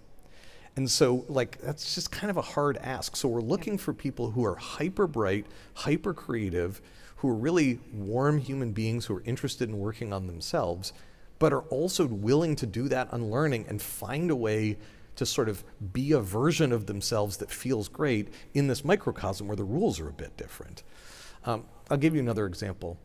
In order to do moonshots, you have to have two things, and in about equal amounts. You have to have really high audacity. If you don't have really high audacity, you won't start on these really unlikely journeys. But if you have anything less than really high humility, you will go ruinously far down that unlikely journey. The reason that X is efficient, we start about 100, more than 100, but at least 100 things every year. And 2% of them make it to the exits 5 or 6 years later. But 44% of all the money we spend on the things that graduate. That is outrageously good. And the reason that we can accomplish that is because we kill all the bad ideas pretty early in the process. Well, I wanted to ask about that. If there is a process, or if it's more, art than science, what is the metric? How long do you give a project before you're like, no, let's move on? Well, it is art and process, I think is probably the honest answer. But like I was just talking about with audacity and humility, if you don't have enough humility to start with, this is probably wrong, I'm going to spend Alphabet's money to figure out how and why this is wrong. If that's not your mindset, we're doomed before we even start. So that's part of what we look for when we interview. Can people either learn up their audacity or sometimes they need to learn up their humility in order to have enough of both to be great at X. In the process, what I would say is, if you get what I just said, if you're serious about tying your sense of self-worth, not to making the teleporter work, but to answering the question, could the teleporter be great, without actually being too wound up about the answer. If you can practice that kind of intellectual honesty, if you understand that we're actually trying to maximize learning per dollar, not progress per dollar, then I can say to you, I think you actually get it. So you tell me, should we kill this? Here's an example of something we do.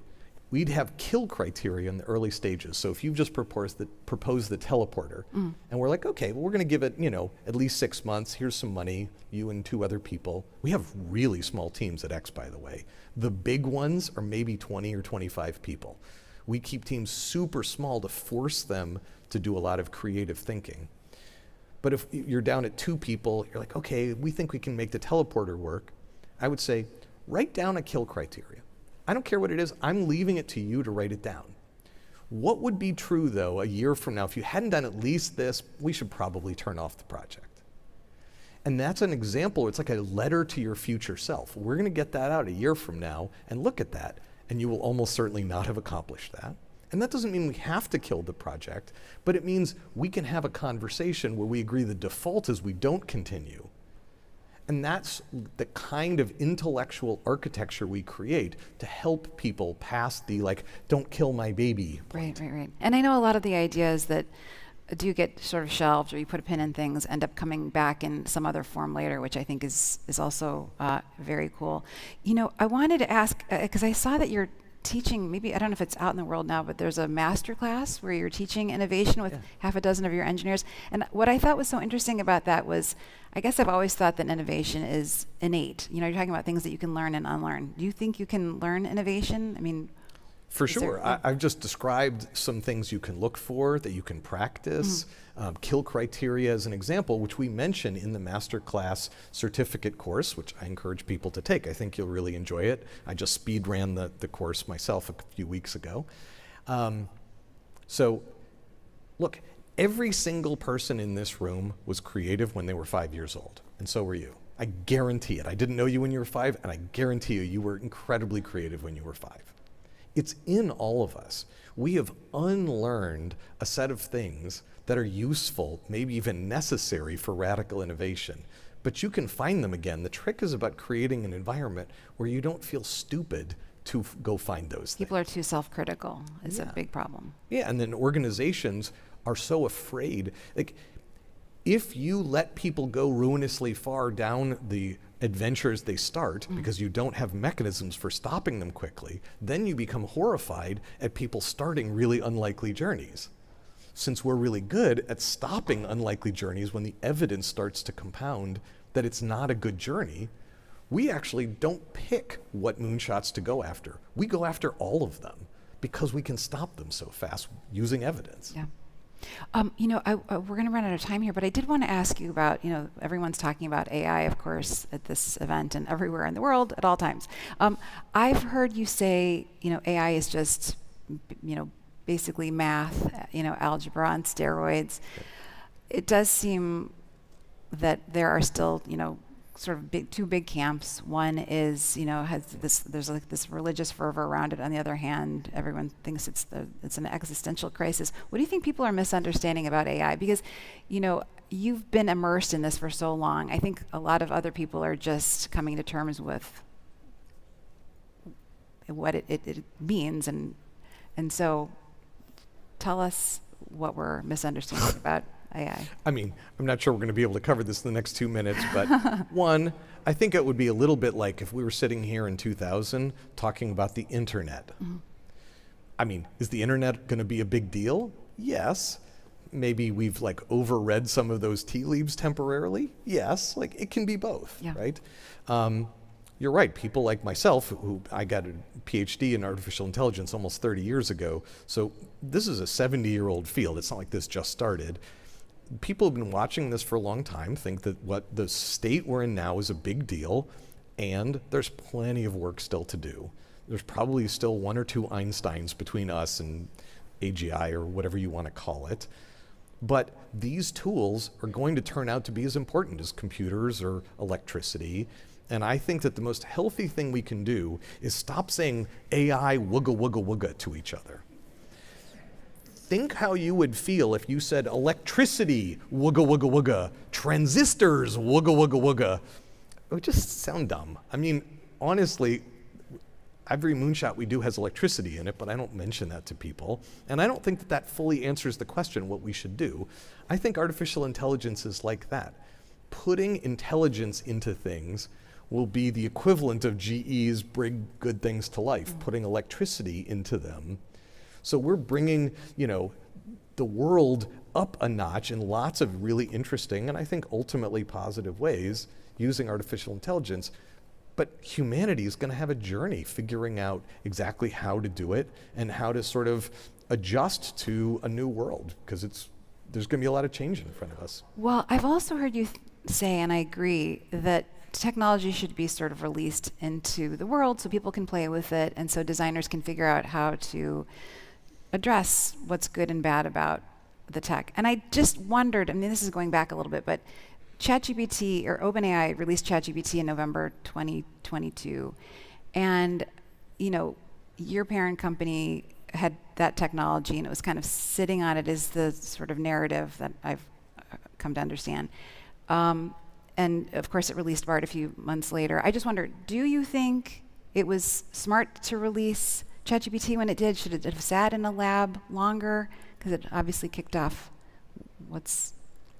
I'm not going to backseat drive other companies, or actually Google for that matter. Here's what I think is important. Getting things out into the world is the only way to learn. And you can get things out into the world responsibly or irresponsibly.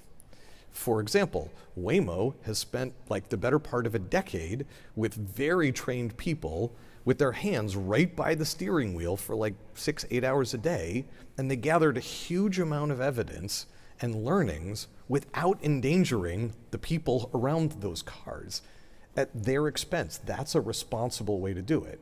Wing, the drones for package delivery, has been flying for a decade. The fact that they're ramping up really quickly now, and they're doing it incredibly safely, is thanks, just like with Waymo, to the fact that Wing has spent a decade building toward this very responsibly. So I would challenge every company, as they're trying to find ways to put technology out in the world, to learn about it, to learn whether do people want it, what will they do with it. There are more and less responsible ways to put things into the world, and I hope everyone leans in the responsible direction. I hope so too. I'm afraid we're out of time, but it's such a pleasure talking to you. Thank you so much, Connie. So much for coming, Astro. Thanks, everybody. Thank you, Connie. So fun. And just go all the way to the front. No video. 230.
Next on the stage, a partner session with Epic Aircraft.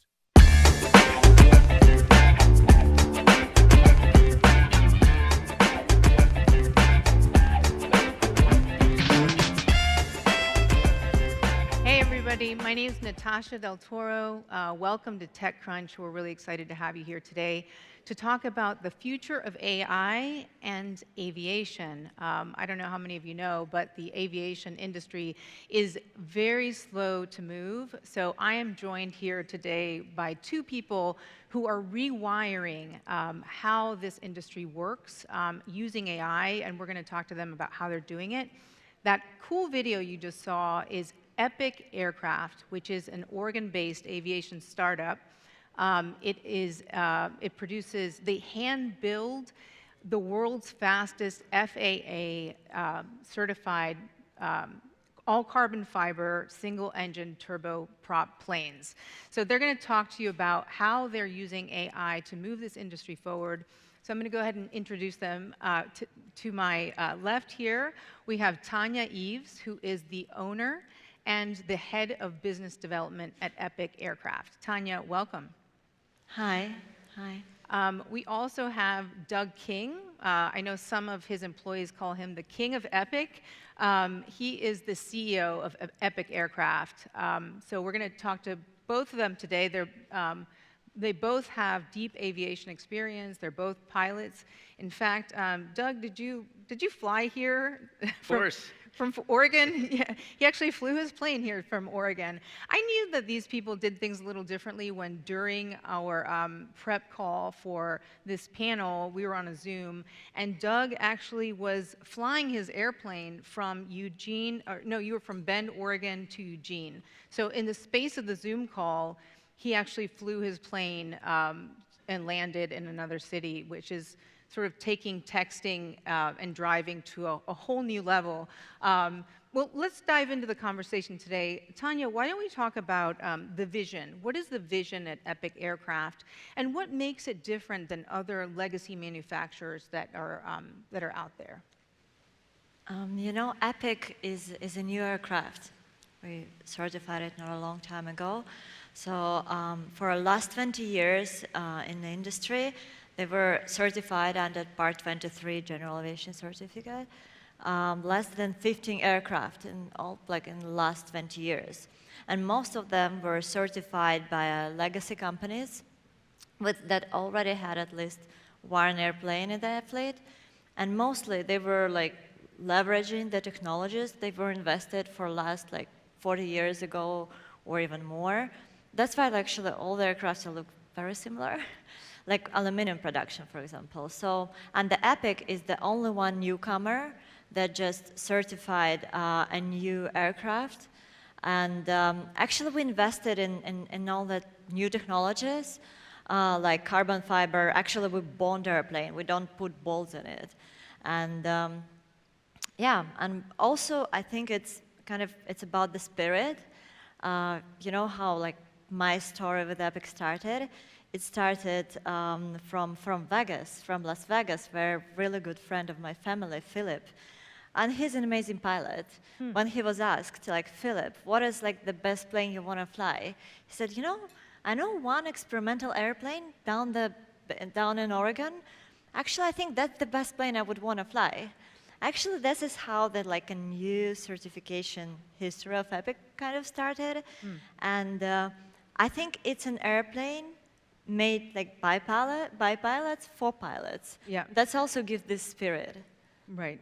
Yeah, and speaking of design, I mean, so you have the world's fastest FAA certified single engine turboprop plane, and you guys made very specific design decisions. Talk to me about the design decisions that you all made to make it go so fast.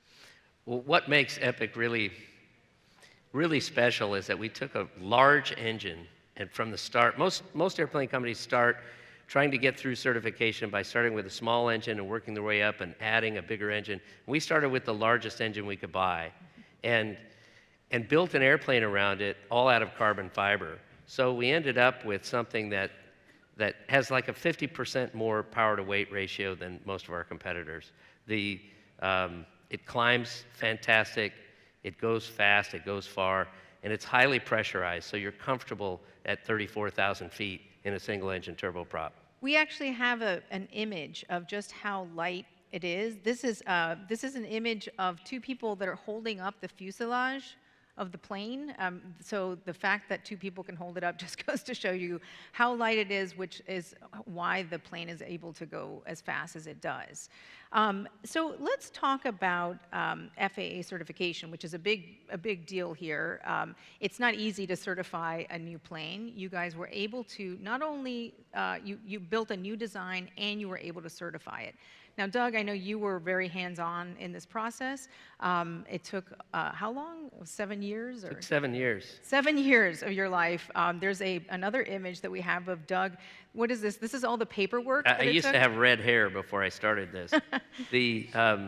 Those are actual stacks of paper. Those aren't photoshopped in. What we photoshopped out was the steel that held them up. So that's 85,000 pages. That's what it took to certify that airplane. It's an incredibly bureaucratic process, and it's very document-focused. So when people say, what can AI do for aircraft certification? All you have to do is look at that stack of documents and use your imagination. It's pretty amazing. Right, and you guys used AI to certify your new plane in record time, right? Yeah, it really helps with this process, this bureaucratic process. You know, it's like when people say that AI is really helping the legal profession. Well, it's really helping us as well. It not only helps with creating the documents, but it helps, you know, do engineering work. And you know, I used it in a flutter case, which is a very obscure, you know, thing that happens in airplanes where the wing potentially could wiggle. And we needed to take some 60-year-old Fortran code and fix the output of it. And we were able to just, well, I actually did this at night myself, just went in to ask the large language model to write code to fix it. Wow. And it did, and it worked, and we submitted it and passed, and it was just like that. And so, you know, this is where, you know, the CEO of an airplane company can actually write some code to fix a report and get it into the FAA. That just couldn't happen without that. And Tanya, I know that you are not just using AI to speed up the certification process, you're also using AI to assist pilots. Tell me about that. Yes, now like Epic pilots, they're using an AI tool helping to analyze their like after-flight data. But you know, AI is developing so fast, so for now, it looks like the tool they're using now, it looks like more showing up together your analytics, like showing you the data. But AI is developing so fast that we're actually now, like the next step is definitely like getting the recommendations and for the pilots, what they should fix, do differently. That's the next step. And you know, we just certified like Starlink internet on our board, so all our planes are with Starlink. And so now we can help our pilots during the flight. And for example, like I'm not a professional pilot. For the pilot like I am, I would really need help, because I'm not flying every day. And like second pilot is quite costly. So AI assistant would help. And I think that's very important now for the safety, for flight safety, because we're in general aviation, it's small aircraft, it's a lot of not professional pilots. Now we're doing together we invested in one Silicon Valley startup that we think doing the best during the flight analytics. And now together with them, we're doing this in-flight AI pilot assistant. I can't call it co-pilot because it's regulated a lot, but it's going to be like a pilot assistant. And I think that's very important for flight safety. So that's going to open up flying to many more people, right? And it makes it safer and smarter. Now, okay, I don't know how many of you flew your own plane here today. I did not. I just took United Airlines. What is it? Obviously, flying your own plane is not something that is cheap, right? It's not easy to own one or to fly one. It just costs a lot of money. So what do you need to actually afford to fly one of these planes? Like our plane? Okay, the plane is $5+ million, but you know, I read a lot of news about compensation in AI companies. So I guess someone maybe here in TechCrunch should be able to afford that. And but anyway, like operation costs, they're quite low. So we're like less than 1,000 per 1 hour flight. And also we're now we're launching like a new company like Fly Epic. So it's the company that helps people to have like a shared ownership of a fast private aircraft. And to use it only for the hours they need. So it will cost you like $500,000. For $500,000, you can have like a private airplane that flies from San Carlos Airport and brings you to LA in 50 minutes, and just use for the hours you want. And yeah, actually we're doing it we wanted to start from here. We're starting from San Carlos because we really wanted, like, there are a lot of builders here, like a lot of builders in San Francisco now that are like actually kind of changing the world we see now. And we want to really give them this flexibility and this speed. Yeah, so we're trying to work on making kind of more accessible. And I mean, Doug, for people that are comparing you guys to a jet, for example, like why choose a single engine turboprop? Well, we can get in and out of San Carlos and Palo Alto, and you don't see any jets there. So that's first of all. So you're able to access a lot more airports. You know, there are more airports, small airports, in the United States than there are drive-through lanes at McDonald's. So they're everywhere. You know, people that don't fly, they just don't know that they're out there. And there's a ton of them just in the Bay Area. And it's very convenient to be able to fly near to where you want to go and to leave, you know, leave from where you want to leave. So, you know, being able to fly out of Palo Alto, put, you know, 4 or 5 people on board, take off and fly to Denver, go out, have a meeting, and come back, it's really kind of an unfair advantage that you have. And I'm able to use it in our business, you know, whereas other people get on the phone and complain to the suppliers, I'll fly out there and get in their factory and say what's going on. And it makes a huge difference to get personally involved. You know, face-to-face is really what we sell with airplanes. You know, it's about getting there, pressing the flesh, and being there. And you can really make a difference. You get more sales, you get better deals, you know, being face-to-face matters. And so how do I get that affordably fast? And a turboprop lets me do that where I don't feel guilty about it. You know, at less than $1,000 an hour, that's a reasonable sum of money to spend to go and make things happen in your business. So it might be more attainable than some people might think. You all are making it more attainable. Now, you know, you have pretty much mastered the turboprop. Tanya, what are you guys looking to disrupt next at Epic? You know, we already have done this hard thing. So this hard start. So we invested in technology, and again, like the only newcomer for last 20 years. You know. And so we already invested in technologies. We built the production. We built like an amazing team that actually certified the aircraft and delivered already more than 100 aircrafts. Like we have around 150 now flying in a sky together. And that's right. You guys just hit a huge milestone this year, selling your 100th airplane. Certified. Yeah. Certified plane. Together with kids. Yeah. Congratulations. That's a big deal. Yeah. And so I think that we kind of done this, we already passed this startup phase. So we did this hard thing, and we invested a lot in new technologies that we're kind of ready to leverage. Yeah, and the thing that carbon fiber allows us to do, it's really strong in tension, and that in an airplane means it allows us to more highly pressurize the cabin. And when you have a higher pressurization of the cabin, we can go higher. And we save about 2 gallons an hour per 1,000 feet that we go. So the higher we go, we save a lot of money.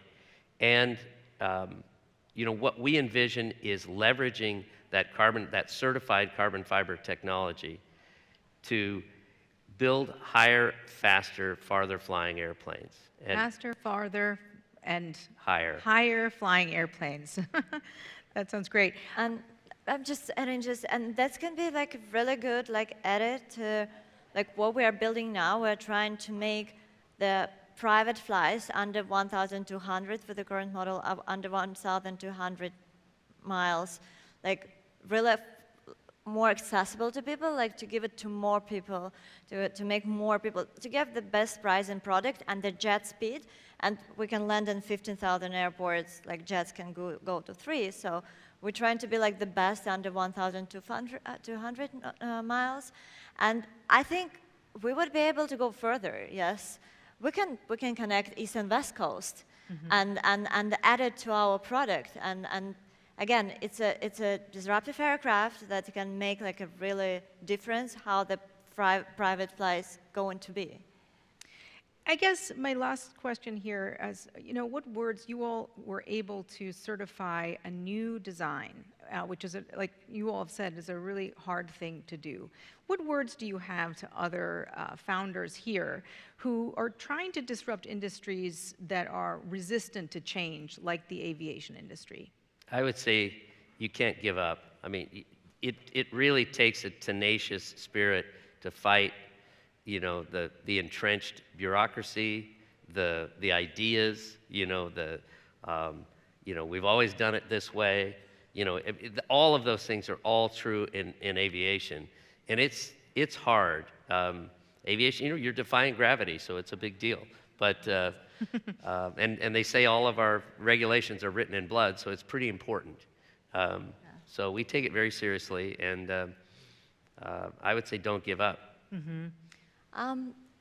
I would add, I think when you want to disrupt something, do something, create something, you need to do what you love, what you're passionate about, what you really understand, because I mean, it's a long road and it's a complicated one. And you should really love what you do. Like both of us are pilots, we love airplanes, That's actually all I know, that's all I love. And I think you should be passionate, love, and understand what you do. Because it's a long and complicated road, and it's going to be the moments when you would want to give up, but you shouldn't. Right. I think we have time for one question. If anybody has a question for Doug and Tanya, I'd love to open up the floor to anybody who might have a question about AI and the future of aviation. I can't really see very well. Any questions? Oh, we got one back there. Currently, it's really interesting when you look at hybrid. We've looked at what causes hybrid to work, and in aviation, it's very different than in cars, for instance. We are looking at it, but we're looking at it from a standpoint of the different type of configuration it allows you to do. So it allows you to put propellers where you normally wouldn't put them, and then you have to gain the efficiency from the loss of the conversion. And so that's been the challenge, is getting to that. Well, thank you guys so much for joining us here today. I think some of us maybe are going to leave wanting to fly one of these airplanes. I know, I wish I could. We have a final video from Epic Aircraft. This is the team at Epic saying goodbye to everyone. And I just want to thank, again, Tanya and Doug for coming here today and teaching us about Epic and the future of aviation and AI. Thank you.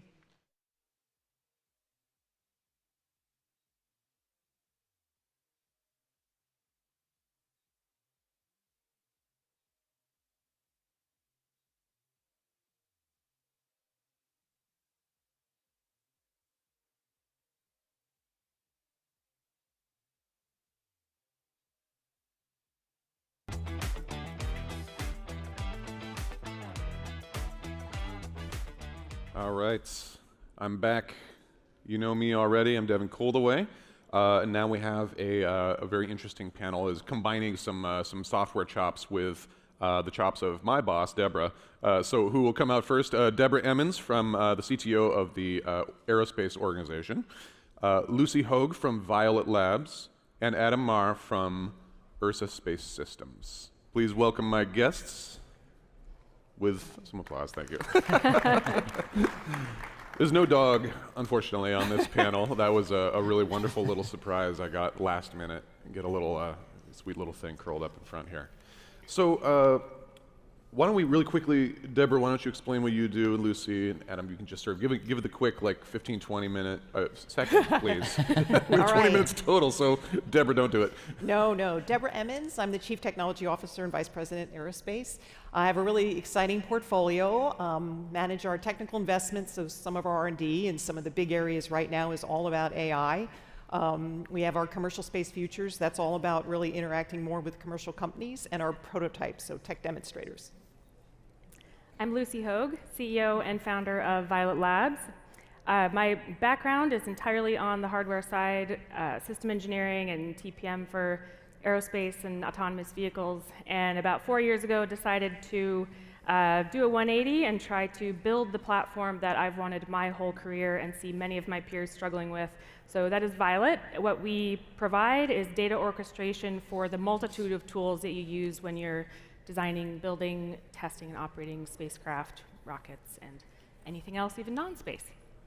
Cool. Thanks. My name's Adam Maher. I'm the co-founder, CEO of Ursa Space. And what we do at Ursa Space is basically, I actually started building satellites and always wanted to figure out how to actually use all the data from the satellites. And so what we do is we basically go all the way from solving that problem of, like, how does an analyst or anybody here in the audience have a question about what's happened on the Earth?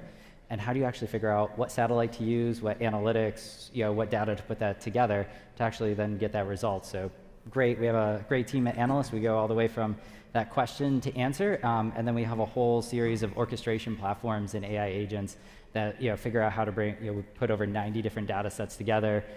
We do operational missions every day, which is really fulfilling to see what we can do with this data. So I kind of previewed this question earlier when we were talking about the similar topic, but so you both have essentially totally software companies, and you deal largely, if not entirely, with space-based businesses and tech and stuff like that. We can talk about it, but do you consider yourself a space company or a software company, or does that distinction fail to have any meaning now that it's basically the same thing? For Violet, absolutely, 100% software company. We very much feel like we have space blood, so it's hard to not describe ourselves as a space company. The majority of our customers today are space, aerospace and defense, some air breathing. We also have robotics, automotive, but in any event, yeah, I think today the lines are very blurry, so hard to answer.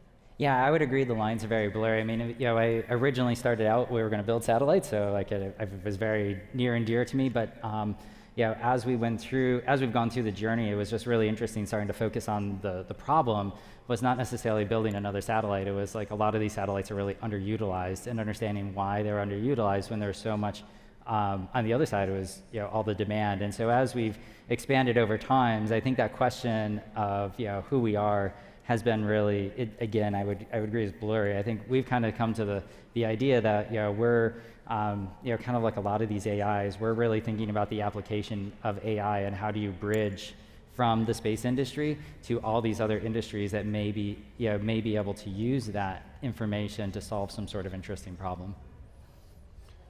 And Deborah, so we're obviously aerospace does a lot of things. How does an organization like Aerospace learn to work with fast-moving new companies like these that are coming out of experience in the space industry, in the like the high-tech industry, and then when we have this like very large like research-focused organization, how do you like build that relationship?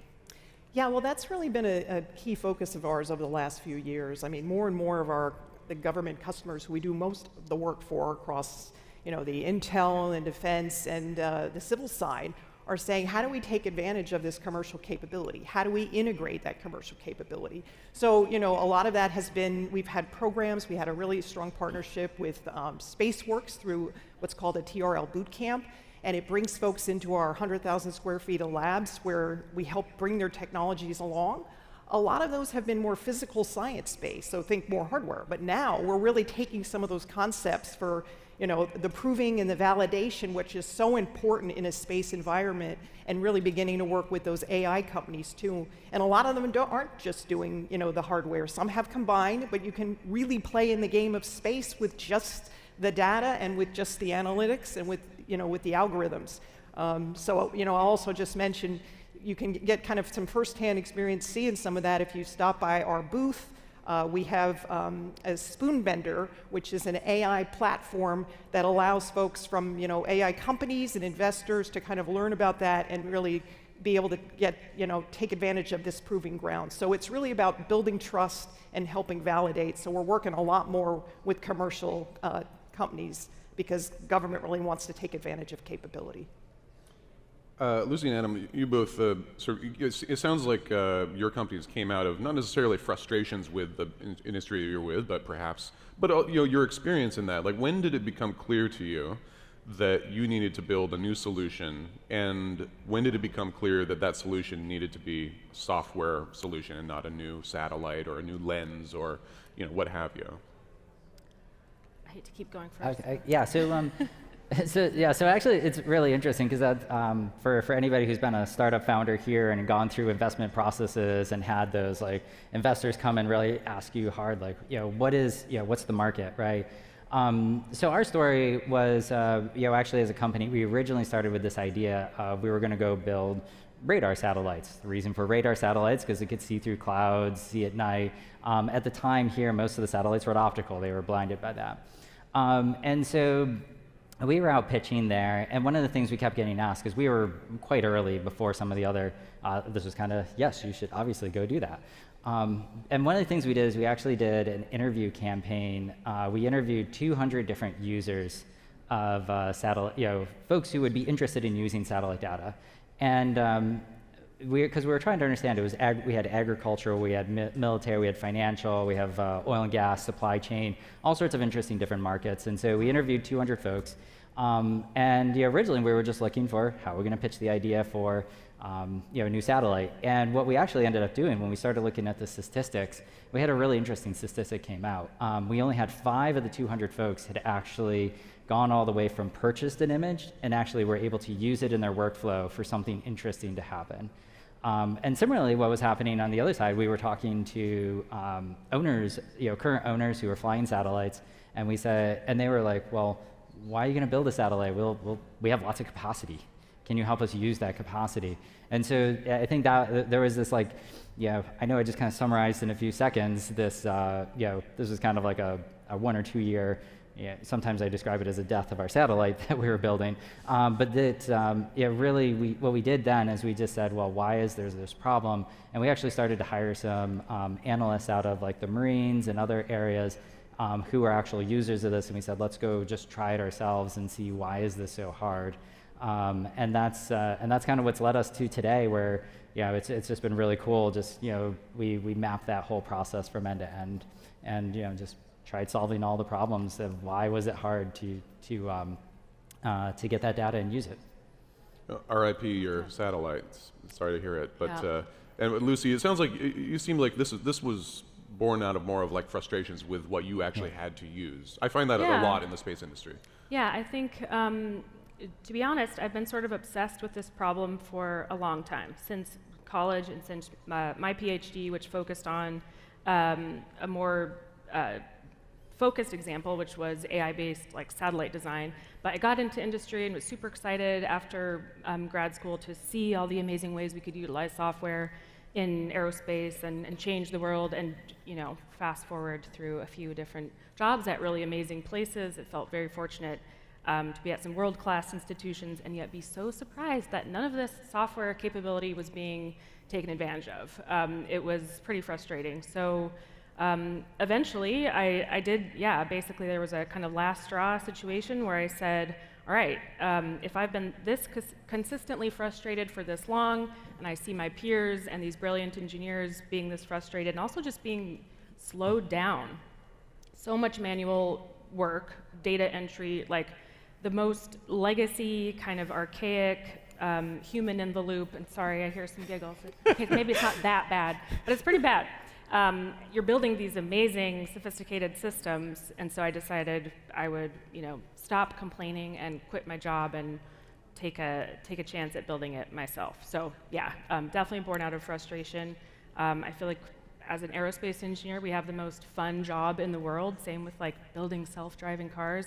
But candidly, it stopped being fun, and so we are pretty hell-bent on making software that can get rid of a lot of the tedium and get us back to engineering. And can you maybe, like, for people who aren't as familiar with Violet, can you give us, like, maybe an example? I don't know if you can name names or whatever, but, like, just say, like, well, look, these people used to do it like this. Now they do it like this. Yeah, I'll give a pretty concrete example. We have several customers who use Teamcenter. It's a PLM from Siemens that's very popular, in particular with the SpaceX crowd. We love our NX. We love Teamcenter to manage all that data. But there's really limited connectivity from Teamcenter to anything downstream. So we have customers like K2 Space, Astro Lab. I'm trying to think who are the ones on my website that I can say. I'll stop there. But we've basically completely automated this previously pretty manual process that's actually still done by expensive, educated mechanical engineers. So that's orchestrated through Violet, and it's a really simple example, just data point A to point B. But we have those transformations from PLM to ERP, MES, your modeling in Sim. That's all done within Violet today. Gotcha. So Deborah, aerospace has a pretty full stack, like for prototypes and like experimental satellites and stuff that we put up there. It's super cool. I wanted to talk about Slingshot. Was it last year or the year before? Yeah, so it was the year before. The year before, yes. But it was interesting to me because it had a lot of what we call massless payloads, where it's like entirely software defined, where you're like, hey, we're going up there to test this software, and if it doesn't work, we will reprogram the satellite on the fly. I mean, obviously we've been doing this since Voyager, but in a very like modern way. How does that change the sort of like full stack development cycle? Because now you have some more freedom because you can revise the software after you've launched, but at the same time it becomes a maintenance issue, and you have to continually update and learn, and you have and all this kind of stuff. Yeah, so no, that's absolutely true. So I mean, I think there's kind of the advantages kind of in there as you talk about, and I think the modular element of that Slingshot had allowed for lots of different types of experiments. And that is one of the benefits here, where and a lot of the business plans and a lot of the companies that we're talking to, you can take advantage of being able to do that refresh. But you still have to be able to get to trust and verification, and then some of the challenges around interoperability is another one, because of what? A lot of the systems are all done differently. So how do you get them to take advantage of that, and how do you get them to talk about each other? So there's still challenges in there, but certainly being able to do a refresh on orbit is a big deal. But there are other just challenging constraints that you have to kind of think about. I'll just say, like edge computing and power. As we think about and take advantage of more AI capability in space, we really want to be able to get more compute power. So there's just a number of things that you kind of want to have to evolve in order to take full advantage of things. Yeah, the edge computing stuff is super exciting. So I want to ask you guys also, we've kind of touched on this, but do you develop capabilities first and then apply them to problems that you find they're appropriate to, or do you identify problems and then develop solutions for those problems? What's the sort of order of operations for you? For us, we're pretty opinionated as much as we can to have it be problem first. Tackling things from a problem-centric perspective is super important for the space industry, because we have a lot of folks who have spent many years being educated to do their jobs and are pretty particular about making sure things are provably right and not black box. So it's a tall order for an aerospace engineer to take on a new tool or process or system that isn't ameliorating a problem or helping them do something faster. It can't just be a shiny new thing. Mm-hmm. Yeah, I would agree with so really that problem, generally speaking, I think that's why I started with, like, there was a problem. You couldn't, how do we get from, use something that a satellite's producing and bring it in? I mean, I think we've even gone so far today where, so we're very, we, do orchestration, AI, a whole number of things. And so today, like, we're really starting to actually not even just think about like the problem, but actually think about how do we methodically approach problems like the way you would in manufacturing engineering. So we take And we have this excellent team of analysts that really are experts in energy spaces or military spaces. We actually videotape them doing their job all the way. When we started some of this, it was like 3 days worth of work, and so we would videotape and look at every step that they did over the next 3-4 days in order to create this. When I say intelligence reporters. Surveillance report, think of them as they're mini news articles, like something that, it's a news article says, here's what's going on in this location, here's some context about it, because it's that problem of if you look at Google Maps and you say, oh, there's a truck, it really doesn't mean anything until you can really bring all those pieces and put that together, and that takes time and some real artistry. And so I think that's where we've been focused on is it's a little bit of this, it is a lot of that problem, but it's also saying there's a lot of really interesting new tools. If we look at this entire, think about this as insight manufacturing, how do we look at every step there was and understand what are, whether it's AI, whether it's orchestration, whether it's simple tools, there's vendors that can support this. How do you put the right pieces in place such that that user really knows? And I think one of the biggest problems we run into is the average user for these types of data, especially in the military space. They're enlisted soldiers. They're maybe 6 months out of school, either high school degree or let's say English degree. And so understanding the complexities of space is hard. And so it's been really interesting thinking about and watching them from that perspective, not necessarily my problem, but what was their experience and how do we solve that? Gotcha. Deborah, it seems like aerospace kind of does both. Yeah, certainly we absolutely do both, and we're very mission focused. So we are really looking to say, well, across this particular customer and their mission, what is the bottleneck? Is it a resiliency solution? Is it about speed? Is it autonomy? What are the types of things that could help solve it? And then what is those factors there? I think it was mentioned here, you really have to think about what is going to change and really differentiate that and get to a solution. But we are very much mission focused, and then sometimes how do you then demonstrate a solution? And that often means we may be doing something that's a prototype to be able to do a demonstrate. And a lot of times that might be flying out or testing something, a new algorithm or a new phenomenology to be able to prove something out and then really work with industry and the government to transfer that over. Yeah. It's funny, we're talking about problems and solutions this way and the sort of chicken before the egg or whatever. It feels like we've been talking a lot about AI as well, and in some ways the AI that we see out there is in many ways a solution in search of a problem. But it is also, of course, it has tremendous capabilities in various ways. Mm-hmm. I heard someone say, I don't know, maybe he's here, that he's a founder of a company, and he said that the space industry is 10 years behind the software industry in terms of readiness to adopt AI in a serious way. And I don't know, does that statement seem accurate to you, or is it? I have a pretty strong opinion on this one. So I would say, oh my gosh, yes, the space industry, because I think what it is there's a lot of so this is actually for us, it's taken us a very long time. So when we started trying to work with all these different space assets, right? So you have to think about the cycle of space development, right? So a lot of these assets, when we were first starting to come in, they have a 10 to 20 year cycle from the time you start design to the time you start working on it, right? And so what it means is a lot of these things that these you'll say all these AI automation components are based on. They're based on things like APIs. They're based on standards, right? And every satellite was custom built. So when we started this, there was no APIs. There was, actually today, we still have vendors that we actually have an AI that reads and writes emails to people because they don't have automated interfaces to be able to work with their systems. Standardization, so for example, just simple things like formats of imagery coming out is Europeans in the US use different standards. We have to try and figure out this image coming from this satellite translates to this, and how do you put all that together? And I think that's where it is.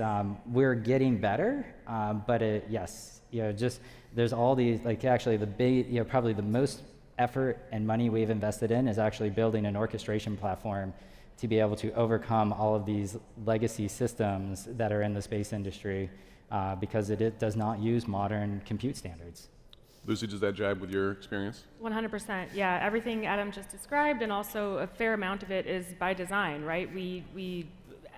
from Violet's perspective, for example, we've kind of eschewed different AI tools over the years because they just don't quite solve what we need solved in a way that the user would be confident with. But with agentic AI, it kind of totally turns that around because now you have several tools that the AI can actually reason on their own about which one is optimal to use, compare. We can have feedback mechanisms.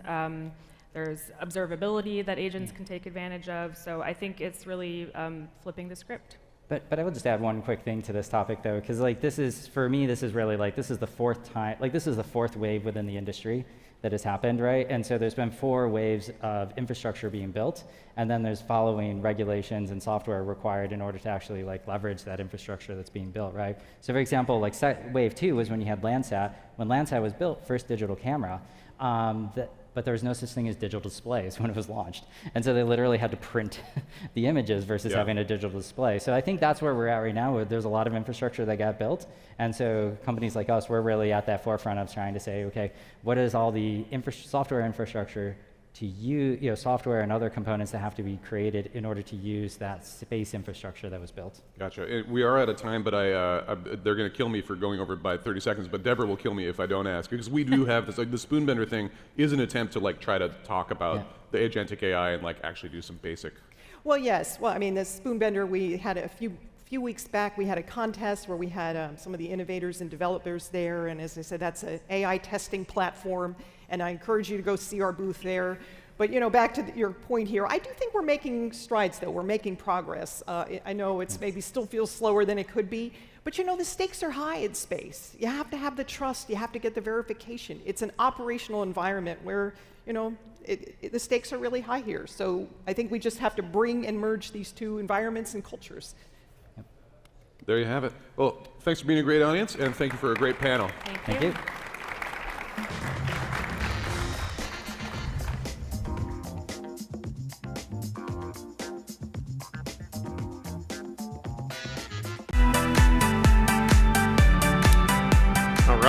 All right. Morning or slightly afternoon, midday. How about that? Happy midday to all of you. It's great to see a few people needing some coffee and exiting, but a lot of folks coming in as well. I'm really excited to have what's going to be an action-packed 20 minutes with you.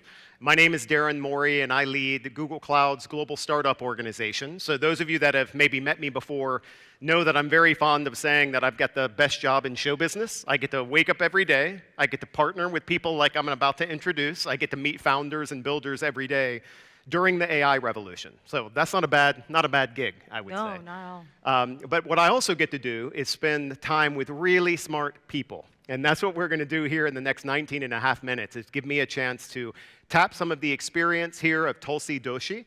Tulsi's one of our senior leaders from Google DeepMind, and talk about someone with some relevant experience. Tulsi leans in as a senior product leader, both around Gemini foundation models, but overall generative AI. So something tells me there's a little bit that we're going to be able to talk about. So Hopefully. Thank you for joining. No, thank you for having me, and thanks all for being here. So we have a lot of builders, founders in the room, as you and I had discussed backstage. And one of the things that I'd love to get started with, Tulsi, is when you think about DeepMind, which has a few smart people in it, all joking aside, just some Nobel Prize winners in the organization, how do you guys think about the concept of taking all of that research that's been done, but think about bringing that into production, not only for companies like Google, but bringing it into production for folks sitting in this room? So how do you consider that? Yeah, I mean, I think for us, so with at Google DeepMind, we want to push the frontier of research, but I think what we've also realized is that actually building in production and building with all of you actually helps push that research forward. Because actually, what really then allows us to push our models is getting real feedback from real people actually using the models to build amazing products. And while we are creative about what we want to build, there's so much creativity in this room and outside of this room of people trying to innovate with what we can do with our models. And so every time we see a new use case that introduces new ideas of how we can create good evaluations, how we can train the models, how we can think about new use cases and way that the models can operate. And so I think something that's been really exciting, for example, with our latest series of Gemini models, if you take, for example, Gemini 2.5 Pro, is actually just seeing the wide breadth of use cases of what people are doing with the models, right? Ranging from code and amazingly beautiful web applications and code development to multimodal understanding and being able to break down a video into really amazing snippets. And we're actually able to see those kinds of use cases be built out. The agentic use cases that people are now building are incredible. And so we're actually able to take all of those use cases and then translate that back into the research and continue to push the development pipeline, which I think has been really great. So that's a great point. And when you think about watching those use cases and creating that cycle, right, of kind of watching, observing, feedback, how does DeepMind do that practically? And then also, what kind of guidance would you give folks here that are probably early on their own product journey, and they also want to know how to take that customer feedback and iterate? So tell us a little bit about how you do that, and then any guidance or advice to the yeah, it's a good point. I think one place that we're actually very lucky, I think, as Google, as kind of this end-to-end ecosystem, is that we do get to work with partners like Darren and others to make sure that we're bringing in feedback from the community directly into our models. And so one of the things that we do whenever we release models is actually spend a lot of time directly with customers, actually understanding how are different individuals using our models, what's working and not working, how do we bring that feedback back, figuring out how we create those types of feedback loops. I think we're also, lucky in that we also have our own products, whether that is AI mode in Google Search or the Gemini app, where we can actually bring these models to bear for users. We also recently, for example, launched in AI Studio an awesome web vibe coding experience. If you haven't tried it, you definitely should. And that's been really fun too, because you get to actually see developers building amazing things and then using that feedback, not just to build a great experience for developers, but also to bring that back into the product. And I'd say we've learned a lot through this process. I think it's definitely been a learning process to see what is working and not working, because you want to get feedback, but we also want to build a product that customers love, and we also want to be respectful of your time and the work that you all are doing as well. And I think as someone who is building an early product, the biggest thing I would say is, your users are your litmus test more than anything else. And so getting that feedback as early as possible and figuring out ways to even get small MVPs out that maybe aren't fully fleshed out or even full fidelity, but actually that allow you to test a particular hypothesis, that allow you to find particular breaking points. There's always going to be the edge case you didn't see coming when you actually put it in the hands of customers. I think that's super helpful, because I know for those of us that have been in technology for a while, even in the early days of cloud, we would spend time with builders and founders and talk about you can experiment like never before. But at some point, you have to convert from experimentation to production. Into production, right? And so one of the areas that I know for all time we've been working with folks like here in the room is how do you future-proof, right? How do you look around the corner and not only shift from experimentation, but how do you work to try to make the right technical and architectural decisions early so that you're not painting yourself into a corner as you grow? So what reflections and experience do you have from DeepMind, from your own experience, that maybe folks here in the room could consider, again, about future-proofing their designs? It's interesting, because future-proofing also, I feel like, has changed a lot, Jaron, I think, in the context of Gen AI.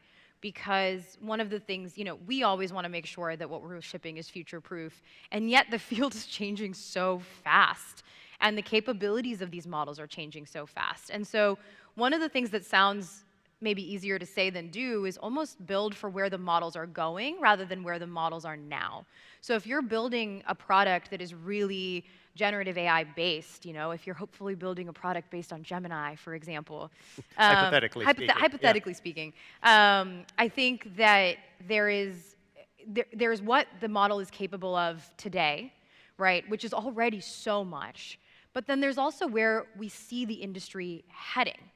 And I think also knowing that these models are, iterating so quickly and this field is going so quickly, the best way you can future-proof is, I think, to predict a little bit of where you see the capabilities going. And so while you are building a product now, you can say, okay, well, I expect, for example, that maybe the models from an agentic perspective will improve in their tool use capabilities in the following ways. So I actually should be able to bet that in 6 months, the models actually will be capable of the following. And that actually allows you to be ready for what's coming and also like build a product that is maybe more robust to how these models might change. Excellent. You know, when I think a long time ago, 2 years ago, I remember being in a customer meeting with our CEO. We were talking about AI, which was not being discussed that fluently yet. And Thomas Kurian, the cloud CEO, made a really interesting comment to the founder of this startup, where he said, listen, Alphabet has spent decades creating the world's most trusted window into the internet. And we take that trust and that responsibility to an infinite level, meaning it's not something that's kind of a buzzword, it's not something we talk to analysts and investors about, it's something that's built into the way that we're thinking about innovating. I know DeepMind also holds a very, very high bar when we think about responsibility and trust, and I'd love to get your perspectives not only on how you see that coming to life for DeepMind, you and I have talked about some of the incredible use cases happening across industries, but also what guidance would you give builders and founders who, frankly, in our opinion, should be considering responsibility and trust in the core of what they're building? Yeah, responsibility and trust is always interesting because it's always one of those areas where we want to make sure we're building the right thing. But even what is the definition of right? It differs industry to industry, product to product, use case to use case, right? So, you know, two things I would say. The first one I would say is on the DeepMind side, the way we think about responsibility is you have to build it in from day one, right? So it builds in from every single choice you make. It builds in from the data, right? And when you think about what does it mean to have responsible data that is going into your model. It goes into the way we evaluate the models. So we always, every time we have a model that we release, we've done incredible amounts of safety testing on that model to make sure that we really understand how it performs across a different set of use cases. And then what also like translates into how we deploy with customers and actually giving customers, builders, founders, flexibility over the safety parameters and choices where those make sense because your use cases might be different, right?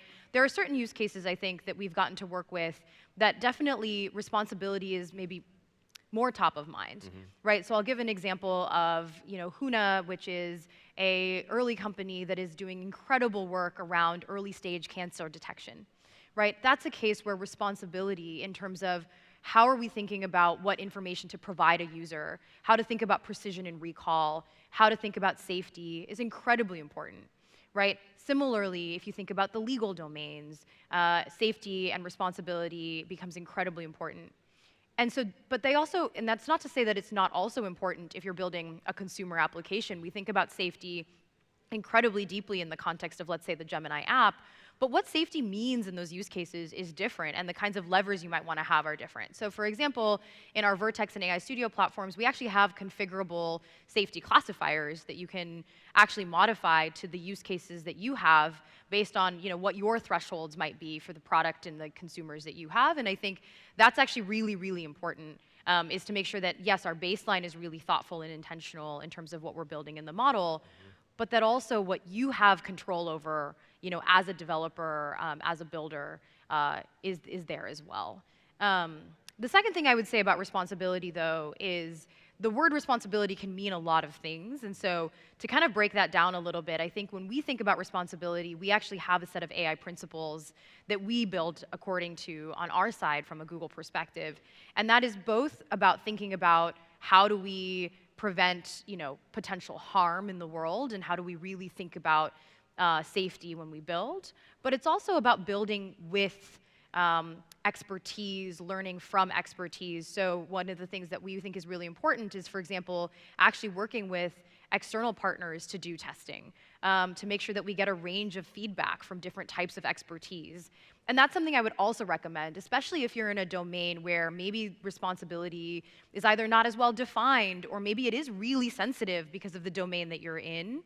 I think actually figuring out, you know, where is the expertise who can help you stress test the product, who can help you identify what is the most egregious, less egregious, even less egregious harms. How do we actually contextualize that for a user? What are the levers you have? Because there's things you can do with the model, but there's also things you can do in the product to give users more transparency and control. And I think thinking through that full kind of picture is really, really important. That's excellent.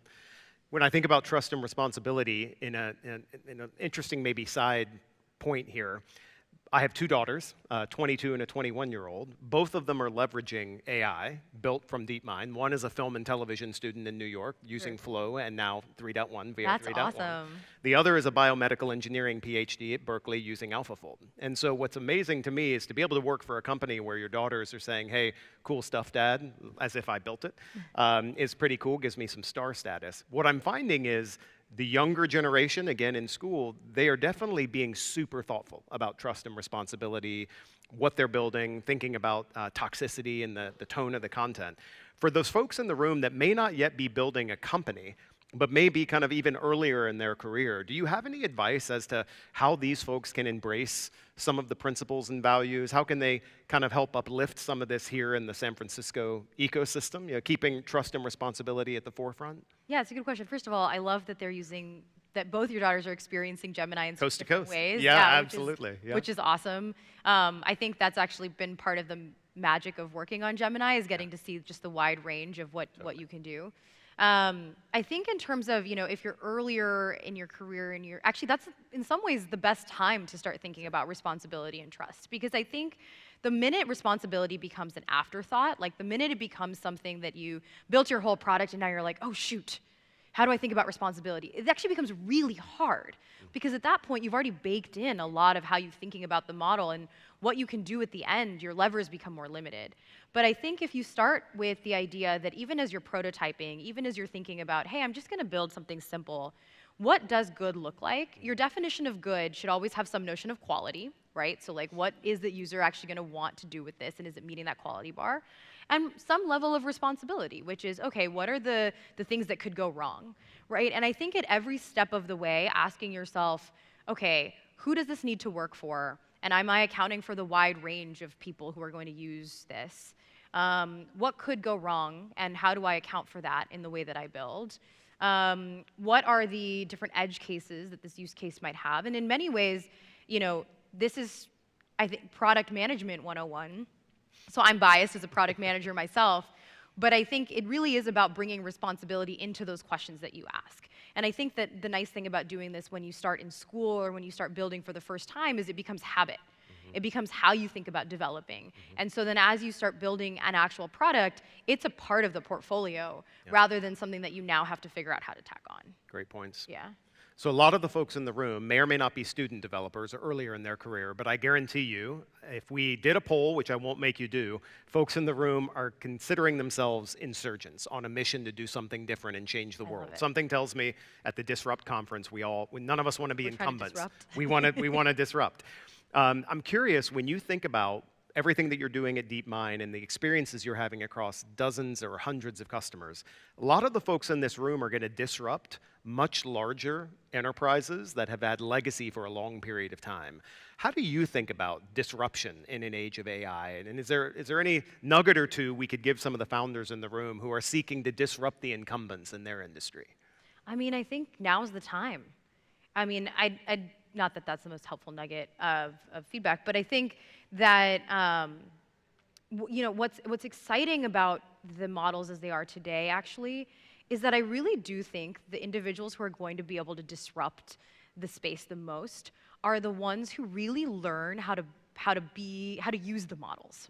I think there's a real art to understanding how to get the most out of a model like Gemini, or any of the models that you can get from across the labs, in the sense of how do you prompt the model to do the right thing? How do you eke out the best quality and performance? How do you orchestrate the model, calling it in many different ways maybe to get the right outcome? If you look at a lot of the products that I love, like one of the ones that I like to talk about a lot, is Notebook LM, which I can't claim credit for other than for the model. But it's a team of amazing folks at Google who have been putting it together. But they've been really, if you've used Notebook LM, you'll know it's an incredible product. And they've been really thoughtful about how to use the model in terms of how to call it, when to call it, how to structure the calls, how to use the model to refine itself to get to a final amazing product. It's not a single, one shot, I called Gemini and I built this amazing product. It's a very thoughtful series of steps. And I think that the folks in this room, the more that you are someone who can play with the model, who is creative about how you use it, the more you're going to be able to disrupt, because you're going to be able to do things that others haven't even thought the models can do, that they already are capable of today. And I think that's the magic of what I really do believe generative AI can bring, because I think it can really democratize development and actually enable us to build more things if we're creative about how we use it. That's great. So there's a theme that's been constant through our short time together, and that is skate to where the puck is, as they say, and you've kind of referenced that in a few different ways. You get to time travel every day. I get to time travel every day, and you and I were joking backstage that the stereotypical question is, what do you see happening in the next 3 to 5 years? I don't know what's going to happen in the next 3 to 5 hours, basically, but let's kind of agree to be in the middle. 5 minutes. Yeah. How about you wrap us up, Toshi, and you think about, let's say 1 year. If you had to predict what may be happening, I know you can't leak anything, but give us a little bit of insight into 1 year from now. What are some of the things that we may be able to expect? Yeah, I think, to conversation we were having backstage, we're talking about 3 to 5 years, and we were talking about how fast generative AI is changing and moving and how fast the space is growing. And I think we're going to see a ton of amazing innovation in the next 5 years, on this path to AGI. But I think even in the next year, I think there's 2 big things that for all of you that are founders and builders to be looking forward to. One is just your own productivity and development, right? So I think as we see more and more of these agentic experiences being built, I think we're going to see in the next year really robust approaches to memory and understanding context and being able to scale to extremely large contexts that allow you to bring all of your information into one place and make the model really an effective productivity assistant and agent for you. And that's going to be huge just for companies to be able to scale and build more quickly and efficiently.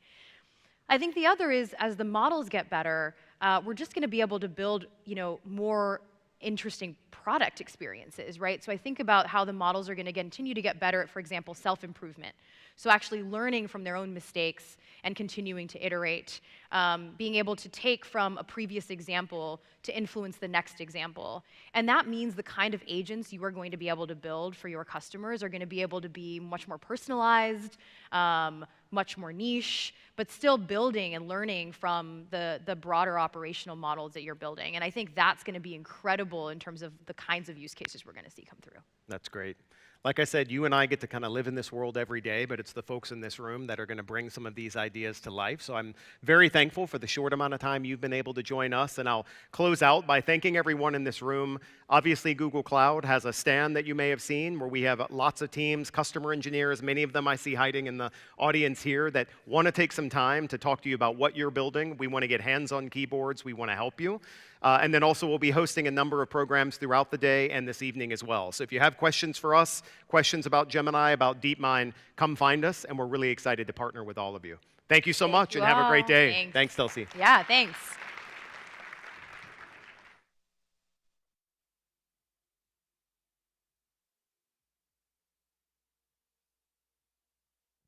All right, that wraps up day 1 of the main sessions at TechCrunch Disrupt. But the day isn't over yet. Tonight, there are some fantastic networking opportunities. Make sure you get out there, meet fellow founders, investors, and builders, and make some connections that could last a lifetime. So looking ahead to tomorrow, the industry stage kicks off at 9 a.m. with a killer VC panel, perfect for anyone building with AI. Then on the Disrupt stage, we start at 9:30 a.m. with a conversation that you won't want to miss because Vinod Khosla is joining us. So recharge, network, and get ready for another amazing day at Disrupt.